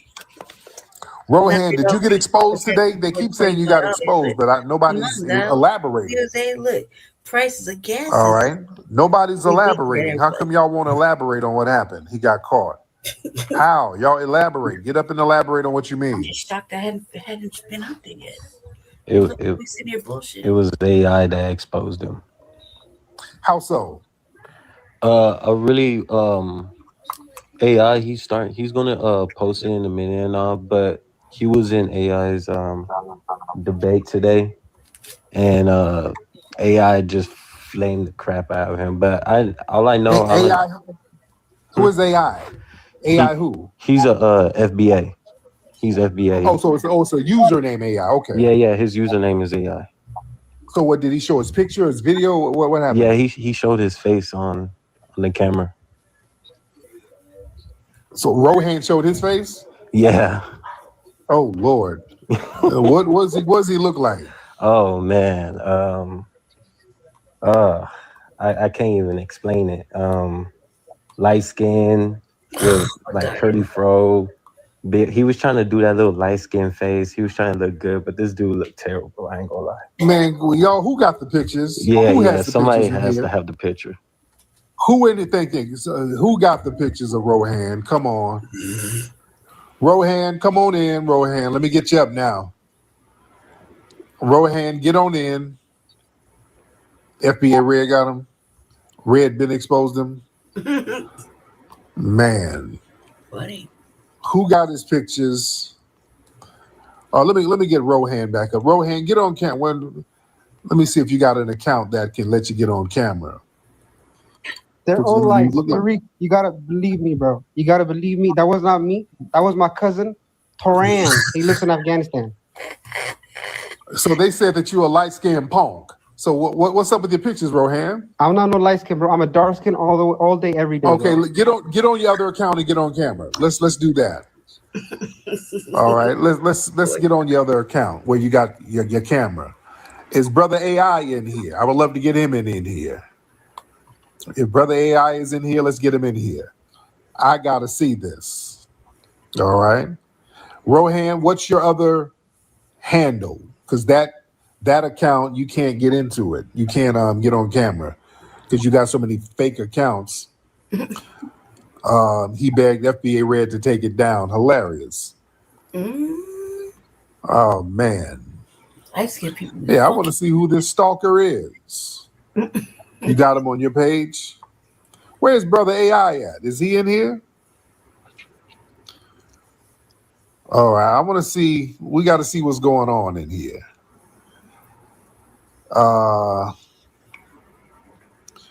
Is FBA Red or Brother AI in here? Is posting it. What's TMR? What is that? He's fighting that hard. Not convincing. Oh, y'all got a show. I want to see. He's doing AI's doing a live tomorrow. Okay. Man, y'all ain't got no picture of him now. I know somebody got it. All right. I know somebody got it. Somebody who got it? Who has a picture of Rohan? Raise your hand. If you have a picture of Rohan, raise your hand. I know somebody got to have it. Just the one time nobody's raising their hand, huh? Oh, man, come on, man. No, somebody here in the room right now. All right. Okay, I want to see it now because I'm live now. Right. If you got it, raise your hand. All right, let's do that. What's up? Visa denied. Hop on Visa denied. I'm just getting random folks in here. All right, Visa denied.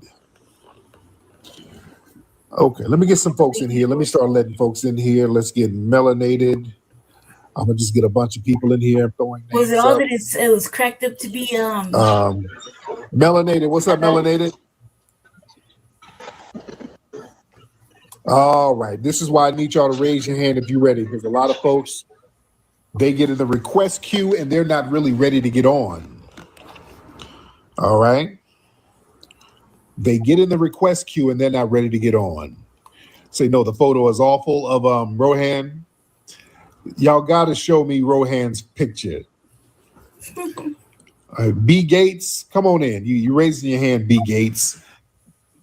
All right. What's going up, on, B Gates? Tariq? How you doing, man? I can't call it. Hey, I got a couple things, man. It's funny how ever since this shit started with you coming out, with us delineating and making a thing of it, a lot of shit just come up and down my timeline. Now I see Tiffany Haddish saying that she Eritrean and she didn't speak on it because she wanted to keep things simple and not stir the pot. And then you got, Nia Long saying she Trinidadian. That shit hurt my heart. You know, it's a lot of shit going on, man. Did you see all of that? Yeah, I did see that. I saw that. Very interesting. You know, but a lot of people they've been delineating, and the only issue is when we delineate, and we're not going to let people shame us out of delineating. Visa denied. Hop on, brother. You wanted to hop on, right? All right. Visa denied. Hop on, brother. All right. Let's see who we got. All right. Let me get a bunch of people in here. I'm just looking at the request queue. Let's get Jay Muscle in here. Malik in here. I'm going to just get a bunch of y'all. 90 mentals or mentality, something like that. All right. Who we got? We get Matt. 7 Sign. Let me just get a bunch of y'all in here. Okay, guard. Is that Malik? What's up, Malik? Hey, not much, brother. What's up with you, man? I'm good, man. How are you, sir? I'm all right. What's on your mind? I just had a little question, man. I heard you went to Senegal, and that's where I'm from. No, I would just wanted to ask, what's your what you think about Senegal? That was all. No. Yeah. When I was in Senegal, I had a good time up there, man. The people were very cordial. Mm-hmm. Very cool people. Right. There was a vibe in Senegal. There's a very cool vibe out there. Everybody's very nice to me. Everybody respectful. There's a couple of people who tried to finesse, but I wasn't tripping on that. But it's cool people. How long you been over here from Senegal? I've been here for 15 years now. Okay. You plan on going back to visit? Oh, hell yeah. I went back in 2019 and, started some businesses and shit and just come back. It's been 5 years now. I haven't went back. I'm still, coordinating with my people. But, I mean, my kids are here and my wife is from here. So, Oh, you got you an FBA sister? Huh? You got you an FBA sister? Yeah. Neller. Yes, indeed. Love that. All right. There it is. Yeah. There it is. And we doing good. We got kids and everything. That's why, sometimes you just hurt me see all this kind of division. Even though I still understand your point on not let, Africans trying to tell whoever or nobody who they are. And just like I said, who we are. Y'all know we need to give y'all the respect for first, right? For all what y'all achieved already in here, and give us the chance to come over here and trying to make it back there and everything. So but what kind of accent? I mean, what I'm saying is because when I just came here. What they've been telling me, like you see back home, you see how they treated you. Some of them be just like seeing their cousins and things. Because like that's what they told us about, right? Those are your cousins and shit. So, but when you came over here, you heard different stories and stories. But all I'm saying right now is we just need to respect each other. I heard say everywhere. Yes, sir. And thank you so much, sir. Thank you. There it is. That's Malik, ladies and gentlemen. That is Mr. Malik, ladies and gentlemen. So glad to have Mr. Malik on. All right. Mr. Malik, ladies and gentlemen. Good Lord. Jesus, what is that? Boy. What? Mr. Malik was very long-winded. All right, shout out to Malik in that respect. He's very respectful. Mr. Malik was very respectful. I will give him that. But boy, it was taking a minute for him to land that inner tube. Well, he was circling. From Senegal, I got a wife and kid. My kids and my wife. We thank you for everything. All right, thank you, brother. I appreciate you. That's our brother Malik, ladies and gentlemen. That's our brother. All right. Malik show respect and we show respect back. I ain't got a problem with Malik. That's our brother, ladies and gentlemen. I have no idea what. Let's get Matt. Matt, you in here? Yo, Matt, are you in here? Okay, Matt ain't saying nothing. Let's try Ultra Dark. Ultra Dark, you in here, bro? Yes, sir. Good day, sir. How are you doing? I'm good. Now, I hear a West African accent from you too, sir. No, sir. Not at all. I'm not West African, but I am African. Okay, what part of Africa? Central Africa? Tell the truth. It's not East Africa. Yes, I'm originally from Central Africa, but right now I reside in South Africa. Oh, okay. Are you from the Congo? Yes, precisely. There you go, my brother. How's everything in South Africa, by the way? Well, generally life is not so bad, but right now there's a bit of xenophobic tensions happening in the country, but it's a mix of both good and bad to be sure that's direct. Now, have we talked before? Because your name looked familiar, Ultra Dark. Have we talked before? I don't like that. Absolutely not, but I do come over every now and then to your lives just to hear some of the exchanges and conversations that happen. It's very, I think for me, it's very, very productive, because I absorb a lot of the knowledge and it's helpful. I would like to say my. So what else is on your mind, brother? Go ahead.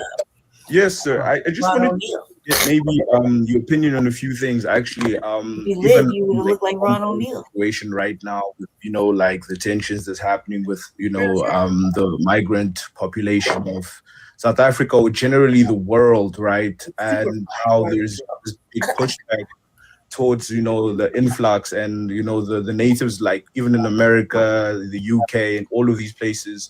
We see a rising, even in Europe. I see we have like white nationalists forming groups just to fight off this whole idea of people coming over from, I wouldn't call them third world nations, I would say rather developing nations. And I understand that the main source of the problem is economical. So I would just want to understand from your perspective, what do you think is the way going forward? Because I feel like people coming over to the West to try and build back home is not sustainable. What do you think is the way forward? Well, the thing is, man, a lot of people, I think they should really focus on, kind of fixing their homelands.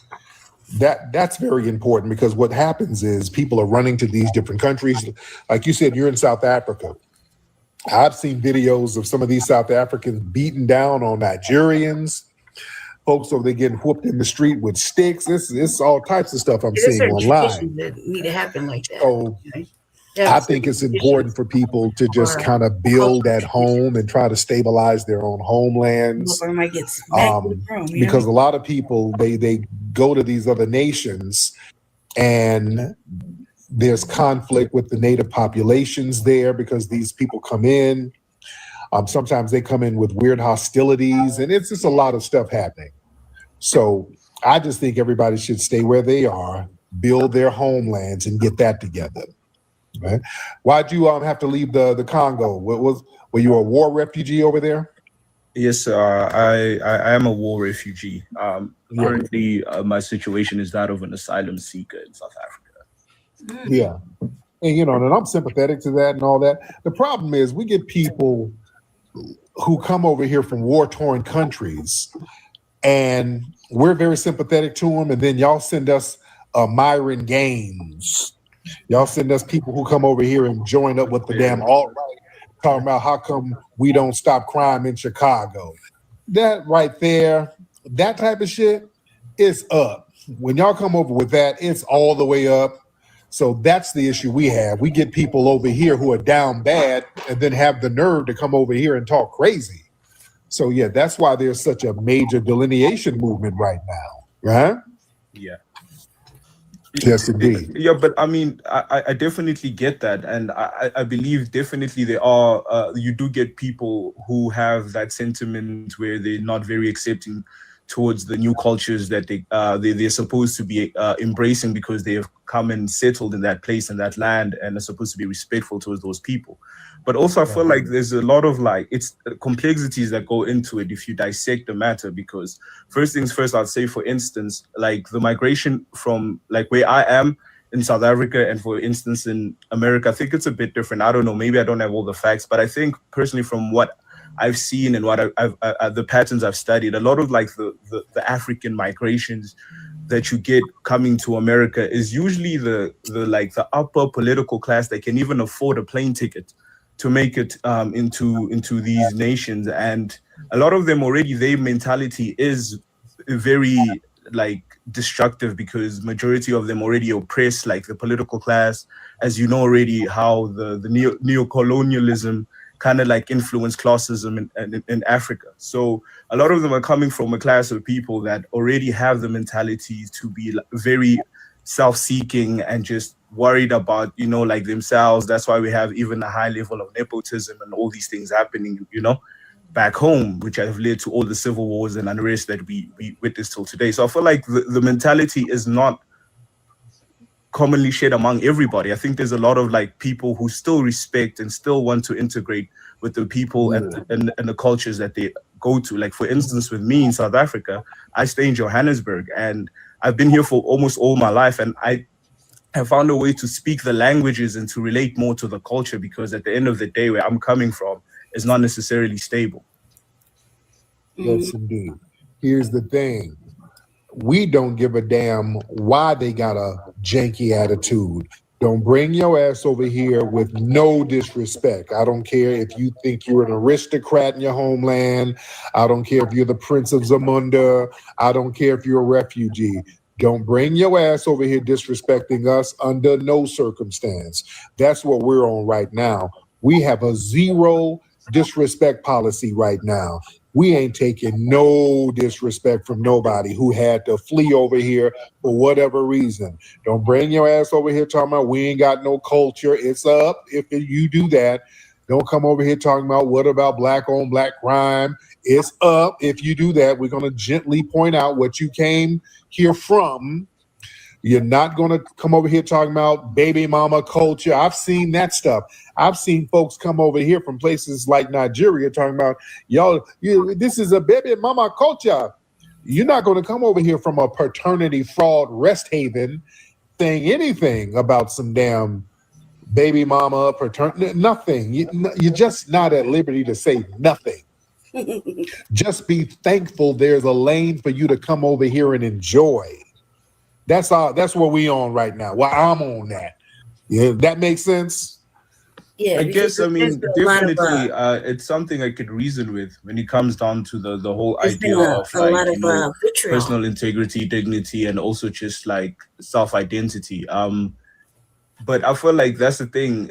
In as much as it's your opinion that you don't feel like you should be disrespected by people who come from like I would say a more or less developed economy or whatsoever, you know, it's not necessarily gonna register in everybody's heads that this is the attitude you're supposed to have, because obviously there's real life experiences. I don't think that everybody comes there with that idea to disrespect anybody. But all right. Thank you so much, brother. I appreciate you. Thank you. Okay, yeah. Oh, okay. Yeah. Jesus. All right. This is There's bad a lot as of in the banjo. brothers. He kind of splaining. Okay. Thank you, brother. But he's kind of splaining, and yeah, I ain't really trying to hear all that splaining. What he just said is they I said what I said. Predisposition of all right. trying to be closer to. Yeah, I said what I said, man. That's what I'm on. Foundational Black I American. don't give a damn. Let me just put it like that. I don't give a shit. I don't give a damn about none of that. Right.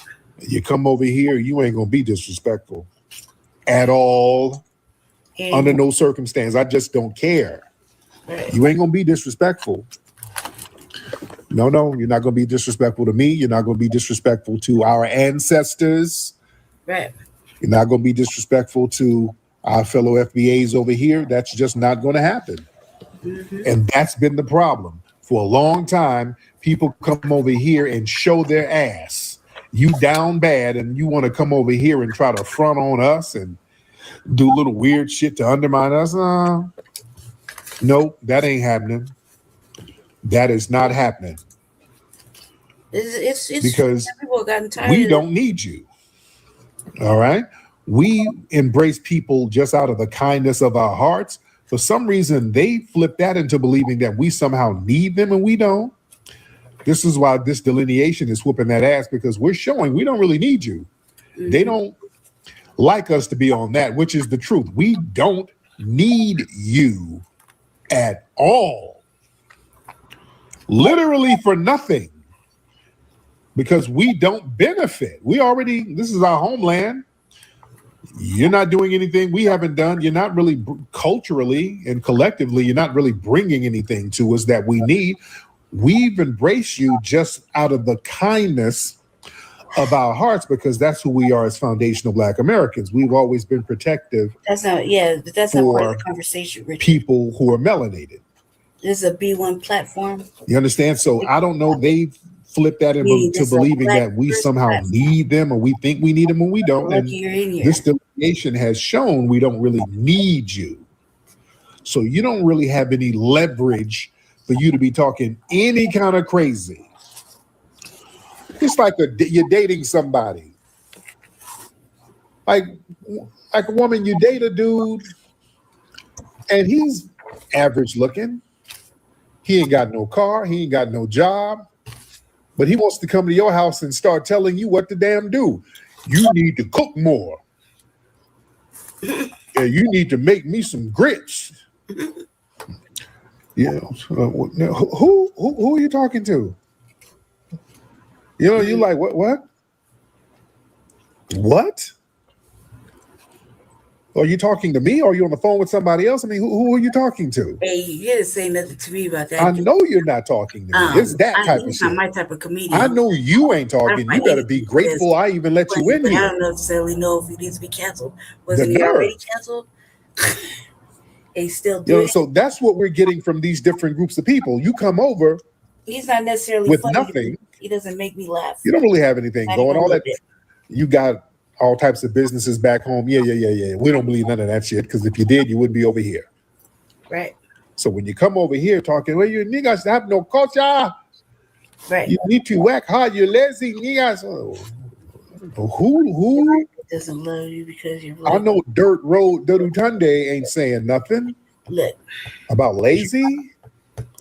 Are we going there? So yeah, you're gonna get checked if you say crazy it doesn't stuff. matter if they love us or not. Yeah, some of that, those weird delusions of grandeur. We're everybody's getting rid of that. Who's in we're getting rid of that.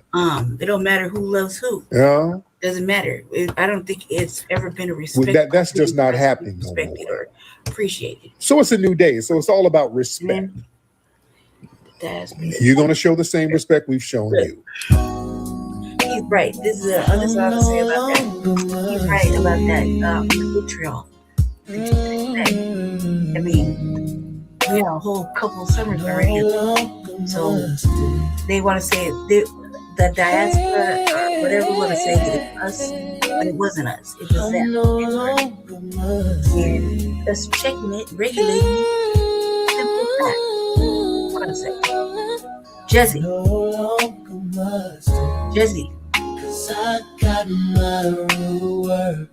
on 1 second, fella. Hold on 1 second. Okay, Jesse.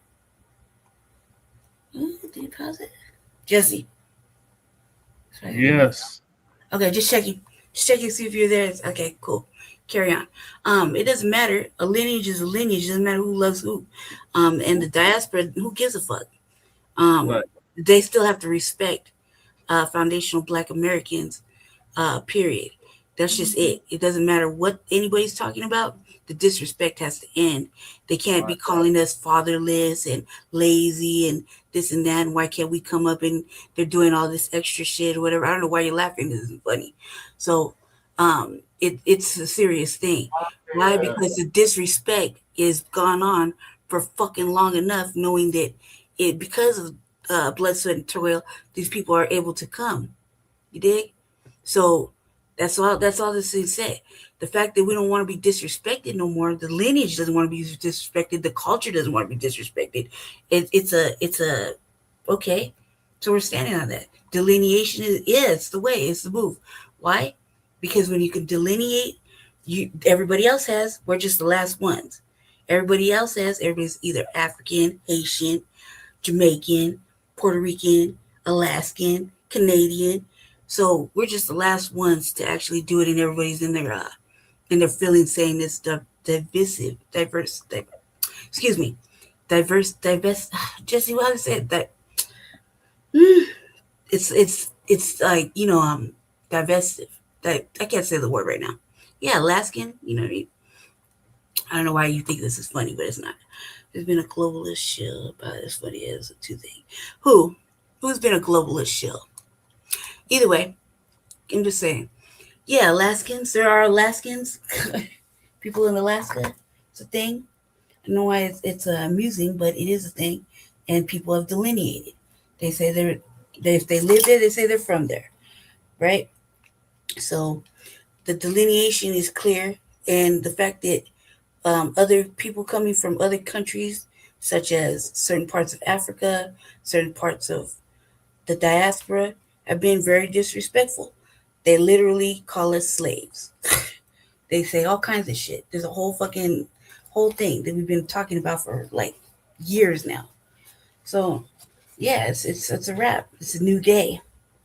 That means if they get it, then folk get it. Everybody gets it. You know what I mean? No longer being called out your race. It's a whole bunch of shit. It's serious. Yeah, who gives a fuck? They act like they're better. They're not. Look, everybody wants to tell us that we don't have no culture. We are the culture. You see what I'm saying? Everything's emulated.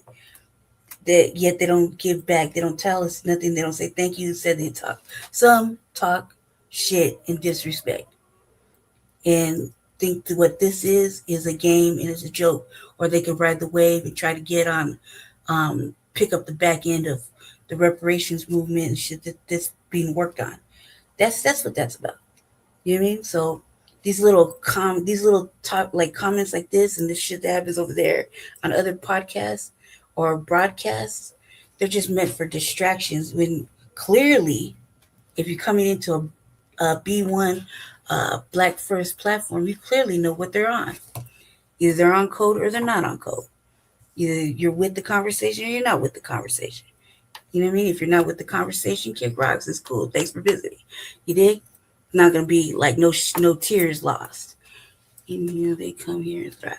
Right. But we can't go. This is the thing about them coming here and thriving. We can't go nowhere else. And even when we go visit, okay, we give back to the economy. We spend money there. We don't leave the country in disarray. We don't go back and say, oh, we were just talking shit about the country we were at and the people there. We're not that way. You know what I mean? We're not that way. We go to visit somewhere, we spend a little money, we have a good time, and we come back. Okay? But you don't see us, oh man, fuck them people, woo, woo, woo, over there. We don't do all that. But when people come here, they have a strict, already pre-programmed disposition to, and I'm not saying all, I'm saying some, have that vitriol on their chest, predisposed disposition of racism, white supremacy, and trying to be the proximity to being a safe whatever under white supremacy. Okay? Whereas we don't do that shit. It's very clear.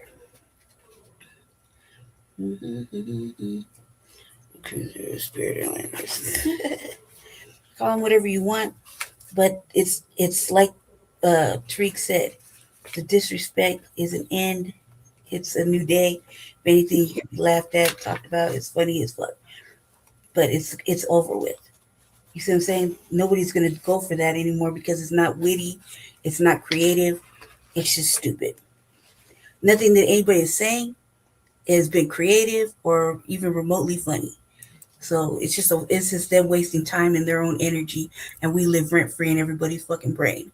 Okay? Right. You're right, levels to it. Go ahead, Jesse. Hit the next topic. I think there's two more.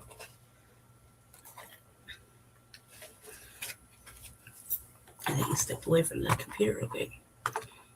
Jesse.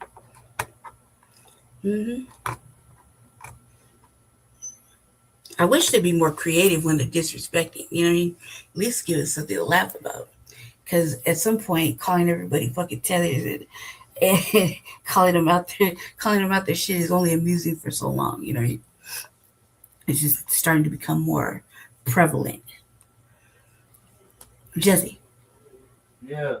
Hit the next one. You want me to take over? I can do the last two. Okay. All right, bet. I'll talk to you later on in the morning, okay? Okay. I got it from here. All right. Peace. Hold on, family. Let me just take over real quick. Real quick. 1 second. I gotta switch over. Let me see. 1 second. Okay. Come on, wireless mouse. Hold on, family. We're shit talking and reading something. I wasn't paying attention about my stupid wireless mouse. Stop sharing the page, or stop sharing so I can share. Please and thank you. Okay, hold on a second. We just gotta switching operators. All right. Peace out. Talk to you in the morning. Talk to you later in the morning. Okay. All right, family. We're still here. Thank you for watching 16 Little Eyeballs, even though the numbers are weird. Thank you for peeking and not speaking. You could speak. It wouldn't be so goddamn weird. All right. Let me see real quick. Just 1 second, family. I gotta move over to the next screen. He's he's been busy today. Let me see. Come on, baby. Hold on 1 second. I plug in the mouse. Exactly. I've been sitting here for I did my broadcast, then I did Shabaka's, and then this, so it would make sense that the mouse isn't working. It needs to be charged. 1 second, family. Bear with me. Okay. Let's see. Move this up so I can see it. Okay. All right. Okay. All right. Sorry about that. Let me move this. This is ready to play, huh? I'm in the midst of while the show is moving along, I was in the midst of cleaning off my desk, and I moved the mouse pad. Okay, hold on a second. Okay, here we go. This is the next one on the queue. It says black woman says she is worried about. Come on, cuz. She is worried about worried after realizing. What does it say? Hold on a second. 1 second, really. Since the thing I'm rubbing the mouse on is like, I gotta put the other thing back. Okay, here we go. Wait, oops, my fault. Wrong one, my fault. See what happens? Moving too fast. Okay. All right. Uncle Phil's gonna tell us about it. That's what Jesse would say. All right, hold on a second. Come on, Uncle Phil. Shit.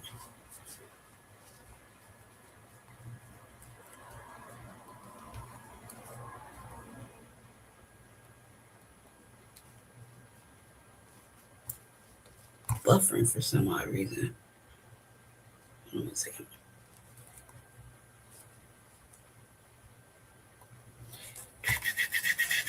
While we wait for this to stop buffering, hold on a second. Let me check the stream out real quick. The thing I just had on here. 1 second. Apologize, family. Apologize. But as you see, not having a really technical issue. It's just a wireless mouse issue. At the time when I got it, I thought it was cool. It lit up, and it lit up in my favorite color, the keyboard too. And I've had it for a minute, so it kind of makes sense that it would be acting like it don't got no goddamn sense. Here we go. Come on, baby, come on. It's testy. So I gotta find the right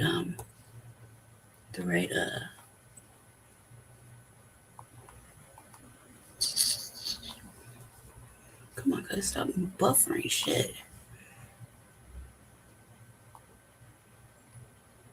Okay.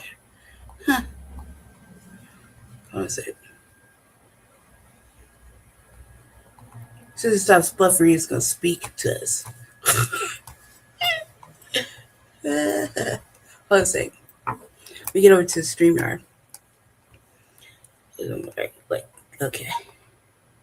Put this shit. I'm about to give a fight. You can if you want to. Shit. No, won't make no never mind of me, sir. No, never mind of me. Not my job to keep people who don't want to be kept.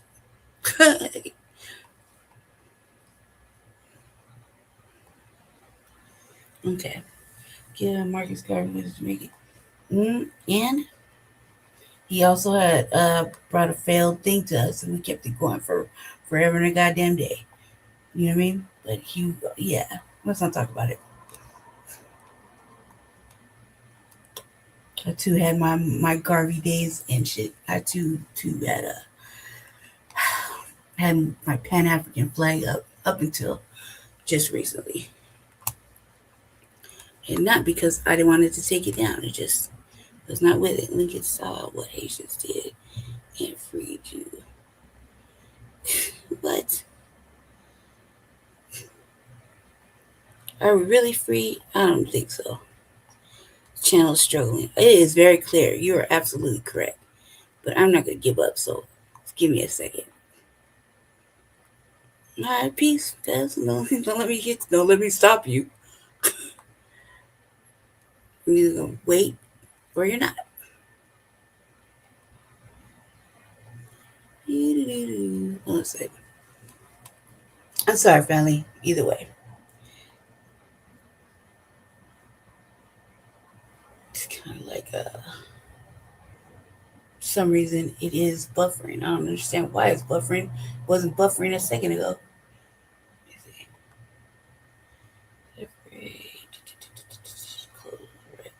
Okay. Bam. Go right here. Sorry, family. I have to do it again. Oops. Yeah. Anyway. See. Shit. Hold on a second. Okay. Like I said, I was cleaning off the desk, and before I took over, so everything's kind of jumbled around, you know. And I was multitasking. Forgive me. Actually doing important shit over here. Cat dog, you still in here? Let's see. Let me pull this up real fast. Okay. Bam, open this up right here. Okay. See, I knew the numbers acting stupid. Play this right there. Okay.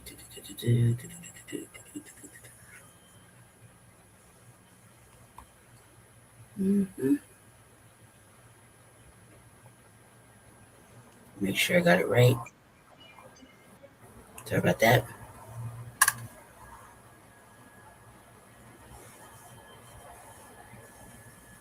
Okay, here we go.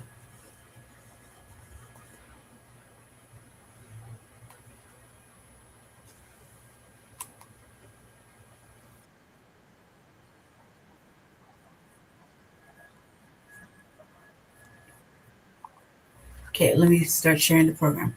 I fixed it, family. I fixed it. Just had to redo it real quick. Okay, hold on. Let me just share this. My fault. Too much you see the struggle. I careless. No, just give me a second. I had to redo it. So, but I got it. I got it now. Now we can carry on. Okay.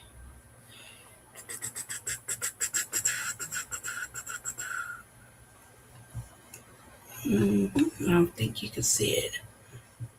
Anti-Black rants. But, you know, a lot of people was talking about that situation due to, you know, her being from the Latino community. And, you know, a lot of times they talk about, you know, Black and brown unity and things like that. And to hear, you know, a Latina speaking in that manner about Black people, literally sounding like, you know, a racist Klansman, that shocked a lot of Black people. You know, some Black people say, well, I knew some of them get down like that, but a lot of Black people did not know some get down like that. Case in point, this particular sister, now she feels some sort of way just about in general or how other groups feel about us as Black people. Let's check that out. Oh, I don't know about y'all, but ever since that Ashley Gonzalez situation, I've realized we're in danger. Like Black people, we're in danger. All we have done is exist, and we are not liked by pretty much everybody but us. This should really be an eye-opener. It's definitely made me question and look at some different things differently and look at situations differently. It's got me thinking that everybody that's non-Black has some form of thread in their text where they're using the N-word. I'll put money on it. As much as we brought to this country and as much as we've done and contributed, we are always going to be known as the worst people on the planet. And we have literally done nothing. There's bad people all over. Sister, I get exactly what you're saying and even how you're feeling, okay? I've said that before too. Say, what have we done to all these people? We haven't done anything to these people. We haven't took their land from them. We haven't took their resources. Matter of fact, they want to be buddy-buddy with the people that took their land and their resources, right? They want to be buddy-buddy with the people that corrupt their leaders. You know what I'm saying? But that's, you know, it's like this. It's just a testimony that we are God's children. That didn't even Jesus himself teach that, you know, those that's with the Lord is going to be hated. He said, but they hated him first, so they're gonna hate you too. So it's okay. You know, God's children is not going to be liked. And listen, all groups have issues with Black Americans. Now, of course, I'm not saying every person groups. I'm not saying that because they'll be ignorant. But too many have an issue with Black America, and we didn't do them anything. But we shouldn't even be worrying about them, right? We shouldn't worry about who like us and who don't.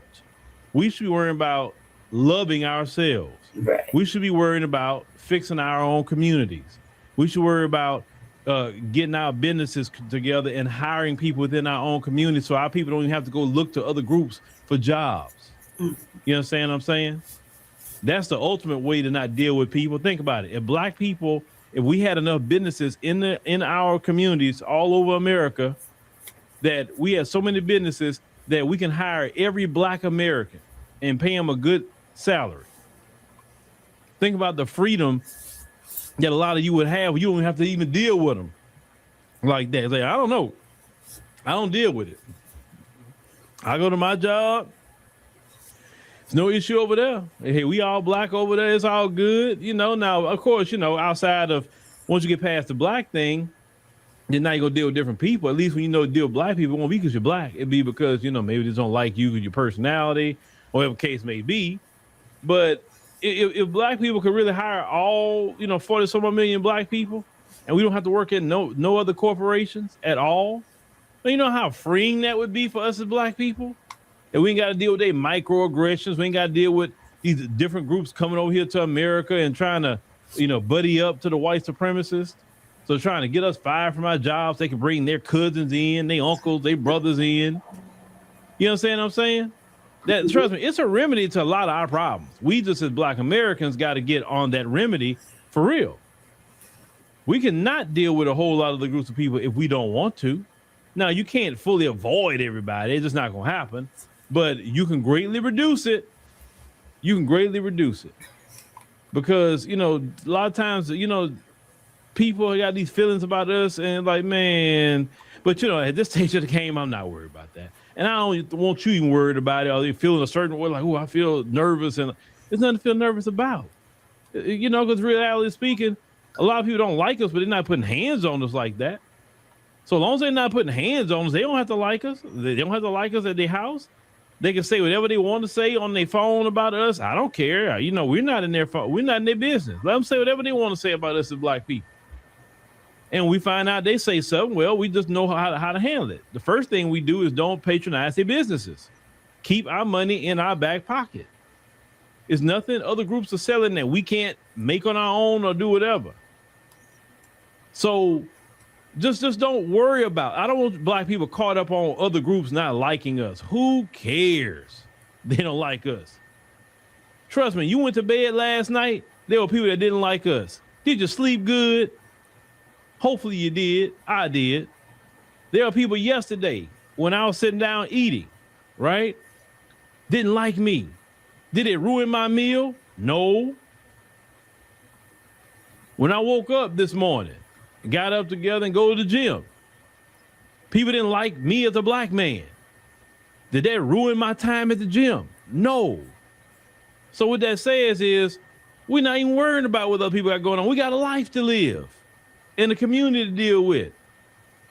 And hopefully we can move our community to the next step forward. But let's not even be caught up on if other groups like us or not. Who the hell cares? Trust me, it's a blessing for us to. It's a blessing for them. For us to be in their life. Right. Put it like that.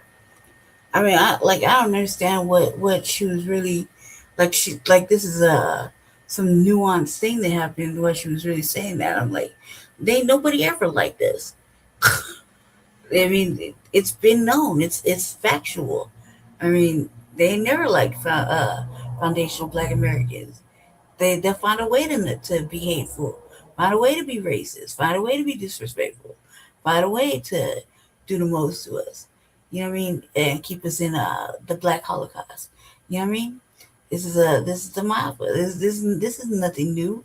I mean, I don't understand why everybody's shocked by it. There's nothing to be shocked by. A group of people, regardless buffer class or not, that has nothing but anti-Black hate inside. You know what I mean? They say it with their whole chest. They're just doing it right now in front of you. And now you know you just can't hold hands and kumbaya. I don't see what was so shocking about this or anything like that. They ain't never like this. They are never gonna like this. My sister used to say, she used to come by, she said, you can't control everything around you. Choose to what you want to control. You see what I'm saying? Some people live this way, some people live that way. Just know that over in certain areas, motherfuckers are just on this complete total separation. We're just on a black thing, right? It means there's no holding hands with groups of people that are white adjacent or so close to the proximity of whiteness, they could damn near taste it and feel it, you know, that they're going to change, or that white supremacy is just all of a sudden going to stop and everything's going to be like, whew, let's go and hang out and hold hands and kick back and eat potato salad. No, it ain't going to be like that. It's going to be, it's a reckoning, and it depends on how you view things. You know what I mean? I'm cool with the complete and total separation and segregation, right? I'm cool with that. I'm great with that. You know what I mean? Because a lot of things I've seen in the last 46 years did not behoove me at all. So, you know, this is just things. I've seen anti-Black racism. I've seen all these buffer groups show their whole ass. So it doesn't surprise me that they don't like us. It's just, you kind of have to wonder when they're going to get tired of doing the same old. You know what I mean? Is it that bad? Are we that bad? Or they just can't live there with themselves? So they're deflecting. Depends on how you want to look at it. But either way, it's conscious and unconscious and subconscious. So their behavior is nothing new. I don't understand what was so like, oh my God, they don't like us. Who gives a fuck? You didn't come in this world to entertain them. Came here to do something. You know what I mean? Live up to your purpose. Shit. I wouldn't be worried about anything, any buffer race, buffer class, white adjacent, fucking I'm white and I say so. Any of them say. They don't they don't make or break my mind. You know what I mean? Or how I'm gonna pursue my day, or what I'm gonna do for my people or not my people. You dig? So I'm not shocked or fucking even surprised. I'm more surprised that everybody else is surprised. Like, really? You see this coming? How old are we? Surely you heard stories from your kid folk. You know what I mean? When the situation happened with Ashley Gonzalez, a lot of people within her community kept saying repeatedly, not all of us are that way, not all, not all, not all. And anybody who's have a half a brain would know, of course, not all. Of course, not all. But that the victims, Black people that this woman has ever arrested in a lot of these. Saying repeatedly, not all of us are that way, not all, not all, not all. And anybody who's have a half a brain would know, of course, not all. But that was more so the narrative, not so much straight, more so condemnation. Mm-hmm. It's more so saying not all. And this Latina is going to point that out. Let's check this out. And the one thing that I noticed a lot in a lot of these videos in this matter was a lot of us commenting, not all of us. Like, oh my God, this is horrible, racist, but it's not all of us. But let's be honest, it's quite enough of us. And we see it. I understand that a lot of us have the mindset of like, it's not us, and it's not us, it's the majority, but enough of us do have that mindset. Let's not forget, the Latino community in itself has a lot of colorism and racism within itself alone. And we don't call each other out enough. And we need to start. And instead of thinking of a mindset of like, oh, if like, what? Me personally, I don't want to hear from any fair-skinned Latino person. I want to hear from a dark-skinned Latino person about this broad's behavior. You know what I mean? Because they're the ones that get treated. They're the ones that are like, treated differently. I can go into it. I'm not going to go into it. But I want to hear from a dark-skinned, like a black skin or a black Latino, you know what I mean? How they feel about this bride, Ashley or whatever the fuck her name is. And I also want to know what happened after this. Know that she's not allegedly working or who knows, but I kind of want to know what happened after this. Like, they just kind of stopped right there. Surely this broad couldn't resist going back on Instagram or wherever she did that at. You know what I mean? She didn't look like she could really contain herself. I kind of want to know what happens after that. Came to your mind at first when you saw that video, immediately was like, not me. I didn't say the word though. Instead of going like, I am very worried for the victims, the Black people that this woman has ever arrested, because she abused her power. I feel like that's cap. I feel like nobody thought like that. And immediately, if you're gonna say not me, it's like isn't that like a hit dog holler moment? Like, you said it. You thought the same thing at one point in time. You see what I'm saying? Yeah, there's a lot of color. There's colorism everywhere. There's colorism everywhere. There's disrespect everywhere. But what she was doing was two separate types of disrespect. One, saying it like in a relatable context. Every time she kept saying that I can't say it, the N-word with her, and then disrespecting by calling out that and referring to the individuals as some sort of fucking primate. Like, that shit is just ridiculous. So uncreative. You know what I mean? There's a whole bunch of shit going on in that little 4-minute video. No doubt in my mind that she probably arrested some people just because they were Black. Mm-hmm. And you know what? When they tell you that sometimes a lot of Hispanics think that they are like proximity to whiteness makes them better than Black people, and we like to be defensive about it, but it's true. Like the the evidence is right in front of your face. So what we need to do is ask ourselves, why do we continue to let this mindset run rampant in our community? I'd be like, first of all, you know they're not going to breed black people back into the culture, into the race. They've already bred them out. That's the fair skinned shit. Don't let the shade deflect the message. I'm going somewhere with this, right? So they're not gonna start breeding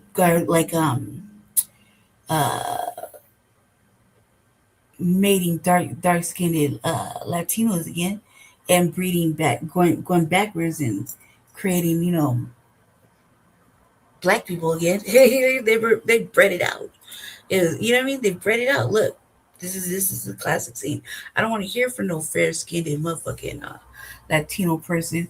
Even like that broad. That broad was fair skinned and under all kinds of makeup. I don't want to hear from them. I want to hear from a dark skinned Latino person that's melanated, very melanated, like San Salvadorian. You know what I mean? Dominican, like Brazilian. You know what I mean? Like black. I want to hear from them about this, because they would know just how disrespectful, because it just said it in different language, different dialect. Hard R is hard R, but it's the same in different languages. It comes with the same amount of disrespect. So I kind of want to hear what they think, because if you haven't noticed, they don't really get arrested or anything manhandled like Foundation Black Americans do here. You notice? Has anybody noticed that? Or is this me? We need to take accountability, and we need to teach our children better. We need to better ourselves. Otherwise, things are never going to change. So to all the people who keep saying not all, I wanted to just present this video because this particular Latina say, well, no, not all, but a lot of us have the mindset of Ashley Gonzalez. So yes, we know that it do come from within their own communities. The colorism, the white is right and dark and black is wrong. That's the bottom line. Even in their homeland where they come from. Mm-hmm. And they bring that same attitude up here. Because I told many of you, when immigrants come to a country, they don't leave their culture back in their homeland. They bring it right with them, whatever it may be. So if you are the one that got a mindset that white is right and black is wrong, then you come to this country, shoot, man, you fit in easy with the white supremacists because that's how he feels, right? But at the end of the day, like the white woman said the other day that we covered, you will never be accepted on the team, no matter how much you try to call black people, slurs or whatever the case may be. They will never look at you as part of them. They will use you to speak for them so they don't lose their job or whatever and watch you lose yours. They bring to, you know what I'm saying? When black people haven't done nothing to nobody to warrant that kind of treatment. Some people sit in their house and talk all kind of greasy things about black people. Mm-hmm. But they have to deal with that internal issue themselves. They have to question, okay, why are we like this? You know what I'm saying? Why do we feel the need to say the N-word about black people? Why do we feel the need to that? Why we got to call them different names in our language that are derogatory? Why do we have to do that? What's the purpose? And let me tell you something else. A lot of black people have been talking about this Ashley Gonzalez situation. And you know what I noticed consistently? I didn't hear black people saying a bunch of slurs about Hispanics or Mexicans in particular. I didn't even hear that. And black folks know slurs for them. And all the videos I heard, they called her Ashley Gonzalez, called her by her name, didn't call her out of her name. And even some of the Latinos that's defending her are saying, black people use this situation to come at us. What? No. This situation brought up something that had been going on. It just was not really outspoken. It wasn't spoken enough. Let me say that much. It wasn't spoken out enough. And the Ashley Gonzalez situation exposed to the point that now everybody's talking about it. Everybody's sharing their stories about what happened to them on jobs and things like that. It didn't spring out of nowhere, right? Because that stuff been going on. When you think sometimes they speak and thinking a black person understands Spanish, And a lot of times black people do be taking Spanish or know some Spanish. Right. And then be knowing when you're talking about us. Correct. And then you wonder why some black people say, yeah, I don't really trust them like that. Because it's hard to trust anybody that want a proximity to whiteness. Because when a person want a proximity to whiteness, this includes somebody black too. It don't matter. When a non-white person want proximity to whiteness, you're willing to sell your soul, and you're willing to sell Black America out who haven't done you nothing just so you can get some butter biscuits from Master's table. We know this. So since we know this, we can't trust anybody that. No. We gotta keep our head on a swivel and understand it's always somebody looking to come at us. That's how we have to stay as Black Americans. But we will be all right. And this is the thing. If a lot of Latinos don't like the conversation, well, just fix it. Fix the conversation. When them conversations come in your house or your family, you're like, hey, man, hey, look. You know, all that mess y'all talking about is not even true. They can do it's just propaganda. We don't have to necessarily. Y'all got issues with black people. You think they ain't picked up on it? That some of you got issues? I told y'all a long time ago, somebody can just be looking at you a certain way and giving you that vibe that they don't like black people. We all know that vibe. We've been living in this country long enough to know it. But people who say they want black and brown unity, you can't have it as long as you're thinking that you're better than black people. It'll never happen. So that's why a lot of black people say, yeah, we cool on any alliances right now. Because in order for you to come to this side of town now, you gonna have to holler and break bread, you know, with the grassroots. And when I say holler and break bread, I mean sit down, talk, and say, hey, this is what we looking at, what you looking to propose. Give somebody an out. And then you get out there and start, you know, preaching that particular message to both communities. Because to me, it never made sense why a Latino didn't like a black person. That never made sense to me. When I've seen with my own two eyes how them folks don't like black people and they don't like Hispanics either.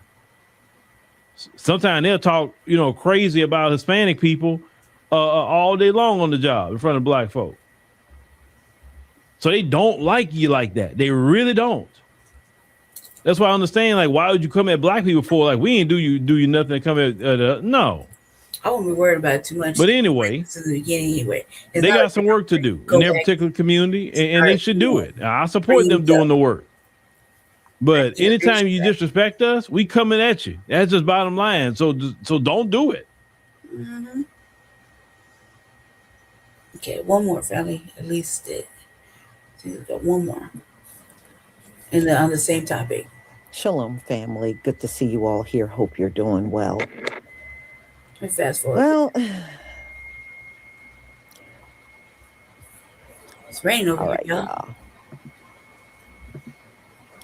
But, you know, you got to also consider they carry over a lot of this racist attitude from those South American countries they come out of, and Mexico, that they come out of.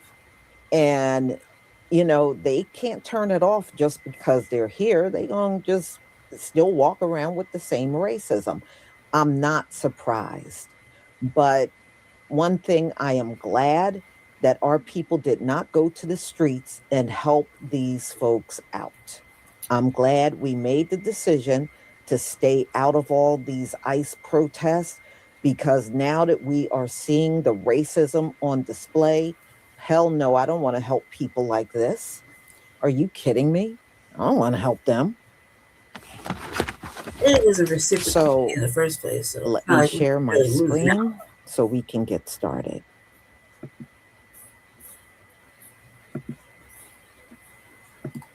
And now that you put this out there, you can't even deny it, because they'll put it right in your face. You remember this? Remember siding with her for very obvious reasons. And you know, they're on here talking about, well, what she said is true. A lot of negative things said about you Latinos. A lot. Okay? So don't try to act like there is nothing that we couldn't agree on that's negative about you. But you're pretty much sealing the deal on your judgment, especially if you got hatred towards the chosen people. You're pretty much sealing the deal for yourself. You want to be white? You want to be white, right? Okay, then you will get the white punishment in the end. Whatever they get, that's what you're going to get. And now that you put this out there, you can't even deny it because they'll put it right in your face. You remember this? Remember saying this? Do you remember? Because it will be put back. This is all going to come back and haunt y'all. All right. Thank you for the ones. Thank you. Thank you. Did I get one? Yeah, I did get ones. I'm sorry. All right.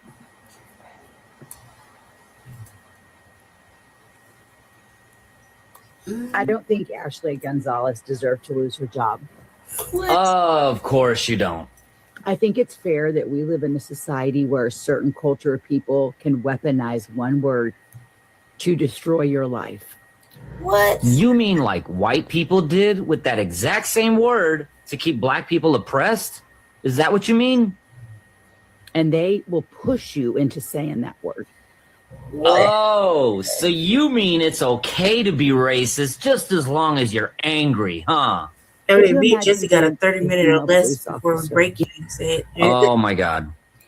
Being a female police officer has nothing to do with it. Being a female has nothing to do with they're it. not. That word comes from somewhere, okay? I don't know what Yeah, it means. it's called a place of unjustified hate. It would be kind of like if we were to say colonizer held just as much power as the N-word. No. No, that's the same. No, it does not.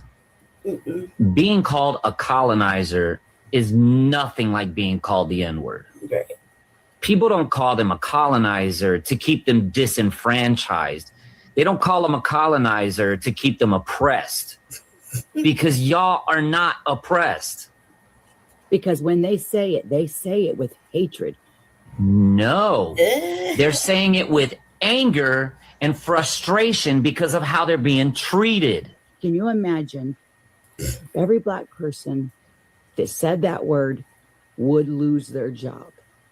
No, because it is not a word of equal impact. Like 2 weeks ago. I don't think anyone should lose their job for a word at all. But in other words, you think it's okay to be racist, huh? Look, some accountability has to be held here. I mean, the government doesn't want to make it illegal to say stuff like that. So the least they can do is allow companies to fire said employees for doing or saying stuff like that. Right, because these that's an act people will of get terrorism. together and they'll call every organization and they'll stand out there until they get their way. As well, they should, because that's the right thing to do, to hold people accountable for saying stupid racist shit like that. What those police officers go through on a daily basis and what they see every single day, I could only imagine. This probably did it to After herself. a while, Realize seeing the that, right? stereotypes, seeing that behavior every single day can push someone. Yeah, that's not as common as you think. Because what it sounds like you're trying to say is that most black people are guilty when they end up getting arrested and thrown in prison. When in actuality, the stats say that they should have never been arrested and charged in the first place. Right. Because more than half of all exonerations are black people. Right. So yes, they are still being unjustly treated. She wasn't saying this publicly. She was saying this in a private group chat with her friends, and she had one of her friends do this live, you know, whatever she Then did. that friend was a good person for exposing her racist ass. They should look at that. They should definitely look at that. It wasn't like she was just coming online saying that. So what? She shouldn't have been saying it at all. There's nothing that could justify anyone talking like that. I just think that the black community loves it. This is a joyous day. Of course they love it. And it's not just the black community, it's anybody who's not racist.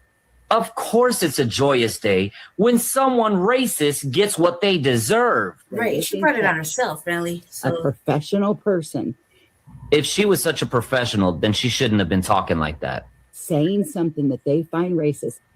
That they find racist? It was overtly racist. There's no possible way anyone can deny that that was racist. And they will all pounce. They will pounce and go, look. She did as well. They should when they find somebody being racist. It's not like we brought that out of her. We drug it out. We're digging in some fucking and everything archives. How frequently do you really think that happens? Video. Come on, cuz this is so stupid. This broad is acting like she did, like we did it. Like we were searching through some random. She sounds like the typical white supremacist. Right. Some random everything is the fault of the black person. Pulled out the worst video ever of her showing out and acting stupid with all that fucking makeup and everything, just whiling out in her little baby girl voice, calling up her, saying the N-word as like she's trying to have a relatable discussion as she says it, and disrespecting about how she handled somebody, a male at that, a man at that, right? Oh well. Also calling him out the race and motherfucking saying how much she hates him and calling us calling us some sort of primate. I don't even want to talk about it because it's so stupid. Because maybe it looks like motherfucking primate. It's not us. You dig? But I'm just saying. I'm just putting it out there, right? It's not like we didn't do that. She did it to herself. This is something she did to herself. It just happened to be viral and get checked. You see what I'm saying? Not like the way that broad made it sound like is like we were just digging some random ass fucking wenches shit and let's pull this disturbing ass video out, put this broad on blast. Like we just know, you know what I mean? And have her say all that shit she incriminated herself. She did it to herself. If anything, that's funny. The fact that other, what is that broad on? Dude? She's like top tier crack, okay? Top tier bass rock moment with that other broad, acting like we're enjoying it. What's enjoyable is the stupidity coming off of it with this broad, with like certain people giving their commentary about it. That is funny. A delusional fucking delusional thinking right there. No, it's not an enjoyable experience. Shouldn't be doing it in the first motherfucking place. How is it enjoyable for us to watch somebody else do the wrong thing because they don't know how to behave themselves or conduct themselves in a non-racist fashion? And you know what I mean? Not only did she insinuate cuz was trying to steal her wallet or thinking about it, I bet that never even happens. Like, who goes, look, man, I done been in many places with many motherfuckers. I'm not looking at no fucking wenches shit to stake. Okay? And like, if I'm going somewhere, it's because I can afford to go somewhere or I have money to contribute to the fucking cause. You know what I mean? I just don't go somewhere just to be peeping out some random wenches shit and, oh my God, clutch my pearls. Bitch, come on now. I'm supposed to E3 in the Marine Corps. And it's also, why didn't anybody bring that up? She must be kicking it with the whites and the males because they're the ones that talk like that. She's like a 4chan person. Oh, look, I wasn't worried about if you came back or not because you left, so no big worries. The show must go on. Yeah, I'm not. These people are like delusional, like smoking that top tier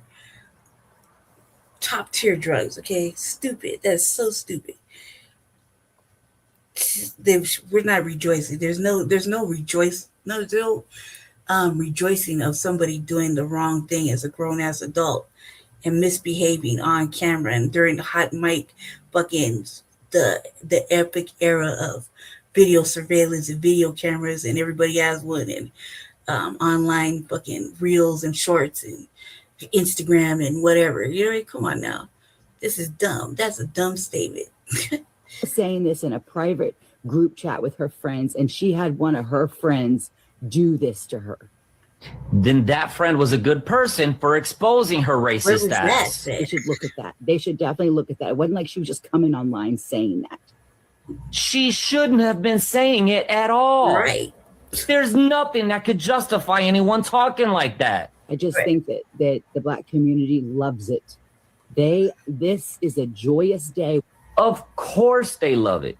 And it's not just the Black community, it's anybody who's not racist. We don't love it. Of course it's a joyous day when someone racist gets what they deserve. And they can catch. Look. I'll just put it this way. I'm not rejoicing in it. I don't think it's funny. I think the broad is stupid. She did it to herself. Okay. I shoulder shrugged it and was like, that ain't nothing new. She just said it with her whole fucking flat chest. Okay. That's all. That's it. You know what I mean? No big deal. She got fired, allegedly. She got moved around, transferred somewhere. Who knows? Right? But whatever this broad is saying, she sure knows a lot. Because I'm like, what else happened? All I saw was that video of us laughing about it. Or like the stupidity of watching other people like, well, I agree with what she said. Dude, I was commenting this on my other program, talking about all I've seen is 3 or 4 white broads and that broad saying the same statements. Just like that broad said. Calling people the same primate and out their race, and saying how much they hate them with their whole chest. 3 white ladies and this broad. So it must be a thing. But either way, I'm surprised she didn't get slapped out of her skin. I'm surprised that, I'm just kind of surprised. I'm not really that surprised, but I'm surprised. And I'm amused by the top tier level of stupidity that, like right now, this broad is about to say. There's no rejoicing. There's a grown-ass adult that doesn't know how to behave themselves and is making insinuations, accusations, is acting stupid. You know what it's like to hear a grown-ass adult call a race of people some stupid-ass fucking childish thing and accuse them of being or appearing as such a primate or some shit. That's so stupid. That right there. I can't even say it because it's so fucking stupid. It's ridiculous. That shit has been the same word I've heard this whole week. Okay, from just online, just scrolling through shorts and reels because I came across it 4 motherfucking times. Don't know where it comes from. I'm just like, okay, because what? It didn't even upset me. It just feels like, why? But there's money in this shit. You dig? There's money in the program of being racist. There's money doing anti-Black racism. There's somebody, this brother, watch, she'll pop up talking about she got to have to do a gift set go or a fucking, what do you call it? One of those crowdfunding things because she got fired. Watch. And then just flooding with racism and white supremacists paying her to be racist. Listen, it's been known to happen repetitively. I know, God, I also subscribe to the theory of evolution. All right. It is what it is. I don't even know where to take that comment, Richard. I don't know where to take that comment right there. But definitely not on some professional person. If she was such a professional, then she shouldn't have been talking like that. Saying something that they find racist. That they find racist? No, that was racist. It was overtly racist. There's no possible way anyone can deny that was racist. They're actively a white supremacist. They will pounce and go, look. It's not like we were as lying. well they should when they find somebody being racist. It was the buffer class lying and say they were anti-Black racists. Wetbacks and everything else. This is just how frequently do you really think that happens? Sorry about that, Billy.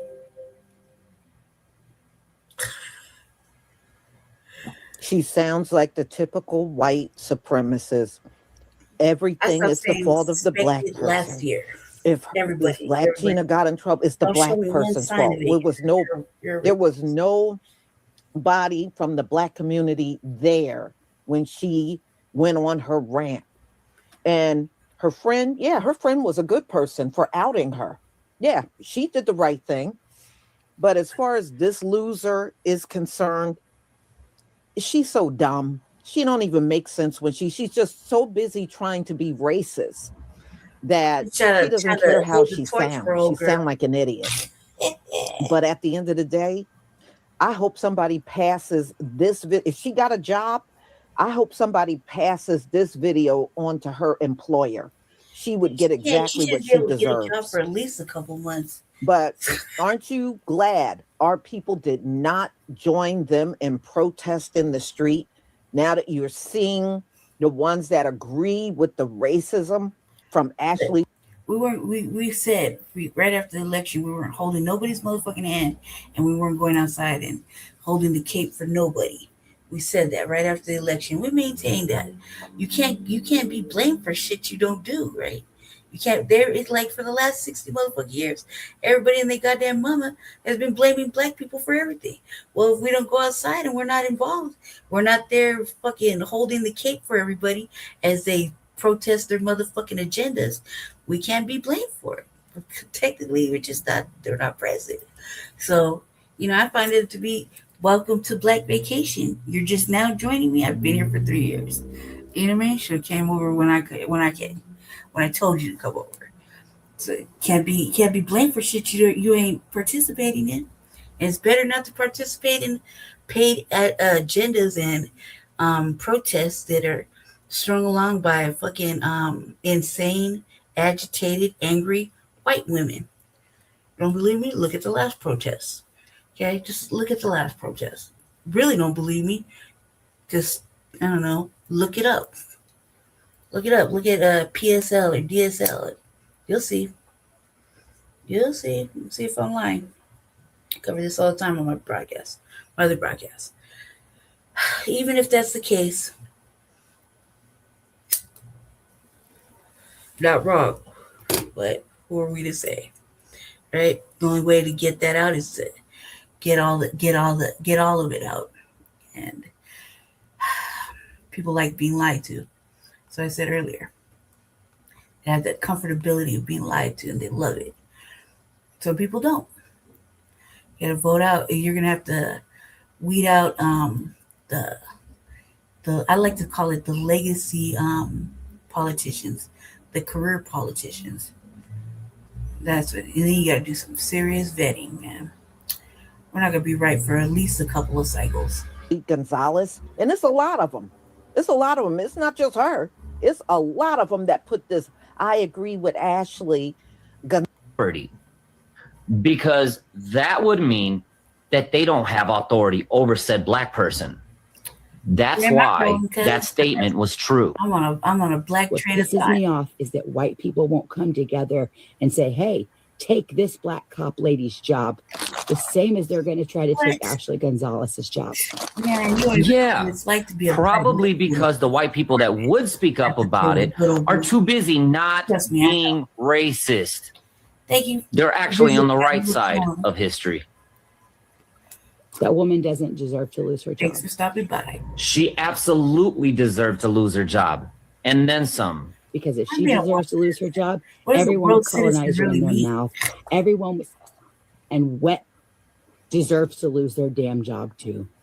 No. Does that mean her? Because those words do not have the same impact that the N-word does. And this is coming from another Latino. I mean, I don't like to be called those names, but I can honestly admit that those words are not as bad as calling a black person the N-word. I stand with Ashley Gonzalez. Yeah, you go ahead and stand with her, Karen. But don't be too surprised if someone pulls the rug out from underneath you.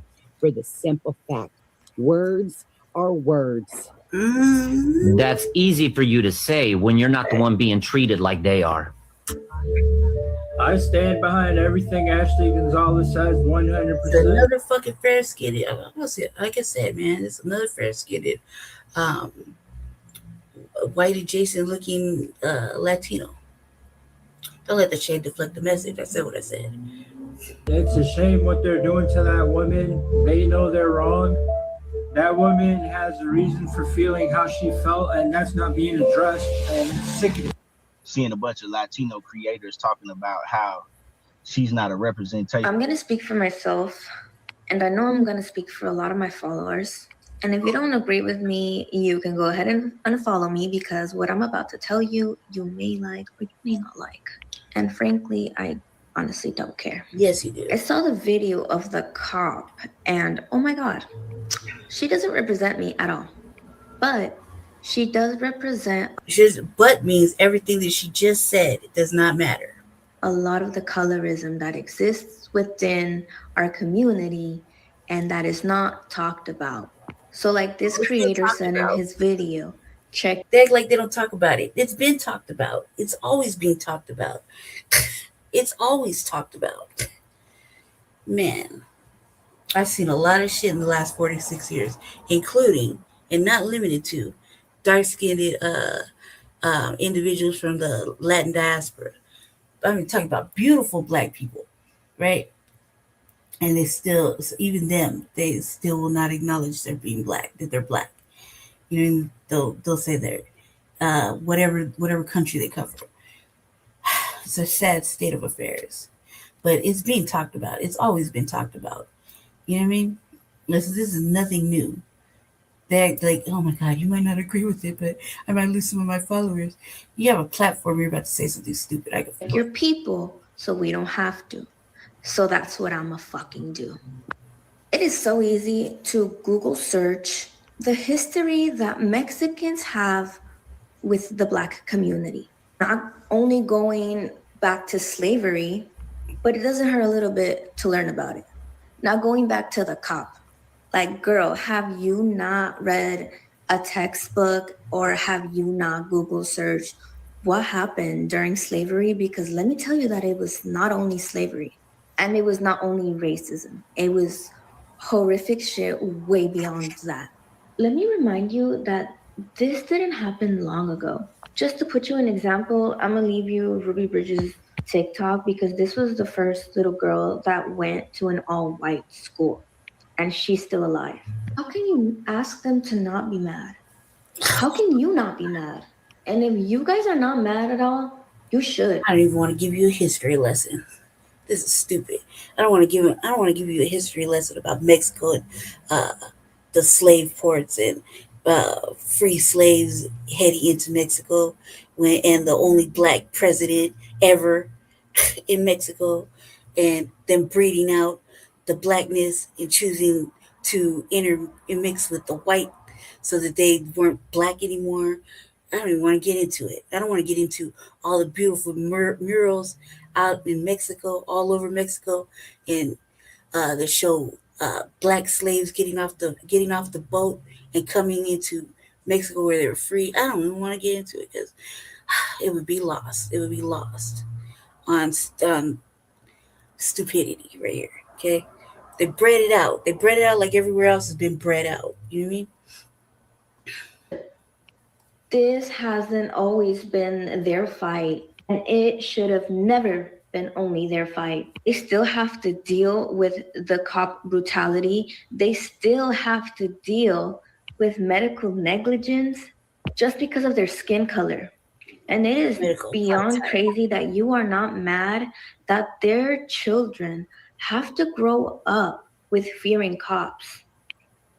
And I know that a lot of our people stood with them when Black Lives Matter. That's a and lie. Now y'all are mad that they're not standing with us, that they left us alone. That's a lie. That's a fucking lie. We were outside, okay? Tearing shit up. We were outside. There was no motherfucking Hispanic people out there, and white folk went in when the fucking sun went down, okay? Except that the fucking police were fucking out there just tear gassing and fucking hiding out, okay? So that's a lie. They weren't out there, and if they were out there, they were out there with photo ops, okay? Photo ops to say I was there, but you weren't out there. You weren't out there. Ray, finally, some intelligent individual in here. It's just me, Ray. It's just me holding down Front Line Blacc News. Okay? It's just me. So, welcome. But I don't blame them. I honestly don't. And I don't think that this division between the people of color should exist. And it might sound ironic due to the fact that I am exposing Latino mega businesses, but it's not the. They weren't outside. And then white people went in as soon as fucking the sun went down.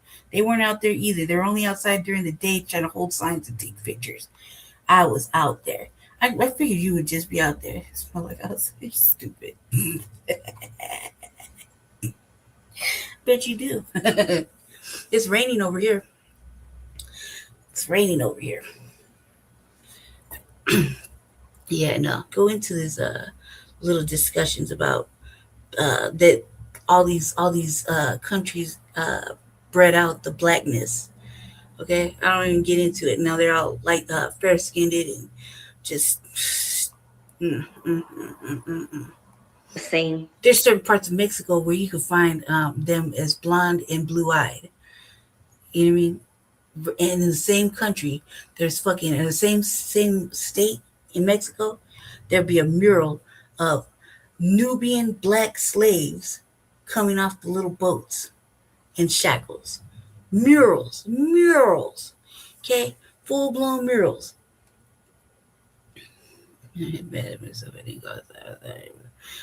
Yeah, no, man, we talked about that. Don't blame yourself. You had a good point. That little thing, that little photo thing, man, the thing that you were trying to fix. That's a good point. You had to fix that. Trust me, it's not over. There are plenty more opportunities to be disruptive. Because they are the ones wanting to be white, not us. Not us from this side. We still have morals. We still have values. And of course, we still have fucking empathy. Because we're still human. So please, this is everyone's fight, whether you like it or not. No, it's not. Right. Of course you do, bro. Of course. Right. Yeah, well, I thought this was you, though, bro. Like twins. No bullshit. Black people need to get over slavery. Black people need to get over racism. Racism doesn't exist anymore. That's how ignorant y'all sound when y'all say that stuff. Right. Because Ashley Gonzalez just proved that not only is racism alive and well, it's from people who look and have the same skin tone as us. Right. And literally all we do is mind our business. That's what I'm saying. Like Lisa was saying, she's glad we weren't outside protesting and holding the cake for him, right? As they burned as they burned flags and basically begged to stay. It was all this shit. Look at all this legislation happened because of the migrant problem, right? And they and yet they still were so fucking disrespectful, right? She was glad that we didn't go outside. But then I've been on black vacation for 3 motherfucking years. You can't get blamed for shit if you're not outside. You know how they love to blame black people for shit. We can't be blamed for a motherfucking thing this last year. Because where have we been? Inside, kicking it. Not holding the cape. Just doing our own thing. Take care of ourselves. Looking out for each other. Doing what we're supposed to be doing. So I was like, shit, I'm glad. I'm glad because it was just some old bullshit, agitated fucking shit. And what baffles me is how everybody can be like, supporting my father, but you won't go on the plane with them. You hear me? It's like, stupid, right? It's said everything what to do. Oh, wait, call it take out Chicago. Ooh. Ooh. That's a terrible thing, man. You need to have your mother cleanse them for you. You know what I mean? And then you just, like I said, it's really easy. Just comb them out. You ain't got to cut that shit. Comb them out. Look, Jesse just did it. He's just waiting for me to retwist the shit. And I'm like, oh, I'll get to it. I'm going to get to it this week. I'm going to do it. You got me at a good time, Ray. I got the motherfucking Aries giggles. You got me at the perfect time. This is my witching hour. Wake up, mind our business, walk in brilliance, move along, and then have the nerve to ask us why we need our own spaces. We need our own spaces because that's where we're safe.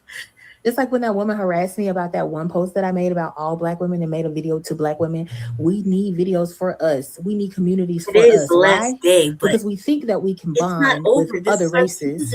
We try to be cordial with every. Listen, Ray. This is Aries season. The whole motherfucking year is Aries season. Okay? Just because our birthday is past, right, doesn't mean anything. This is our whole fucking season. Nobody's going to be able to make it without us. Okay? And India is across the state line road for Chicago. So why do you have to take his card away? Because he lied and said it was like 1 to 2 hours when it was really 10 minutes.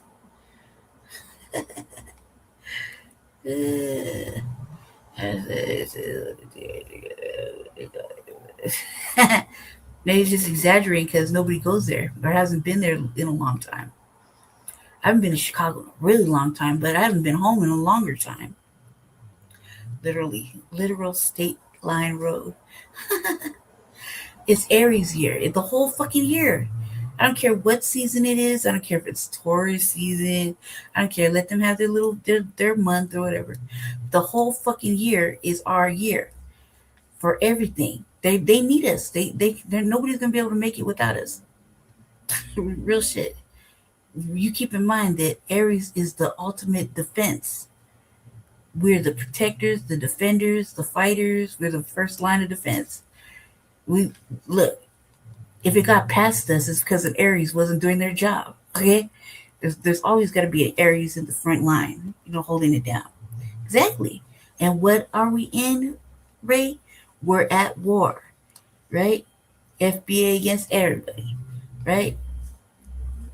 Right. So yeah, we're at war until they do what we demand, which is cut the motherfucking check, stop giving lip service, and actually do what they're supposed to be done. Just pay a fucking debt that's owed, without the fucking talking and bullshit, being realistic.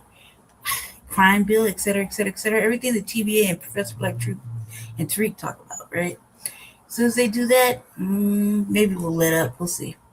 But either way, this is our year. If anything got past this, is because there was an Aries that was slacking on the job, right? We're the first line of defense. We're the first line to slap it out the woodwork. Like, nothing should get past us. Yeah, exactly. Like, nothing should get past us, especially at our age. We should be able to see bullshit coming fucking 20 miles away at 60 miles an hour, okay? From all directions. Eyes in the back of our head. Fucking intuitive like a motherfucker. Nothing should be able to get past us. Gaslighting, lies, white tears, fucking Latino fucking racism. You know what I mean? And we should be able to be making jokes. You thought that was going to pass. All right, try again, bitch. You know what I mean? It's our year. Nobody's going to be able to make it without us.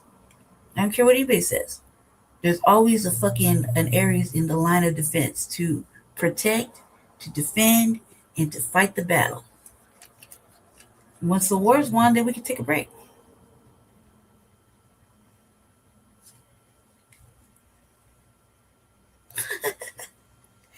So I'm just saying, I'm like Generation X, where there's no such thing as mediocrity. Everybody's so comfortable with being mediocre. I'm like a show your work type bra. You know, like show your work. I put in the work. You remember going to school and they'd like show your work on the math, or how did you get to this in science or whatever. I'm the show your work type. You know what I mean? And I don't ask, I just tell. So they need us, especially going through legislation. Please accept this 9-bill packet of reparations, please. No, I'm like, look, motherfucker, I made it simple, easy to understand. I made it plain. I did the figures for you. The numbers aren't matched, but you'll get it. Add some more. You know what I mean? Add some more zeros to that bitch. This is what we need. This is what we're looking for. This is where you're going to put it. Whoop, whoop. This is the type of people we want to oversee it. We don't want no tethers, no foreigners. We want pure FBA individuals. Don't let the shade deflect the motherfucking message. I'm on it. I got the homework. The assignment is understood. I still call you from Game of Thrones. Not like you just saying you stop that bullshit because you know why you're saying it. And Littlefinger is sneaky. What happens to Littlefinger? He gets killed, right? Who at the end of Game of Thrones, who's still alive? Cersei and motherfucking Daenerys. And Tyrion, right? Littlefinger gets bumped off, remember? He's too sneaky. The sneakiness caught up to him. That's what he gets. Oh, and the eunuch, he's still alive too, right? So, see what I'm saying? I could use another season, really. I really could. I could use another book. Yeah. Shit. Or in the Shy, the mayor from the Shy, what's it called? God, I can't remember his name right now. See, you always pick the wrong time to be trying to test my gangster right now. I can't remember his name, but I used to say, oh, that would be tight if there was a mayor like him. He was fucking ruthless. They're coming out with a new season of Shy too. Can't wait. It's the last season. What? Probably because it doesn't relate. It's not going to be relatable, but you should just watch it. I've never watched ATL. What? See, now your black card needs to be removed. You didn't watch The Shy or ATL? ATL was fucking great. Or Atlanta? Yeah. You watch Atlanta?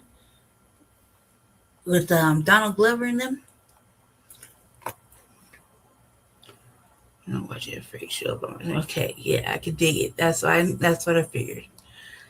So serious. It's mindless television, cuz mindless television. Right, back to this one. You see how distracting you are? Race. But not everyone in every race cares about us. So black. You think he's a tether? I'm gonna look that up real quick. Man, see, cuz look that up. I don't believe you. Hey, but that reparations episode was on point. That was like, yeah, go after that. You missed it. I'd probably get in trouble if I showed it. They're like, he owned our people. That shit was great. That reparations, they gave me hope. Yeah. My galaxy, but no, Panasonic. In the China, there is a new world. No, they didn't even bring it up. Show you how motherfucking not on par AI is. They should have brought that shit up immediately. Let me see. That was a good ass show. I felt like, and the personal thought was he ended it too early. They ended the series too early. Could have went one or two more rounds. The real good one was when they had Kevin Samuels. Atlanta, yeah. Man. Yep, the series Atlanta. Yeah, Atlanta. You didn't watch Atlanta? Jesus. I'm taking your card already. Yes, I could take it. I'm going to take it. I'll take it on general principle. Oh my God, yeah. That shit was good. That shit was funny too. There's some really funny episodes. Slacking. That's excellent. It was like fucking how many seasons was that? It was 2016 to 2022. I watched every season. I think I watched it twice just to feel good about shit. Especially the first season when I keep saying it's Robin season. Donald Glover talking about, this is America. That's a bird like me. Oh, he likes Kiki Palmer. Isn't that the one that went to the motherfucking Usher concert and her dude flipped the fuck out? Black spaces are definitely necessary. And it's really depressing that people are still ignorant and like low-minded, like really dumb, honestly. Like, to be racist in 2026, to be someone who hates someone simply because of their skin, Do you hear how ignorant? Oh, I don't like them. Why? Because they're black. What? Okay. This morning I was like literally irritated when I saw that, because honey, the same people that you think will save you don't care about you at all. But the people that you say you hate before we realize that you hate us would have been the ones that come to your rescue. Think on that. Here, you lied. Ashley Gonzalez, the racist police officer from Texas, sadly does represent a very large part of the Latino Hispanic community. And I do want to preface this video by saying that I myself, I'm a Mexican woman and my husband is Black. And I've grown up around Mexican people my whole entire life. And I've noticed a pattern of Mexican. Look, I really, like I said, man, I'm waiting for a melanated, severely melanated Latino to talk about this shit. No, I looked it up. Not him. Look up Donald Glover, not Savion Glover. Donald Glover. Okay, no, we're not looking up. That's two separate individuals. And Donald Glover is from California, raised in Georgia. Okay? So I don't go to Mexican side of town after dark. Ooh, so it's a sundown area too? Is there a Mexican part of town where you're at? No, he's not. He's probably a coon for sure. We could probably say that. But I wouldn't say a tether. I would say a coon and a fucking... I wouldn't even say he's kumbayaing because he threw a whole tantrum about not getting a reward. Not getting an award one time and then went to some white folk. I think he was at the BET Awards or some shit. Don't quote me on that. I remember people, and I'm only speaking on Mexican people now because that's what I know, are racist. And I think that this comes from wanting to be accepted so badly and wanting to feel like because they're a shade lighter than most Black people, that somehow they're better. That somehow, they're part of the good ones. And don't get me wrong, racism exists. Spaces because that's where we're safe. Just like when that woman harassed me about that one post that I made about all Black women and made a video to Black women. We need videos for us. We need communities for us. Why? Because we think that we can bond with other races. We try to I don't know, man. be cordial with every race, but not everyone in every race cares about us. So Black spaces are definitely necessary. And it's really depressing that this broad has to say that is sad. It's a sad state of affairs because there's plenty of Black spaces. You just have to, you don't even have to seek them out. It's so prevalent right now. You know what I mean? You just got to stay off that, the side where you're like, oh my God, with them, you know what I mean? Makes me sad. Like, why? That's another thing. That's just like, I want to ask about California. Everybody's acting like Mexicans and took over all of California and there's no more black areas. I'm like, what? I got questions. I've been home in a long time. Say it ain't so. I don't believe it. Gotta see it with my own eyes. All right, that means I'm gonna have to take a trip back to California for a little bit, just to that people are still ignorant and like low-minded, like really they don't dumb. Have honestly, like Chicago, right? They're Latinos, right? To be racist in 2026, to be someone who hates someone simply because of their skin. Do you hear how ignorant? Oh, I don't like them. Why? Because they're Black. What? Why? Are they Mexicans or Latinos? Okay. Chicago. This morning I was like literally irritated when I saw that because, honey, the same people fit in there that you think will save you. I can see Latinos and shit. Don't care about you at all. But the people that you say you hate before we realize that you hate us would have been the ones that come to your rescue. Think on that. Completely opposite area. Ashley Gonzalez, the racist police officer from Texas, sadly does represent a very large part of the Latino Hispanic community. And I do want to preface this video by saying that I myself, I'm a Mexican woman and my husband is Black. And I've grown up around Mexican people my whole entire life. And I've noticed a pattern of Mexican people, and I'm only speaking on Mexican people now because that's... All right, do you think she was allowed to bring a brother home? Question mark. The answer would probably be no. Do you think he was allowed to bring her home? Most likely. He did. Like always really, oh, she's so nice. She could cook. She got to take care of you, right? And do you think she was able to bring him home though? It's what I know are racist.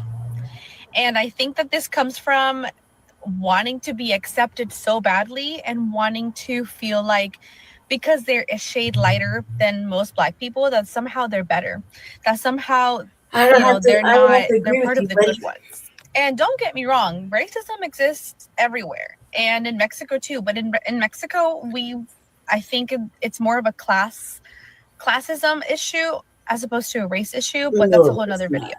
And growing up around a lot of Mexican people my whole life, I have heard many, many, many anti-Black comments made by people that I know, people that think that I'm going to agree with them, and then they find out that I am married to a Black man, and then they're like, oh, and I know exactly where this stems from. This stems from colonization. This stems from engraving in our minds that Black is bad, that Black means that you're not equal. And that's something that happened during colonization. I'm not excusing the racism that exists in our community, but I understand where it comes from. Look, she said she comes from a family that, what did she say? Something about a racist against Black people, right? What did she say? That means that, hold on, let me just hear it real quick. What did she say? I have heard many, many, many anti-Black comments made by people that I know, people that think that I'm going to agree with them, and then they find out that I am married to a Black man, and then their racist police officer from Texas sadly does represent a very large part of the Latino Hispanic community. And I do want to preface this video by saying that I myself, I'm a Mexican woman and my husband is Black. And I've grown up around Mexican people my whole entire life. And I've noticed a pattern of Mexican people, and I'm only speaking on Mexican people now because that's what I know, are racist. And I think that this comes from wanting to be accepted so badly and wanting to feel like because they're a shade lighter than most Black people, that somehow they're better, that somehow... Look, that's not a shade lighter. Don't let the shade deflect the message, what I'm about to say. That's not a shade lighter than melanated Black people. Okay, secondly, whichever she's saying, that means she don't have no melanated Blaxicans in her family. You know what I mean? And this probably be the first time she's, she has children that they're going to be melanated, like severely melanated, super melanated, right? And Black, is he? Yeah, I want to know, is he a foundational Black American? Is this a California thing? Look, there's Mexicans, there's Chicanos, there's Tejanos, and then there's everything else, right? There's other Latinos, right? And you got X's, and that's all. It's all a whole fucking. It's a bunch of shit, right? That's in my opinion. Not like I haven't had all kinds of life experiences I can speak on it. I would just have to say this. I would have to say this. I think in my whole 46 motherfucking years of life, and the amount of time that I started looking at men or boy, motherfuckers my age, and then so they all look the same, even if they all had the same type. And I did had a couple of experiences with melanated Latinos from like San Salvador, the Dominican Republic, where they were Black, like Jesse Black. You know what I mean? The only difference was they spoke Spanish. You know what I mean? That's the only difference. From Sinaloa, you know what I mean?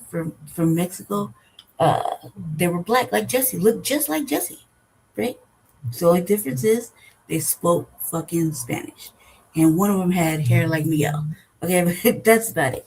You see what I'm saying? That was way when I was like young, like 16, 17 years old. I was just like, oh, somebody like me. You did? I'm not that old, cuz you're only right behind me. How old are you? I should just know. How old are you, Ray? You're an ass. I actually forgot how old I was, so I don't know. I bring it up because I had to mention it today. My tequila certification for Sinaloa 2 years ago. Hey, man. I don't want to tell you about me and my interactions with Sinaloa 45 Electro. You old ass bastard. The nerve. And just keep in mind, you're an April 10th baby. I'm an April 1st baby. Okay, so you being 45 and April 10th, that's like, you know, down the lane. Okay, you're completely different areas. Not like us. Not like me. Right, Mexicans said some of this. As Mexicans have us. Yeah, they don't have masks. I like to say Jesse's a Mexican some days because he likes Modelo's. He doesn't like that shit at all. He'll totally argue about it. No, I'm not. I'm like, yeah, then why else are you drinking Modelo's? Just fucking with them, you know what I mean? But everybody, I had a type, and it started that young, and they were black, and that's that. And they're in the same height, same weight, stature, same look, same fucking freckles on the face, same everything, same 4C hair, everything except for one. One had hair like me, y'all. He was from San Salvador, right?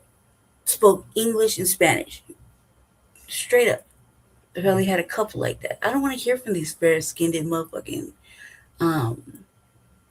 Mexicans or Latinos or Chicanos or whatever. You know what I mean? My favorite holiday is the day before Cinco de Mayo. May the 4th be with you. Stupid. I was like, you know, black people love Cinco de Mayo. You know what I mean? Pure tricky. You're stupid. I could tell. I don't even know. They said that new Star Wars Academy is stupid, or Star Trek Academy is stupid.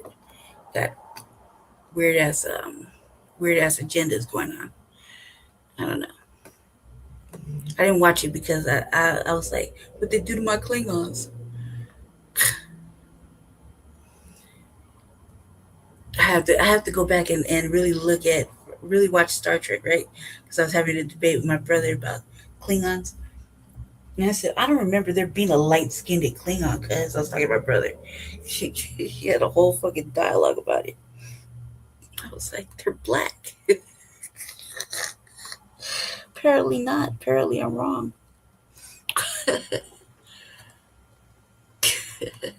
Like, I like Star Trek The Next Generation with Captain Picard. You know, they're part of the good ones. And don't get me wrong, racism exists everywhere, and in Mexico too. But in Mexico, I think it's more of a classism issue as opposed to a race issue. But that's a whole nother video. And growing up around a lot of Mexican people my whole life, I have heard many, many, many anti-Black comments made by people that I know, people that think that I'm going to agree with them, and then they find out that I am married to a Black man, and then they're like, oh. And I know exactly where this stems from. This stems from colonization. This stems from engraving in our minds that Black is bad, that Black means that you're not equal. I feel like whoever she's with is out of pity or some crap. The way she's saying it is like, it's kind of, I don't know. Whose woman is this? Something that happened during colonization. I'm not excusing the cuz you could tell she don't know what's going on. Like, she don't know history like that. Like, you dig? Especially Mexican, like the way we there was slaves in Mexico coming out of Mexico or whatever. So that's free slave ports and whatnot, et cetera, et cetera, et cetera, et cetera, et cetera. You mean they bred the blackness out. So I feel like, whose girl is this? He's not doing his job as educating. Hope he's not a tether. Yeah, like, it's just she must be in California. A racism that exists in our community, but I understand where it comes from.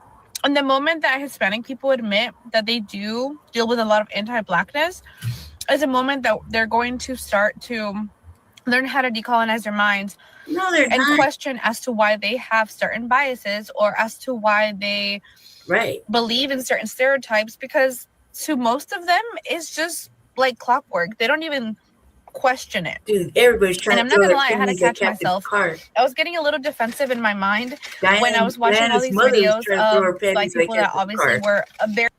You remember Diana's mother? She come in and she be over there trying to throw her panties at Captain Picard. Very offended by what Ashley Gonzalez said, which, as they should. but they were saying that that's why they don't give a fuck about what's going on with ICE, that's why they're not going to fight our fight, that's why they don't give a shit, that's why they voted the way that they did. So like all this back and forth, and like you remember when during racism, the protest, when the first protest happened, and the Chicanos or Mexicans or whatever that was out there protesting cussed out the police officer and told him that they were spitting his food at the restaurant, and they called him out his race and everything right to his fucking face. Remember in the very beginning of the protests in California, and he's like, yeah, you come over here to our restaurant and you always want a discount, and they were calling him all kinds of names and shit, and then at the same time using the N-word like his yeah, this beep beep beep beep, and then referring to each other as what they can't say. You know what I mean? They're not qualified to say, like, yeah, beep, like it was like a conversational and disrespectful all at the same time. And the black officer just took it. You remember that? In the very beginning of the California fucking, I don't know, protests or whatever, they were showing their whole ass. It was really hard to take them seriously. Then they started elevating. That's where all that white women started getting all agitated, and then started spreading like wildfire. Check 7 of 9, boy. Shh. Get me started on Star Trek: The Next Generation. That was my shit. That and you know, the one before that with LeVar Burton, because he had the best glasses. The motherfucking glasses were the shit. Mm-hmm. Yeah, William Shatner was alright or whatever. He was okay, but LeVar Burton and the motherfucking glasses. I know as a little girl, I was like, God damn, them glasses are fresh. Where did them glasses come from? I want them glasses. He took off his glasses, he was blind. Yeah, reading Rainbow. They should have let him be a host on Jeopardy. He would have been a good Jeopardy host. But they didn't. You know why? Because he's black and they only gave him a week. I was like, God, man, I would like to see him as Jeopardy. Remember? Do you remember that shit? Man. Dude, he's one, like him, and besides my mother, who taught us how to read books before we were old enough to go to school. I felt like LeVar Burton taught me how to read. Real shit. I can sing the theme song right now. Mm-hmm. Exactly. I can sing the theme song right now and still be just as excited and hoping that he's gonna come tell us about losing ourselves in a book. And then they'll show the clips and, you know, the books of the week. Man, I sat there with my baby brother. I swear to God, he taught us how to read. Yes, mother was available, but it wasn't as fun as fucking LeVar Burton. Mm-hmm. The more you know, and reading is fundamental. Right? And I was like, okay, well, obviously that's not all of us. Mm-hmm. But then I took a step back and I'm like, okay, shut up, Ray. The people that are the most racist in our community are the fucking loudest, okay? And they're not held accountable by other people like myself as much as they should. So if that's how Black people feel, I don't blame them. Does it bother me why is this so shocking? Look, the perception they have of us? Yes, but at the we have our issues with that white shit people. When there was Black men in the room and nobody did anything. All these white people, white racist motherfuckers like Aiden Ross, shit like that, actively are disrespectful in the most egregious way. That where the lokes gotta check them and shit, you know, for talking about a Black woman regardless of what she does or who she is. You know what I mean? Just avidly so fucking disrespectful. Why is this a shock? This is not shocking to me, not even a little bit. I don't understand. I don't understand why they will never understand. And maybe if they just got it, you know, then they'll start checking their attitude. They've had plenty of motherfucking time. Plenty of time. But we don't need to drag a Latino in the middle of it because it has nothing to do with you. That's how come we know. What's going on between us and white people goes back for centuries. All right. And we have never had any need to drag a Latino in when we aren't seeing eye to eye. Right. And I have never seen white people drag in Latinos when we're not seeing eye to eye. So I don't know This is the first dragging this little rat-looking dude here. That dude looks like I was gonna say that dude looks unhoused. I gotta stop. It's too late. It's too early for this. And that dude looked like completely insult my folk that are off code. We'll give it a chance, but remember that. Man, I got a slow temperature for it because me and Jesse got a 30-minute or less reaction time where we pretty much can call them up or make them. I don't say make them act racist, but they show their ass after about 30 minutes, and he'll say suspected white supremacists, and I'll just go ahead and say they're racist. The saltier rats by comparative. He does look. He looks like a motherfucking cluck. This is not the face to be making. You're the one. You're the one talked about it. Like, don't get caught in these compromising pictures. Into anything. Like you just about to do. I don't even know anybody in either community that gives a shit about what he says. But for him to get on a video talking about we're dragging him in something is linguistic authority. Personally, I don't even care about Ashley Gonzalez herself. She is an individual. She can make her own decisions. If she wants to apologize, she can apologize. I, however, will never apologize. I am not going to apologize. I refuse to bow down to American bullshit when it comes to social standards. Right. At least some of it. Like, if you're going to come at me and say or be upset because I said the N-word, I don't give a fuck. I truly don't give a fuck. So ultimately, I don't think that black people or white people, especially Americans, have any rights to tell any Latino or indigenous person how to he's not speak as dark. I want to talk to on their own land. Black Latino person. So eat his head looking at. This ain't your damn land. That motherfucking what type of hair is that? Like you dumb turd. This ain't your land. What you mean? Standing high, speak like, whatever you want on your. This ain't your land. None of this matches. He can't grow. This ain't your land, buddy. Look at his ears. Like, that's why people that look like you are getting deported. Now, I don't know what he is. Right. Big but ears, this ain't your land. Let's just get that straight. Weird ass hair that don't match his. Like, it's confusing. The hair threw me off, really. No longer than. Para mí, right. No me importa, papá, porque soy Latino. Oh, see, he's some sort of Puerto Rican or one of you. Man, this stuff gets more interesting every day. Like he's not now, one of us. This is what the does thing. that mean? Roland Martin and them would never run. Saying, I'm not with them Puerto Ricans. Oh, you're worse. It's worse over there. It's worse. Yeah. This kind of content. These Latinos all over the country, right? They do not rock with us. They claim that they're not racist, but they have anti-black racism and anti-black sentiments all throughout their culture. They've been getting called out by their own people. Everybody knows this. Now you have a bunch of people that's coming out saying they stand with Ashley Hernandez, right? No matter how vicious and foul those words were, they make every excuse to stand with her. Now, can you imagine a black and brown coalition of these people in positions of power, how they already view you, right? Listen, these people got up here today and they said some stuff, man. We ain't even going, no more shenanigans. We're going to get right into it, man. We're going to get right into it with these people. These people, man, this thing is crazy. Crazy. Let's turn up the vibe. Let's go to work. I don't think Ashley Gonzalez deserved to lose her job. I really don't. I think it's fair that we live in a society where a certain culture of people can weaponize one word to destroy your life.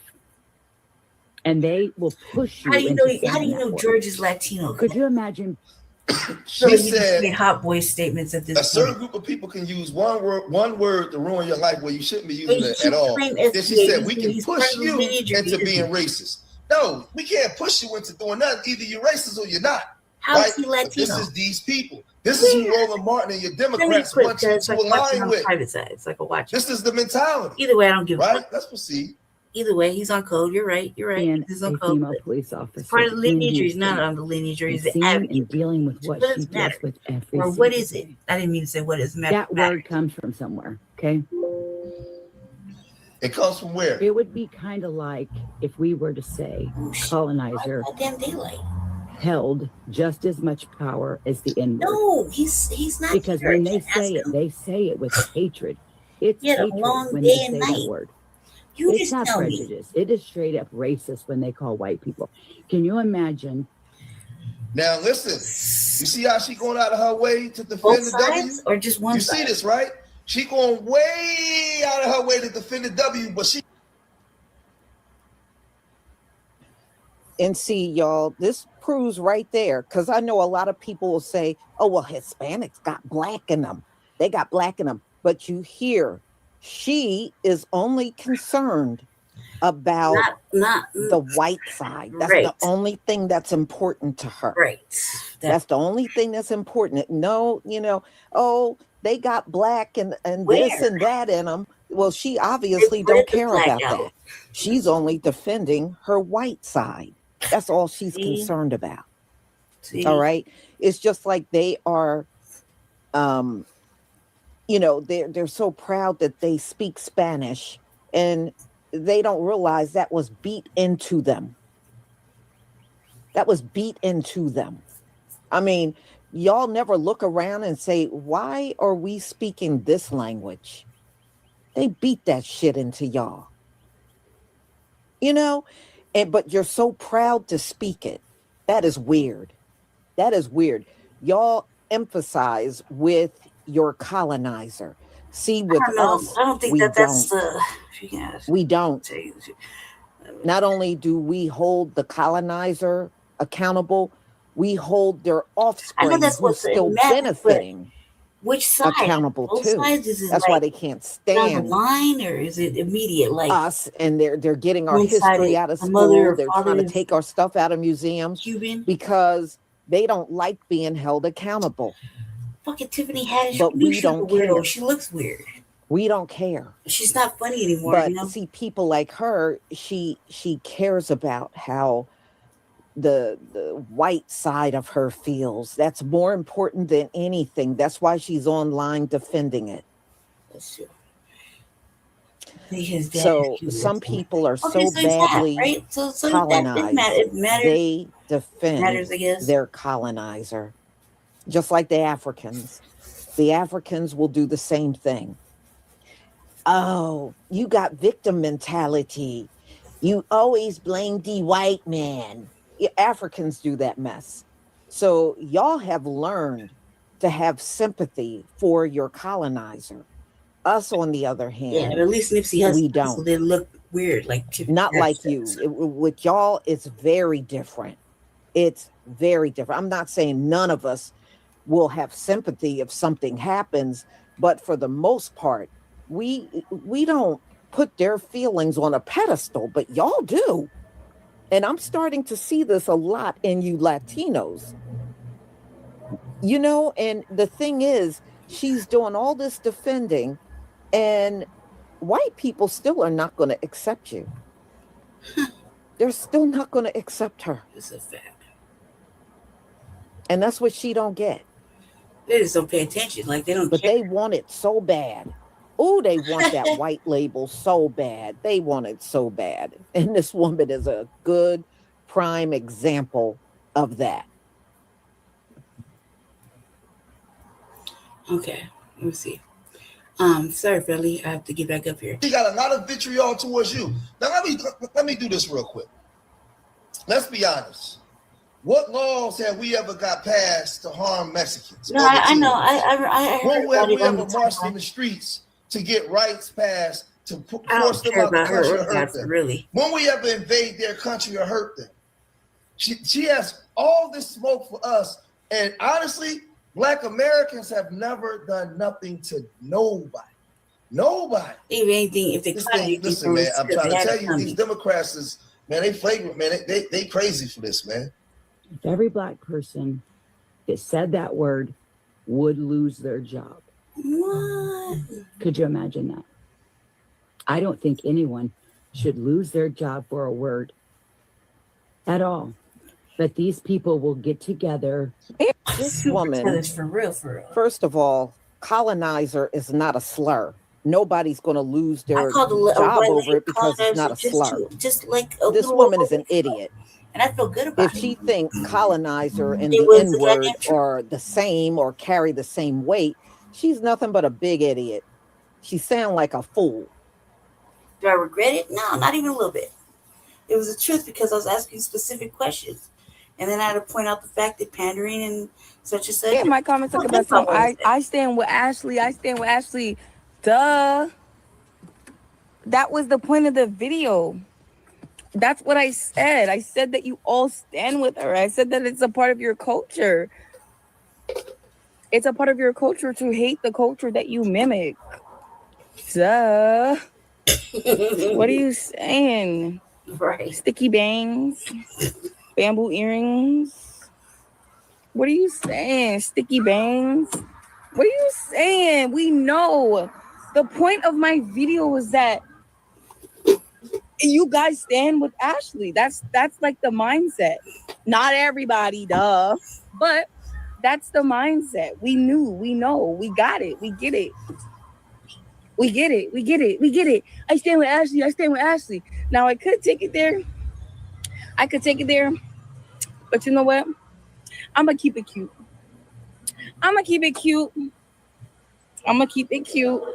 This Ashley Gonzalez situation has sparked some really weird commentary online that I'm seeing, particularly with the Latinos that say we stand with Ashley Gonzalez or what happened to free speech. And since when did admitting to racial profiling and abusing a person just because of their race become free speech? I mean, yeah, it is free speech, but we also have the free right to issue you a punishment for said speech. I saw a really weird take from a Latino lady where she was like, Latinos in America need to unite because of the situation over the last like 2 or 3 days. Latinos have been being attacked online, and how, you know, this is really an eye opener to how they really feel about us. But it's like, what type of a reaction would you have been expecting from the Black community when you have somebody online, a police officer giving us the hard ER and saying that they racial profile us, and having people who are in agreement with what happened? And she manhandled. Would you expect? Let's just say that. And then she has made another comment saying that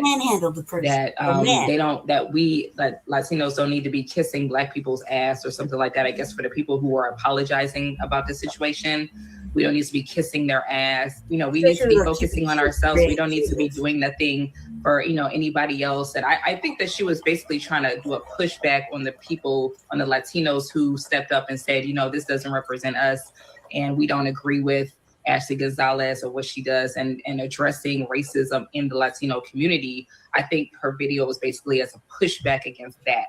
And so it's just giving me like really weird. That's a really weird victim position to take, given the fact that you're not the victim in this situation. I really want to know. Like, I have yet to ever see a Black cop admit to racial profiling online or go on a line online on a racist rant. But I've seen it happen plenty of times from other races against Black people, right? But I've never seen a Black cop do that. Black cops typically Black cops actually follow the law the way that it's supposed to be followed. Not whatever feelings that they may have against a particular group, you wouldn't know it because they're not going to treat somebody differently or talk down, and they're damn not going to go online and admit to doing, you know, harm to somebody just because of their race or just period. It's just a lot of weird energy going back and forth with this whole situation, and I also believe that this is very eye-opening because it's kind of making me side-eye people. Like, I don't know. It's just weird. What are you side-eyeing? I guess she's not with the motherfucking the nationalism type shit of it all. Okay. First of all, we're not concerned about y'all pushing back on what we're saying. You know, even if you tried to protest it, y'all ain't gonna go nowhere. Y'all ain't getting nowhere with your protests. Your protests don't carry the same weight that our protests carried. So you knock yourself out protesting online. I doubt if anybody would even pay attention to your protest. So, ladies and gentlemen. Okay, Jesse wanted to go over one. I'm going to go ahead and conclude. 2 little things. You want to talk about is unhoused neighbors? No, it's not my final one. My final one is at 5:45. So we're going to talk about that. I kind of went over it a little bit when I was on my show. Hey, Chico, do you see the article? America, the ultimate superpower. America. But look closer. A toxic chemical storm is devouring the streets at a deadly pace. Faster, deadlier, out of control. What is the real price of the American dream? This is the truth they can't hide.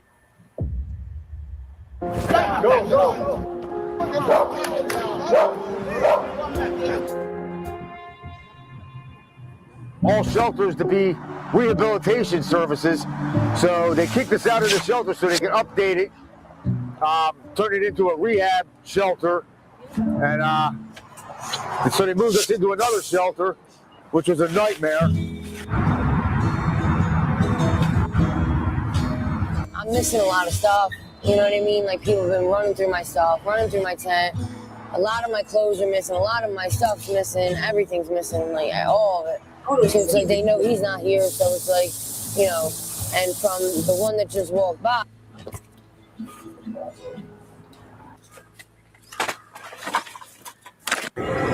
You gotta want this. I've been in 100 rehabs, okay?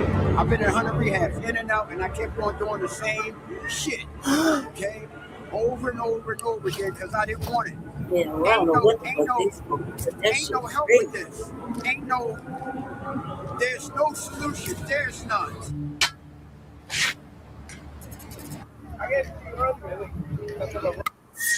Welcome, Homeless Life Stories.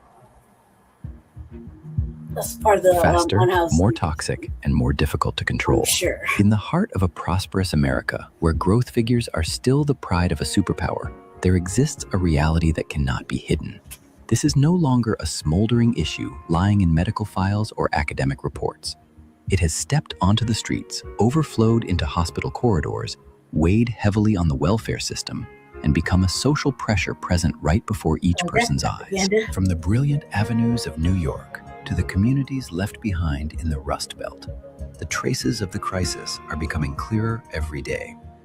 The United States of America is witnessing more people in need of support, more exhausted families, and a response system that seems to be running slower than the pace of reality's destruction. This is not a story about a few lost individuals. This is a large wave crashing against the entire American social structure. Man, the more the most worrying thing is not only the number of people falling into dependency, but also millions of people who are trapped beyond the reach of treatment solutions. A powerful country, a world-leading healthcare system. And really, like, who do we blame? You gotta blame the last couple of administrations. But Jesus Christ, like, the way it's going right now, everybody can't afford to live. If you can't afford to get to your job or take care of your family, what's next, right? Being unhoused, you lose your house. You know, you lose your whole stability, your whole foundation. You know, when you can't get to work and take care or provide for your family, it's just the course of things. You know what I mean? And it's happening like more and more. Like all of a sudden, we got a large influx. I don't think it's me the way I'm seeing it. These are the same people I always see. They get kicked out of their spot or whatever. But I would say that I didn't mean to say but. However, there's newly unhoused people every day that don't know how to survive like that, based on the fact that they lost their job, or they can't afford to provide for their house, or the area medium doesn't meet the living wage or the working wage. How can anybody really maintain, right?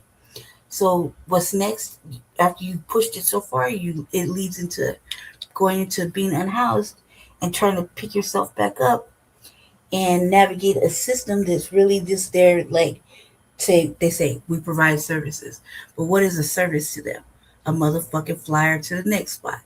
And then a alleged waiting list, and submit this and fill this out and do this and do that, all while there's alleged nonprofits that are supposed to help, and they don't. They just are there to basically tokenize you and collect money from the state.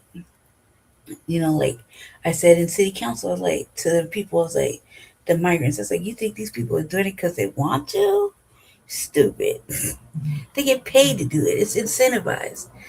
I doubt anybody does anything because it's not incentivized. I know I don't work for free. I don't do anything for free. Fuck you paying me shit. I don't have a kind soul like that. I like to say I have a family to take care of, but really I just gotta take care of myself. You know what I mean? And shit's not easy. You know what I mean? I got pets. I got a mate. Whatever. I'll figure out something I gotta take care of. You dig? But either way, fuck you pay me. You know what I mean? That's just the way it is. Days of being kind and doing things because I want to or out the bottom of my heart. I don't see a cause worthy of such. See what I'm saying? If I'm gonna do something for my people, it's because real motherfuckers do real fucking things. You don't have to ask me. I'll just give it to you if I want to. You know what I mean? That's the difference between us and others. There's no expectation. If I want to hand my family member a gerb or whatever, I can because I want to. I have it. I know what I'm doing. You know what I mean? And I did it because I felt like it, and with no expectation of ever receiving it back or a fucking favor in the line there waiting for me. It's just because I'm a real motherfucker, and that's what real motherfuckers do. If I have it, you can have it. I don't give a fuck. It's energy. It comes and goes. Whatever. Right? But not everybody thinks like that. In this case, there's a lot of newly unhoused, like in our case, a lot of newly unhoused Denver rights. Not necessarily. I mean, they're kind of like there with the migrants and the agenda of wanting their own motherfucking shelter. No, I just like, dude. My sister said, my sister's from Louisiana, right? And she used to come over sometimes when I was really, really down bad. And she was up. She would come over. She just said, "Yeah, drop a little change on you, cuz." Like she said, "Drop a little change on me." A little change looked like $80. I was like, "Oh, good Lord, okay, thank you." And then when I was up and I had it on me, I was like, "Hey man, look at that. I gotta drop a little change on you. Little change be like 100 or whatever." Why? Because you don't know. The motherfuckers will never ask for something they may need, and if they don't need it that day, you never know when they're gonna need it. You know what I mean?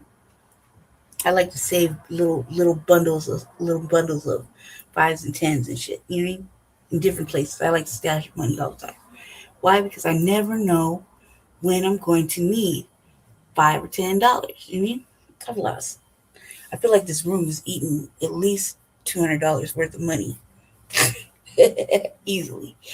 You know what I mean? Because it eats other shit too. Like my keys, certain rings, you know what I mean?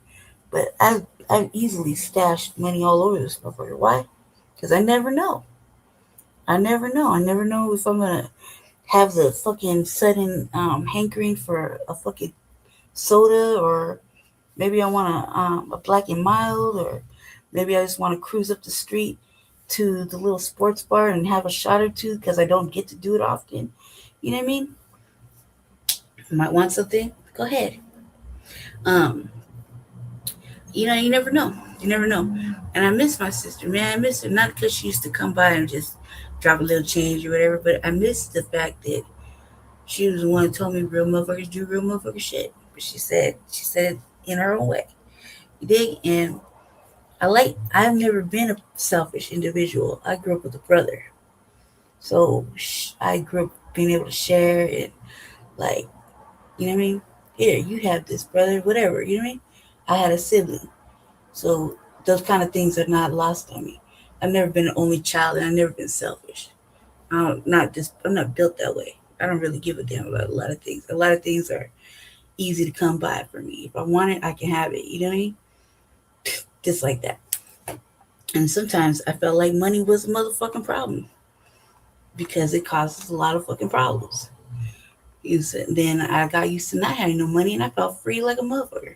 Then when I did have money, it was like, oh my God, everybody wants something. There's always a fire to put out. Money's a problem.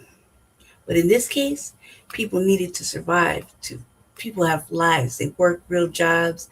They got real families, and they're just going to be pushed around and led to being put up tents and then be shuffled away. All the not in my backyard types, or all the white people that used to call on us because we were outside and saying, "Oh, they're outside doing drugs and drinking, they're acting stupid," knowing good and goddamn well nobody's doing any of that shit. Right? Those are the same motherfuckers that are about to be outside. I said a long time ago on the RBA, I was like, everybody's one step away from being motherfucking homeless. Who knew? Who knew? I was telling the truth. You know what I mean? This drug shit. But still letting its citizens slide long into crisis without a support point firm enough to cling to. It is time that we look straight into the hottest core of the storm. The biggest problem is not that America does not see this crisis. What's crazy is the problem is we've seen it for too long. Miss the regular shit. Like, could it just be like somebody just had a heroin addiction or crack addiction? This is all these motherfucking weird ass shit they got going on. You know what I mean? Flesh eating bacterial fucking drugs and this weird ass fucking lab created bullshit. It's causing all this ugly fucking. What is this? This rigor this rigor in the body, you know what I mean? It's fucking weird. I sometimes I'm like, couldn't they just have a basic heroin addiction? Could it just be crack? Like a mild cocaine habit? Like, why does it gotta be some weird shit?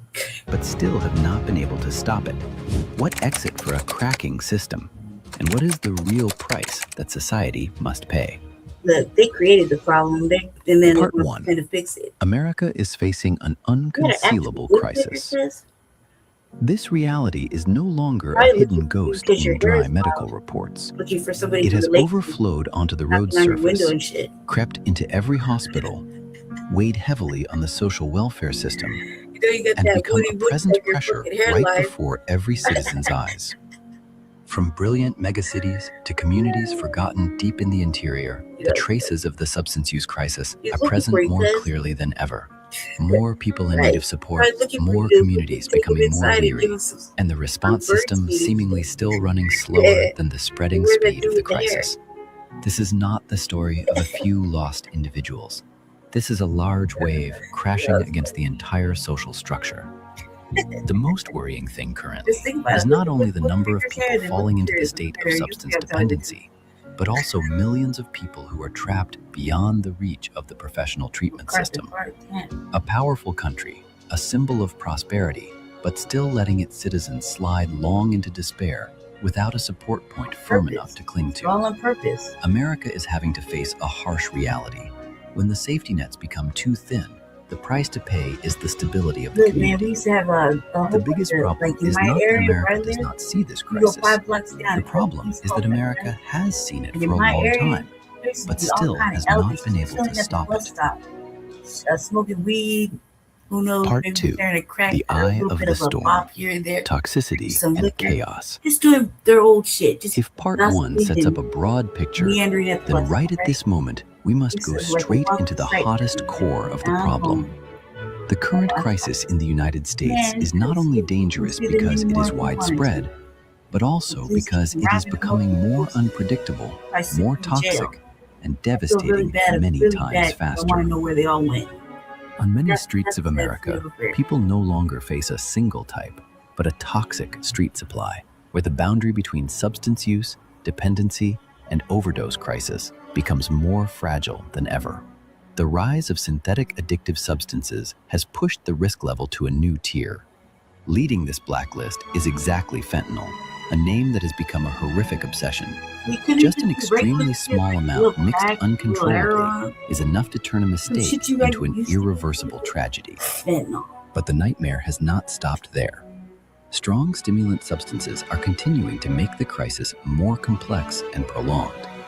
We are witnessing the increasingly dense appearance of mixed pharmaceuticals, the death mixtures processed stealthily with formulas full of risks. Exactly this makes the consequences come faster, heavier, and completely outside the control of common medical efforts. The scariest thing is, many communities no longer face an old problem that they once knew. They are having to struggle with a version more dangerous, more fierce, and with much higher destructiveness. This is no longer a dependency wave of the traditional style. This is a more fierce period, more chaotic, and is devastating directly into human bodies, as well as the order of the entire community. That shit is not meant for black people. It's not meant for anybody. Part 3. The Root of Despair, when social safety nets fracture. Check it out. Like, we need to be alert to admit a cruel... Because I've been in the hospital a long time, in and out. Fentanyl used to be a medical drug that they gave you right before surgery. For surgery, you know what I mean? So you're just out, you know what I mean? Amongst other shit. But it's mostly for pain relief or going through surgery. I would know. I have many. I'm fucking striped up like a soldier, right? And it's probably one of the most under the right medical circumstances. It's you don't even know what's happening. You just wake up, right? And I don't know even why you would say that, Ray. It's a real life drug, so they've made it to where it's out in the street, and then everybody's like stuck. And what's bad about it is this is not a fucking drug for black people at all, and people are dying left and right. Just a little piece of it, you could die. Now it's like, man, it's like no big deal. They're doing foilies and I don't know what else, but I'm like, good Lord, like why? Like why? And this, like, it's one of those things, if you're unhoused, you shouldn't be doing that type of shit at all, because you need to be awake and vigilant and start smoking that shit and just, like, contort yourself, and you're, like, prime for all kinds of shit. Used to have a motherfucker that smoked Mamba and shit like that, and one time he'd fall asleep. And it was one of the looks. I used to walk by and kick his feet and shit. I was like, wake up, cuz I could have robbed you. You know what I mean? I could have took all your shit and just robbed. What? You gotta come off that shit, cuz like you're just prime example. Saw him a couple years later, cuz his eyes were soulless, like just empty. Like I could see the back of his brain, and that's not good. You know what I mean? We're talking about a person that used to be pretty standard, good looking motherfucking brother, you know. Couldn't see past his eyes, like, you know what I mean? He had a soul there was light there. Not that day. That day was empty. I was like, hey, say cuz. I'm looking at him, like, put my hand, like, waved across his face. He was gone. He was there, but he wasn't there. And he had motherfuckers speaking for him and shit. I was like, can't do this off-brand conversation. All right, I'm gonna move along now. Peace out. Sad state of affairs. And it's because of this weird ass shit. These, we used to call them downers or whatever. They're not stimulants. They're like downers, I guess. I don't know how to say it. Forgive me. Generation X. The fucking they make you sleepy. They make you like not there. You're like you're too comatose, too vulnerable. And this is not the condition to be vulnerable in. And you see it all the time. Every time I move around the city. Truth. Substance use crisis is not born by itself from nowhere. Nope. It is not merely a vice. It is a flawed product of social cracks that are increasingly deep right in the heart of America. Them doing it. They did it. When housing prices escalate to a luxury level, when precarious income makes humans exhausted, and when psychological scars are neglected without anyone to treat them, that is exactly the moment the vortex begins. People do not fall into the abyss only because of a wrong decision. The best sleep I have is they fall because the foundation under their feet has become too rotten. Many people do not start their journey with substance dependency. They start from fractures that cannot be mended. A sudden financial shock, a forgotten spiritual incident, or a loss of shelter. Sometimes just that much is enough for everything to slide down without breaks. In a system where treatment services arrive too slowly, or have too high costs, despair becomes a type of toxic substance even more dangerous than any toxic street supply. America is having to pay a high price for only focusing on reacting at the final stage. When overdose crises appear densely in newspapers, that has been the end of a prolonged series of tragedies. If society continues to patch the top while forgetting the root, the price to pay will not only be the national budget, but also the future of an entire generation. America couldn't Wanting to understand why this crisis does not end, one must look into the truth that too many Americans are living without any real safety net underneath. The root of the problem lies in the fact that when humans are pushed to the dead end of poverty and loneliness, they will look for anything that can help them forget reality, even if the price to pay is life.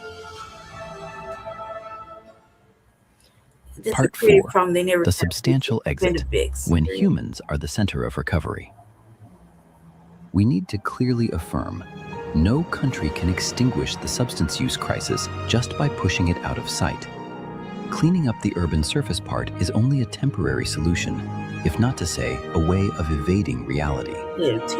Wanting to truly change the situation, America must courageously go into more substantial solutions, where treatment is easier to access, where housing is no longer a luxury dream, and where mental health care is tightly attached to the recovery process. This exit must be built based on strategic spearheads. First, the treatment system must come closer to the person needing it, faster and more practically.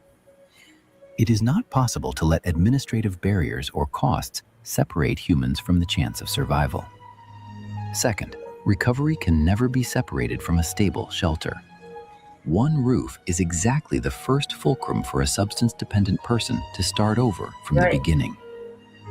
Third, the most effective policy must be the policy that helps humans stand up, not just looking for a way to make them disappear from the frame of bustling cities.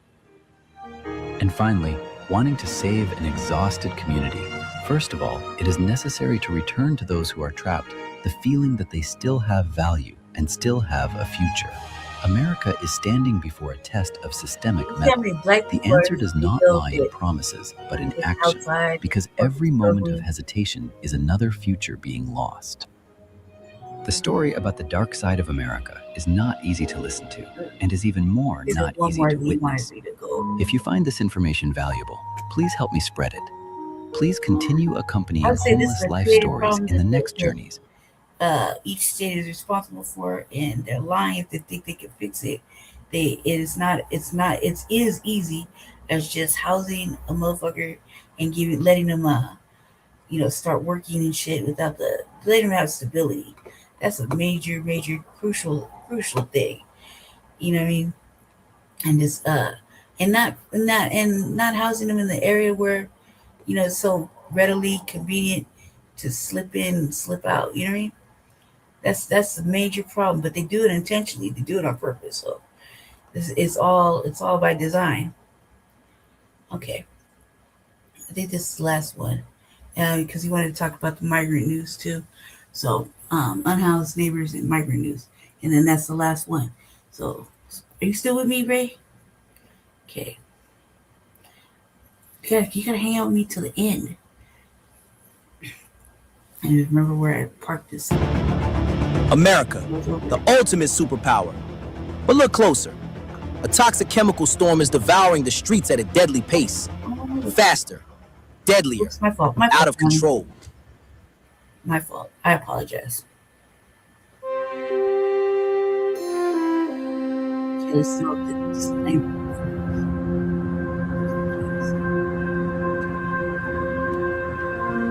During the summer, my uncle asked me if I wanted to go, learn the job that he was doing. My mom, she wanted me to go so that I can see how hard it is to work out in the sun. What they did was just started a house from the bottom to the top. I always like working with my hands or just learning new things. Then that day that we were heading back, I was on my phone and Hector, he starts saying that the cops are coming. So my uncle pulls over, and all he tells us is just relax, nothing's wrong. The cop came, started asking for our papers, if we had any identification, everything. What do you have a passport? Where are you from? Mexico? I got 6 subjects. One of them's got a New York State, but the other ones are all from Mexico. I was going to see if you could check them for me. I'm gonna let you talk to the 16-year-old real quick. Okay. He took me out and made me talk to Border Patrol. Martin.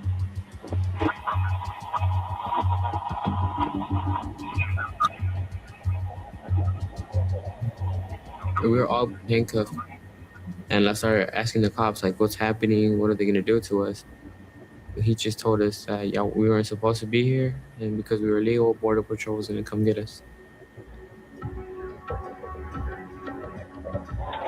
As soon as I was in the back of the car, I just felt like everything was over.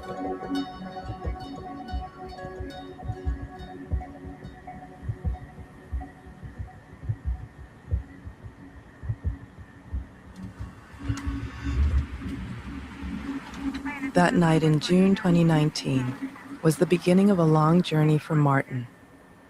It would land him hundreds of miles from home. Have you ever been to a stadium?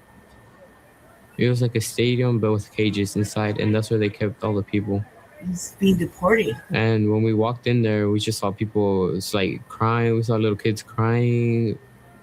They put me in a cage. I was with around 12 other younger minors. I didn't really know what to think. I was like, is this prison or like, what is this? Deportation. I kind of broke down. I didn't know what to do.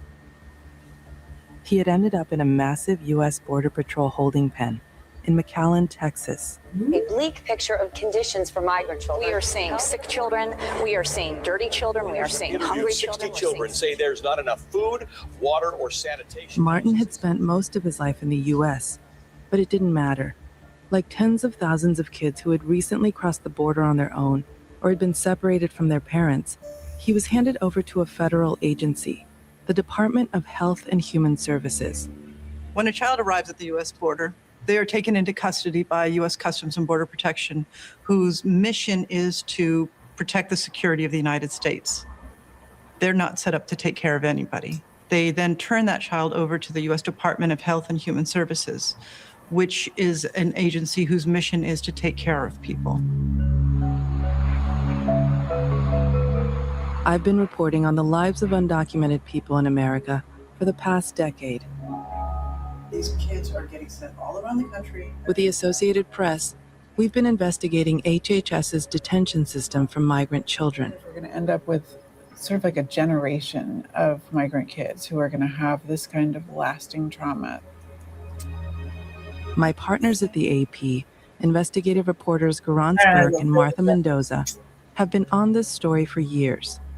They obtained confidential HHS data showing where migrant children are being held and how many of them are in detention at any given time. What we found in our reporting is that never before had there been this many children held inside the government's network of shelters for migrant kids. The majority of those kids were in facilities with more than 100 or 1,000 other children. So mass facilities where psychiatrists say kids start to feel like just another number. HHS's own numbers now show that over the past year, nearly 70,000 migrant children have been held without their parents, more than any other time on record, and more than any other country in the world. One of HHS's largest facilities is an emergency influx shelter in Homestead, Florida. That's where Martin ended up in June 2019. At the time, nearly 1 out of every 5 migrant kids in HHS custody was being held there. When we arrived there, you could just see there was a couple of guards, armed guards, by the entrance. Once we went inside, we saw kids playing outside. There was kids playing soccer. Ray, after this in my over, head, what I was thinking was like, this is a way better place than where I was in immigration. Can I talk to you about your hair? But this place is not really home, so I didn't really feel safe at the same time. There were more than 2,000 teenagers being held at Homestead. With very high numbers of children coming across the border at times, HHS has to be able to meet its responsibility, both legally and morally, to have a place for these children to go. And I would say that, even one of our influx shelters is better than a CBP processing center. Jonathan Hayes is the director of the Office of Refugee Resettlement, which is legally required to care for migrant children within HHS. He sat down with the AP's Garance Burke.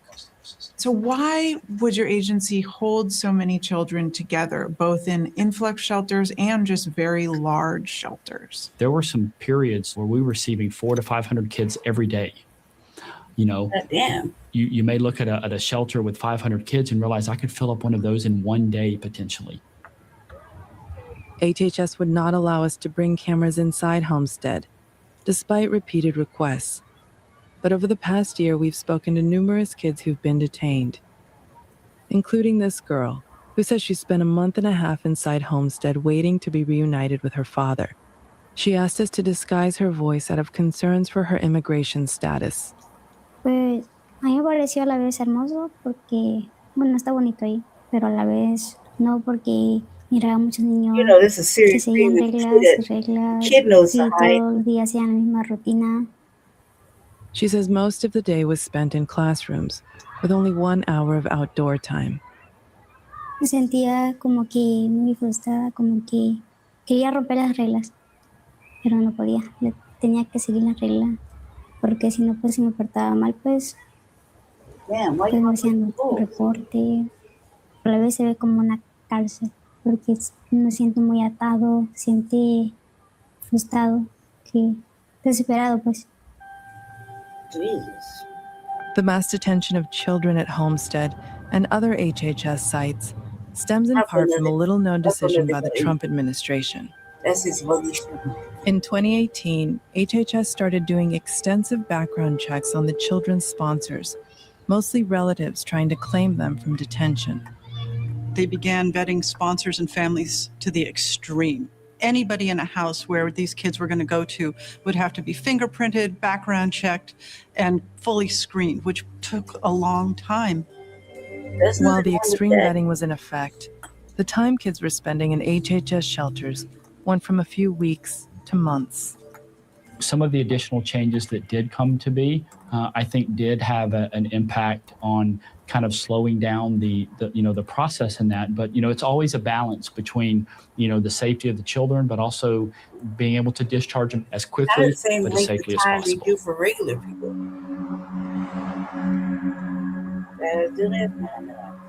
In Florida this past summer, we met a woman who'd been trying to get her nephew out of Homestead.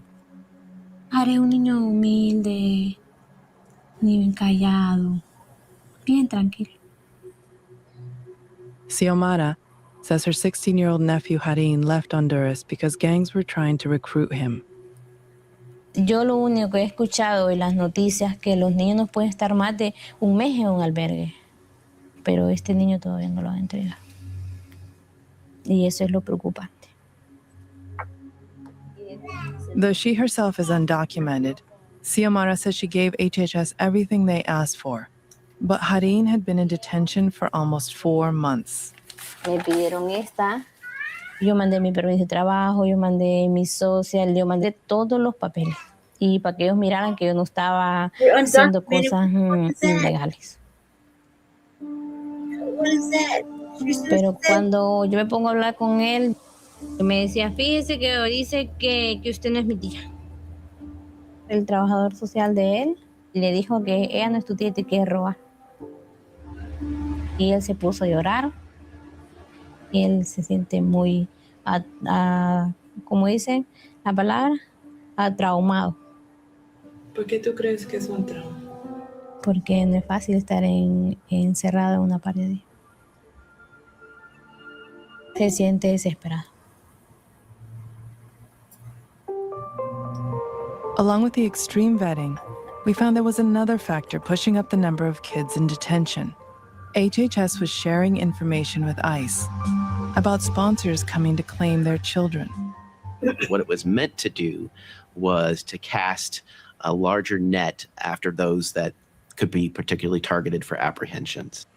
Andrew Lorenzen-Straight was a deputy assistant director of ICE at the time. In May 2018, he helped write the agreement between the two agencies. I thought we were going to be looking at how we care for kids that may have these issues of being taken advantage of, trafficked, smuggled. Instead, ICE used the information to apprehend sponsors. In the months following the agreement, The agency says around 330 people were arrested. There is a total chilling effect of coming forward because they believe they're going to be picked up by ICE. The outcomes of that partnership were devastating to the migrant community.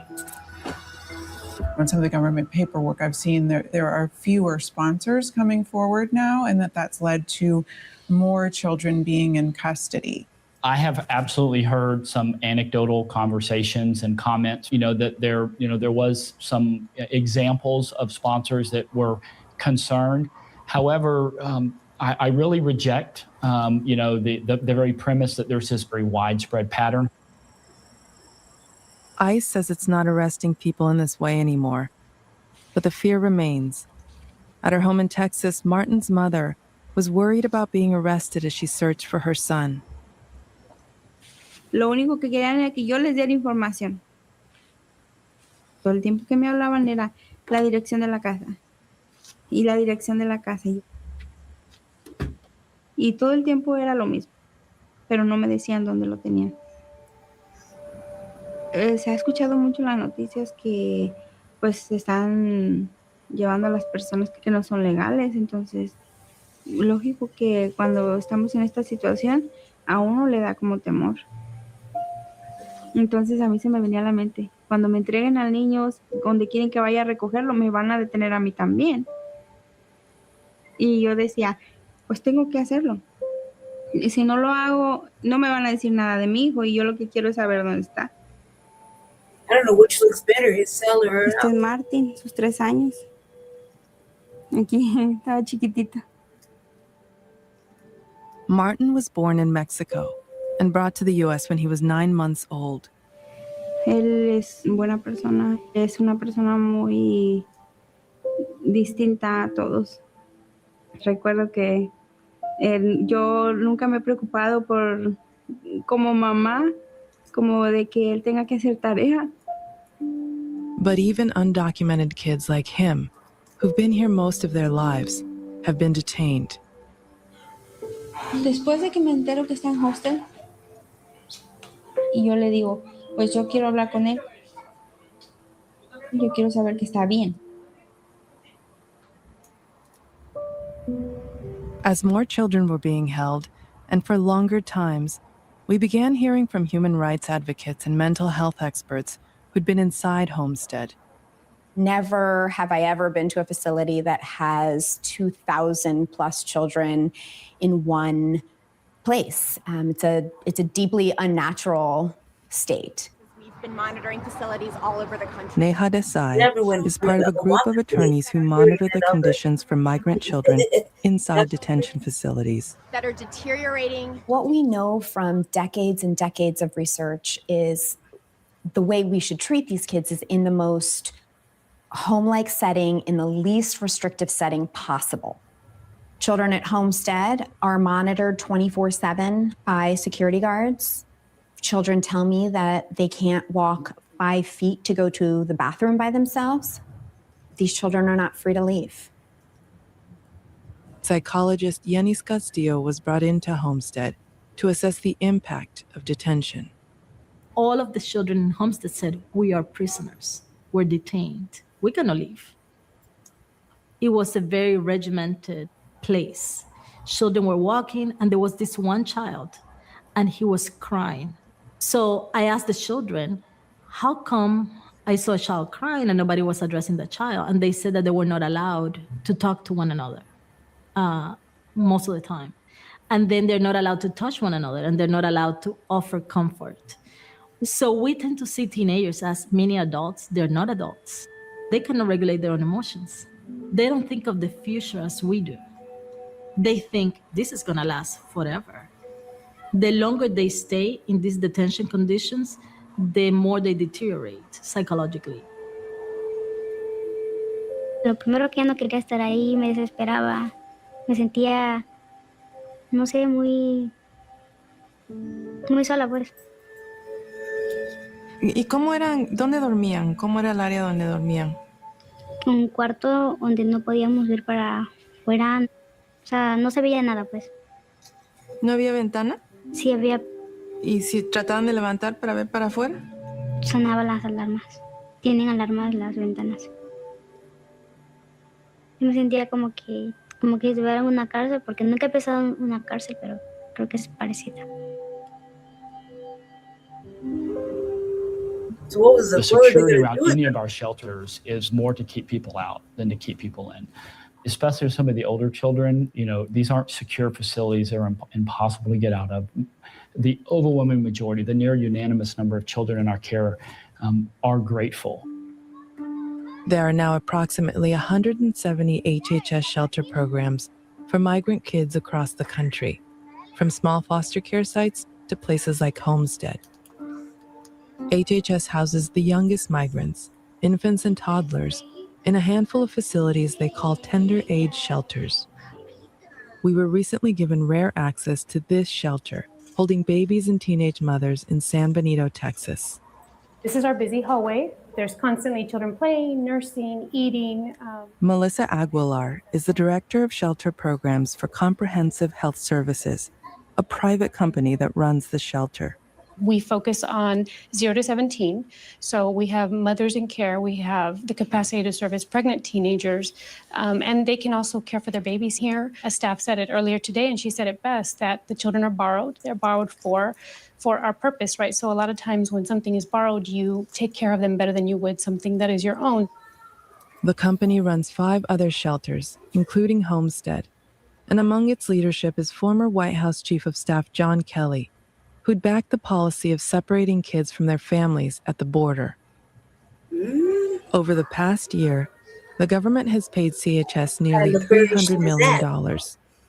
By its very definition, when you're for-profit, your job as a company is to make a profit. So some people might say then, isn't there then an incentive to detain kids? There is a profit, there is a price incentive, but it's not a detention incentive. The question about, is there incentive to detain children? Absolutely not. And I think that it's so important for everybody to understand that we're not detaining children, we're not separating children, we're caring for children. Morally, ethically, is it okay for a for-profit company to make money from holding children in mass facilities that they cannot leave?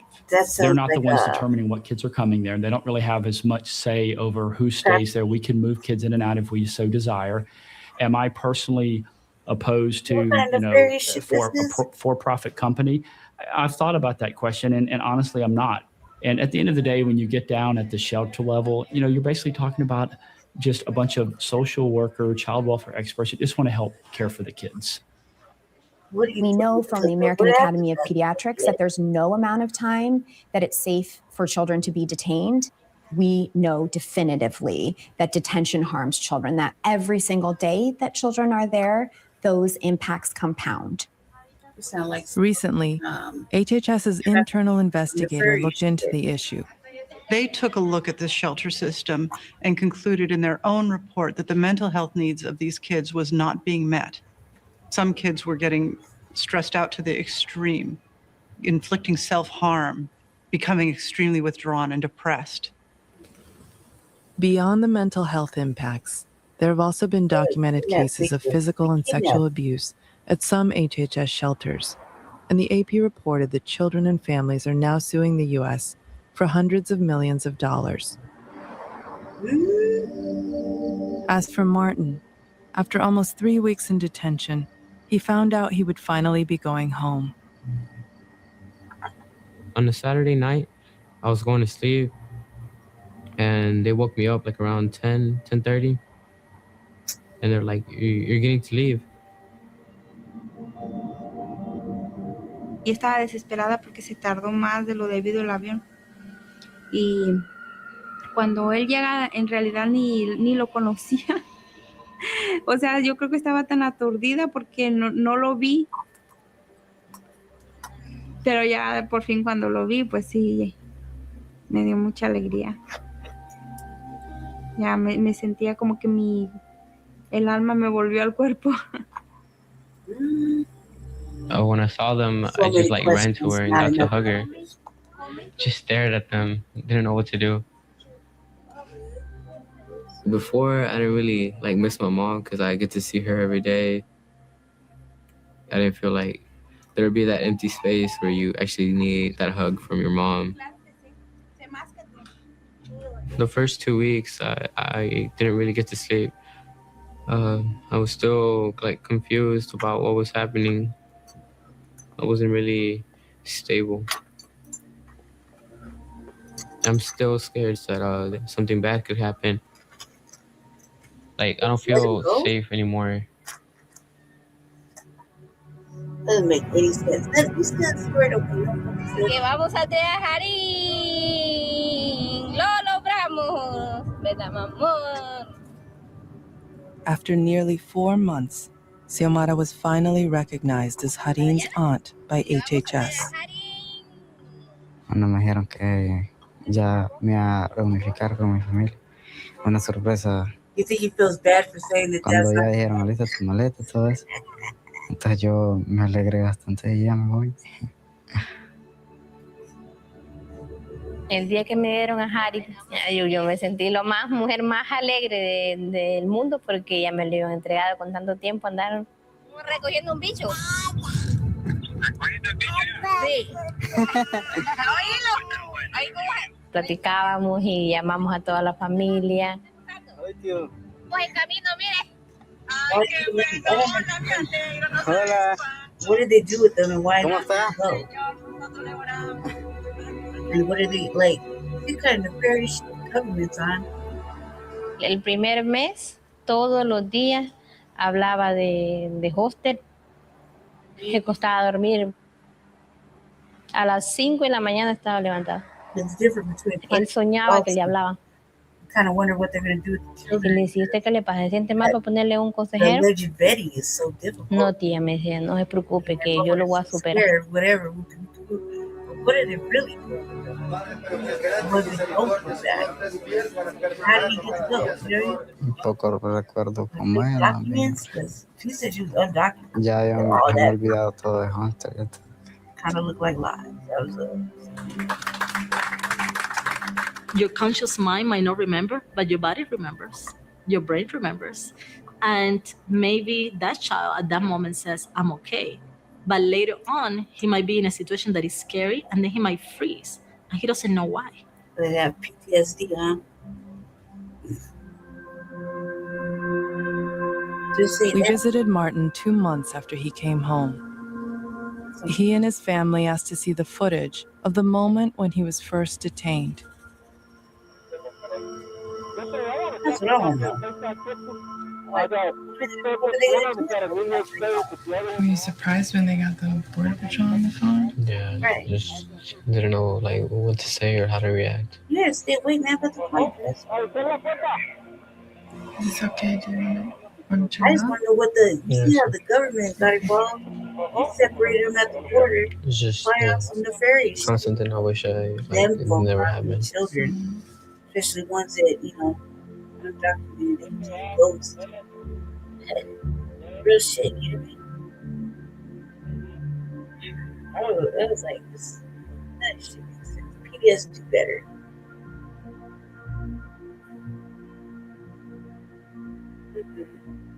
It's like, what's the difference between, thank you everybody, what's the difference between when Obama did it in this time? Like, he had them in cages too, you understand what I'm saying? But where were they supposed to go? What kind of nefarious shit were they really on, right? Like, the old boy, he just looked like he was on some shit. The politician, I'm gonna close right view, okay? I'm about to call you, cuz. Okay, everybody. Thank you for staying and watching Front Line Blacc News. Let me see. Season 6, episode 23, part 3, continuation of the Front Line Blacc News. Thank you. I had to take over for Jesse for a little bit. He'd been busy all day for like the last 2 days, so we did his beauty rest apparently. Thank you everybody for showing up. Thank you, Shabaka, for coming in the beginning. Let's see. Thank you, Ray. I won't call you right now. Thank you, Ray, for keeping me company. To the new people, I guess, who showed up. Richard, thank you for visiting. Rudy, thanks for visiting. Vince, thanks for visiting.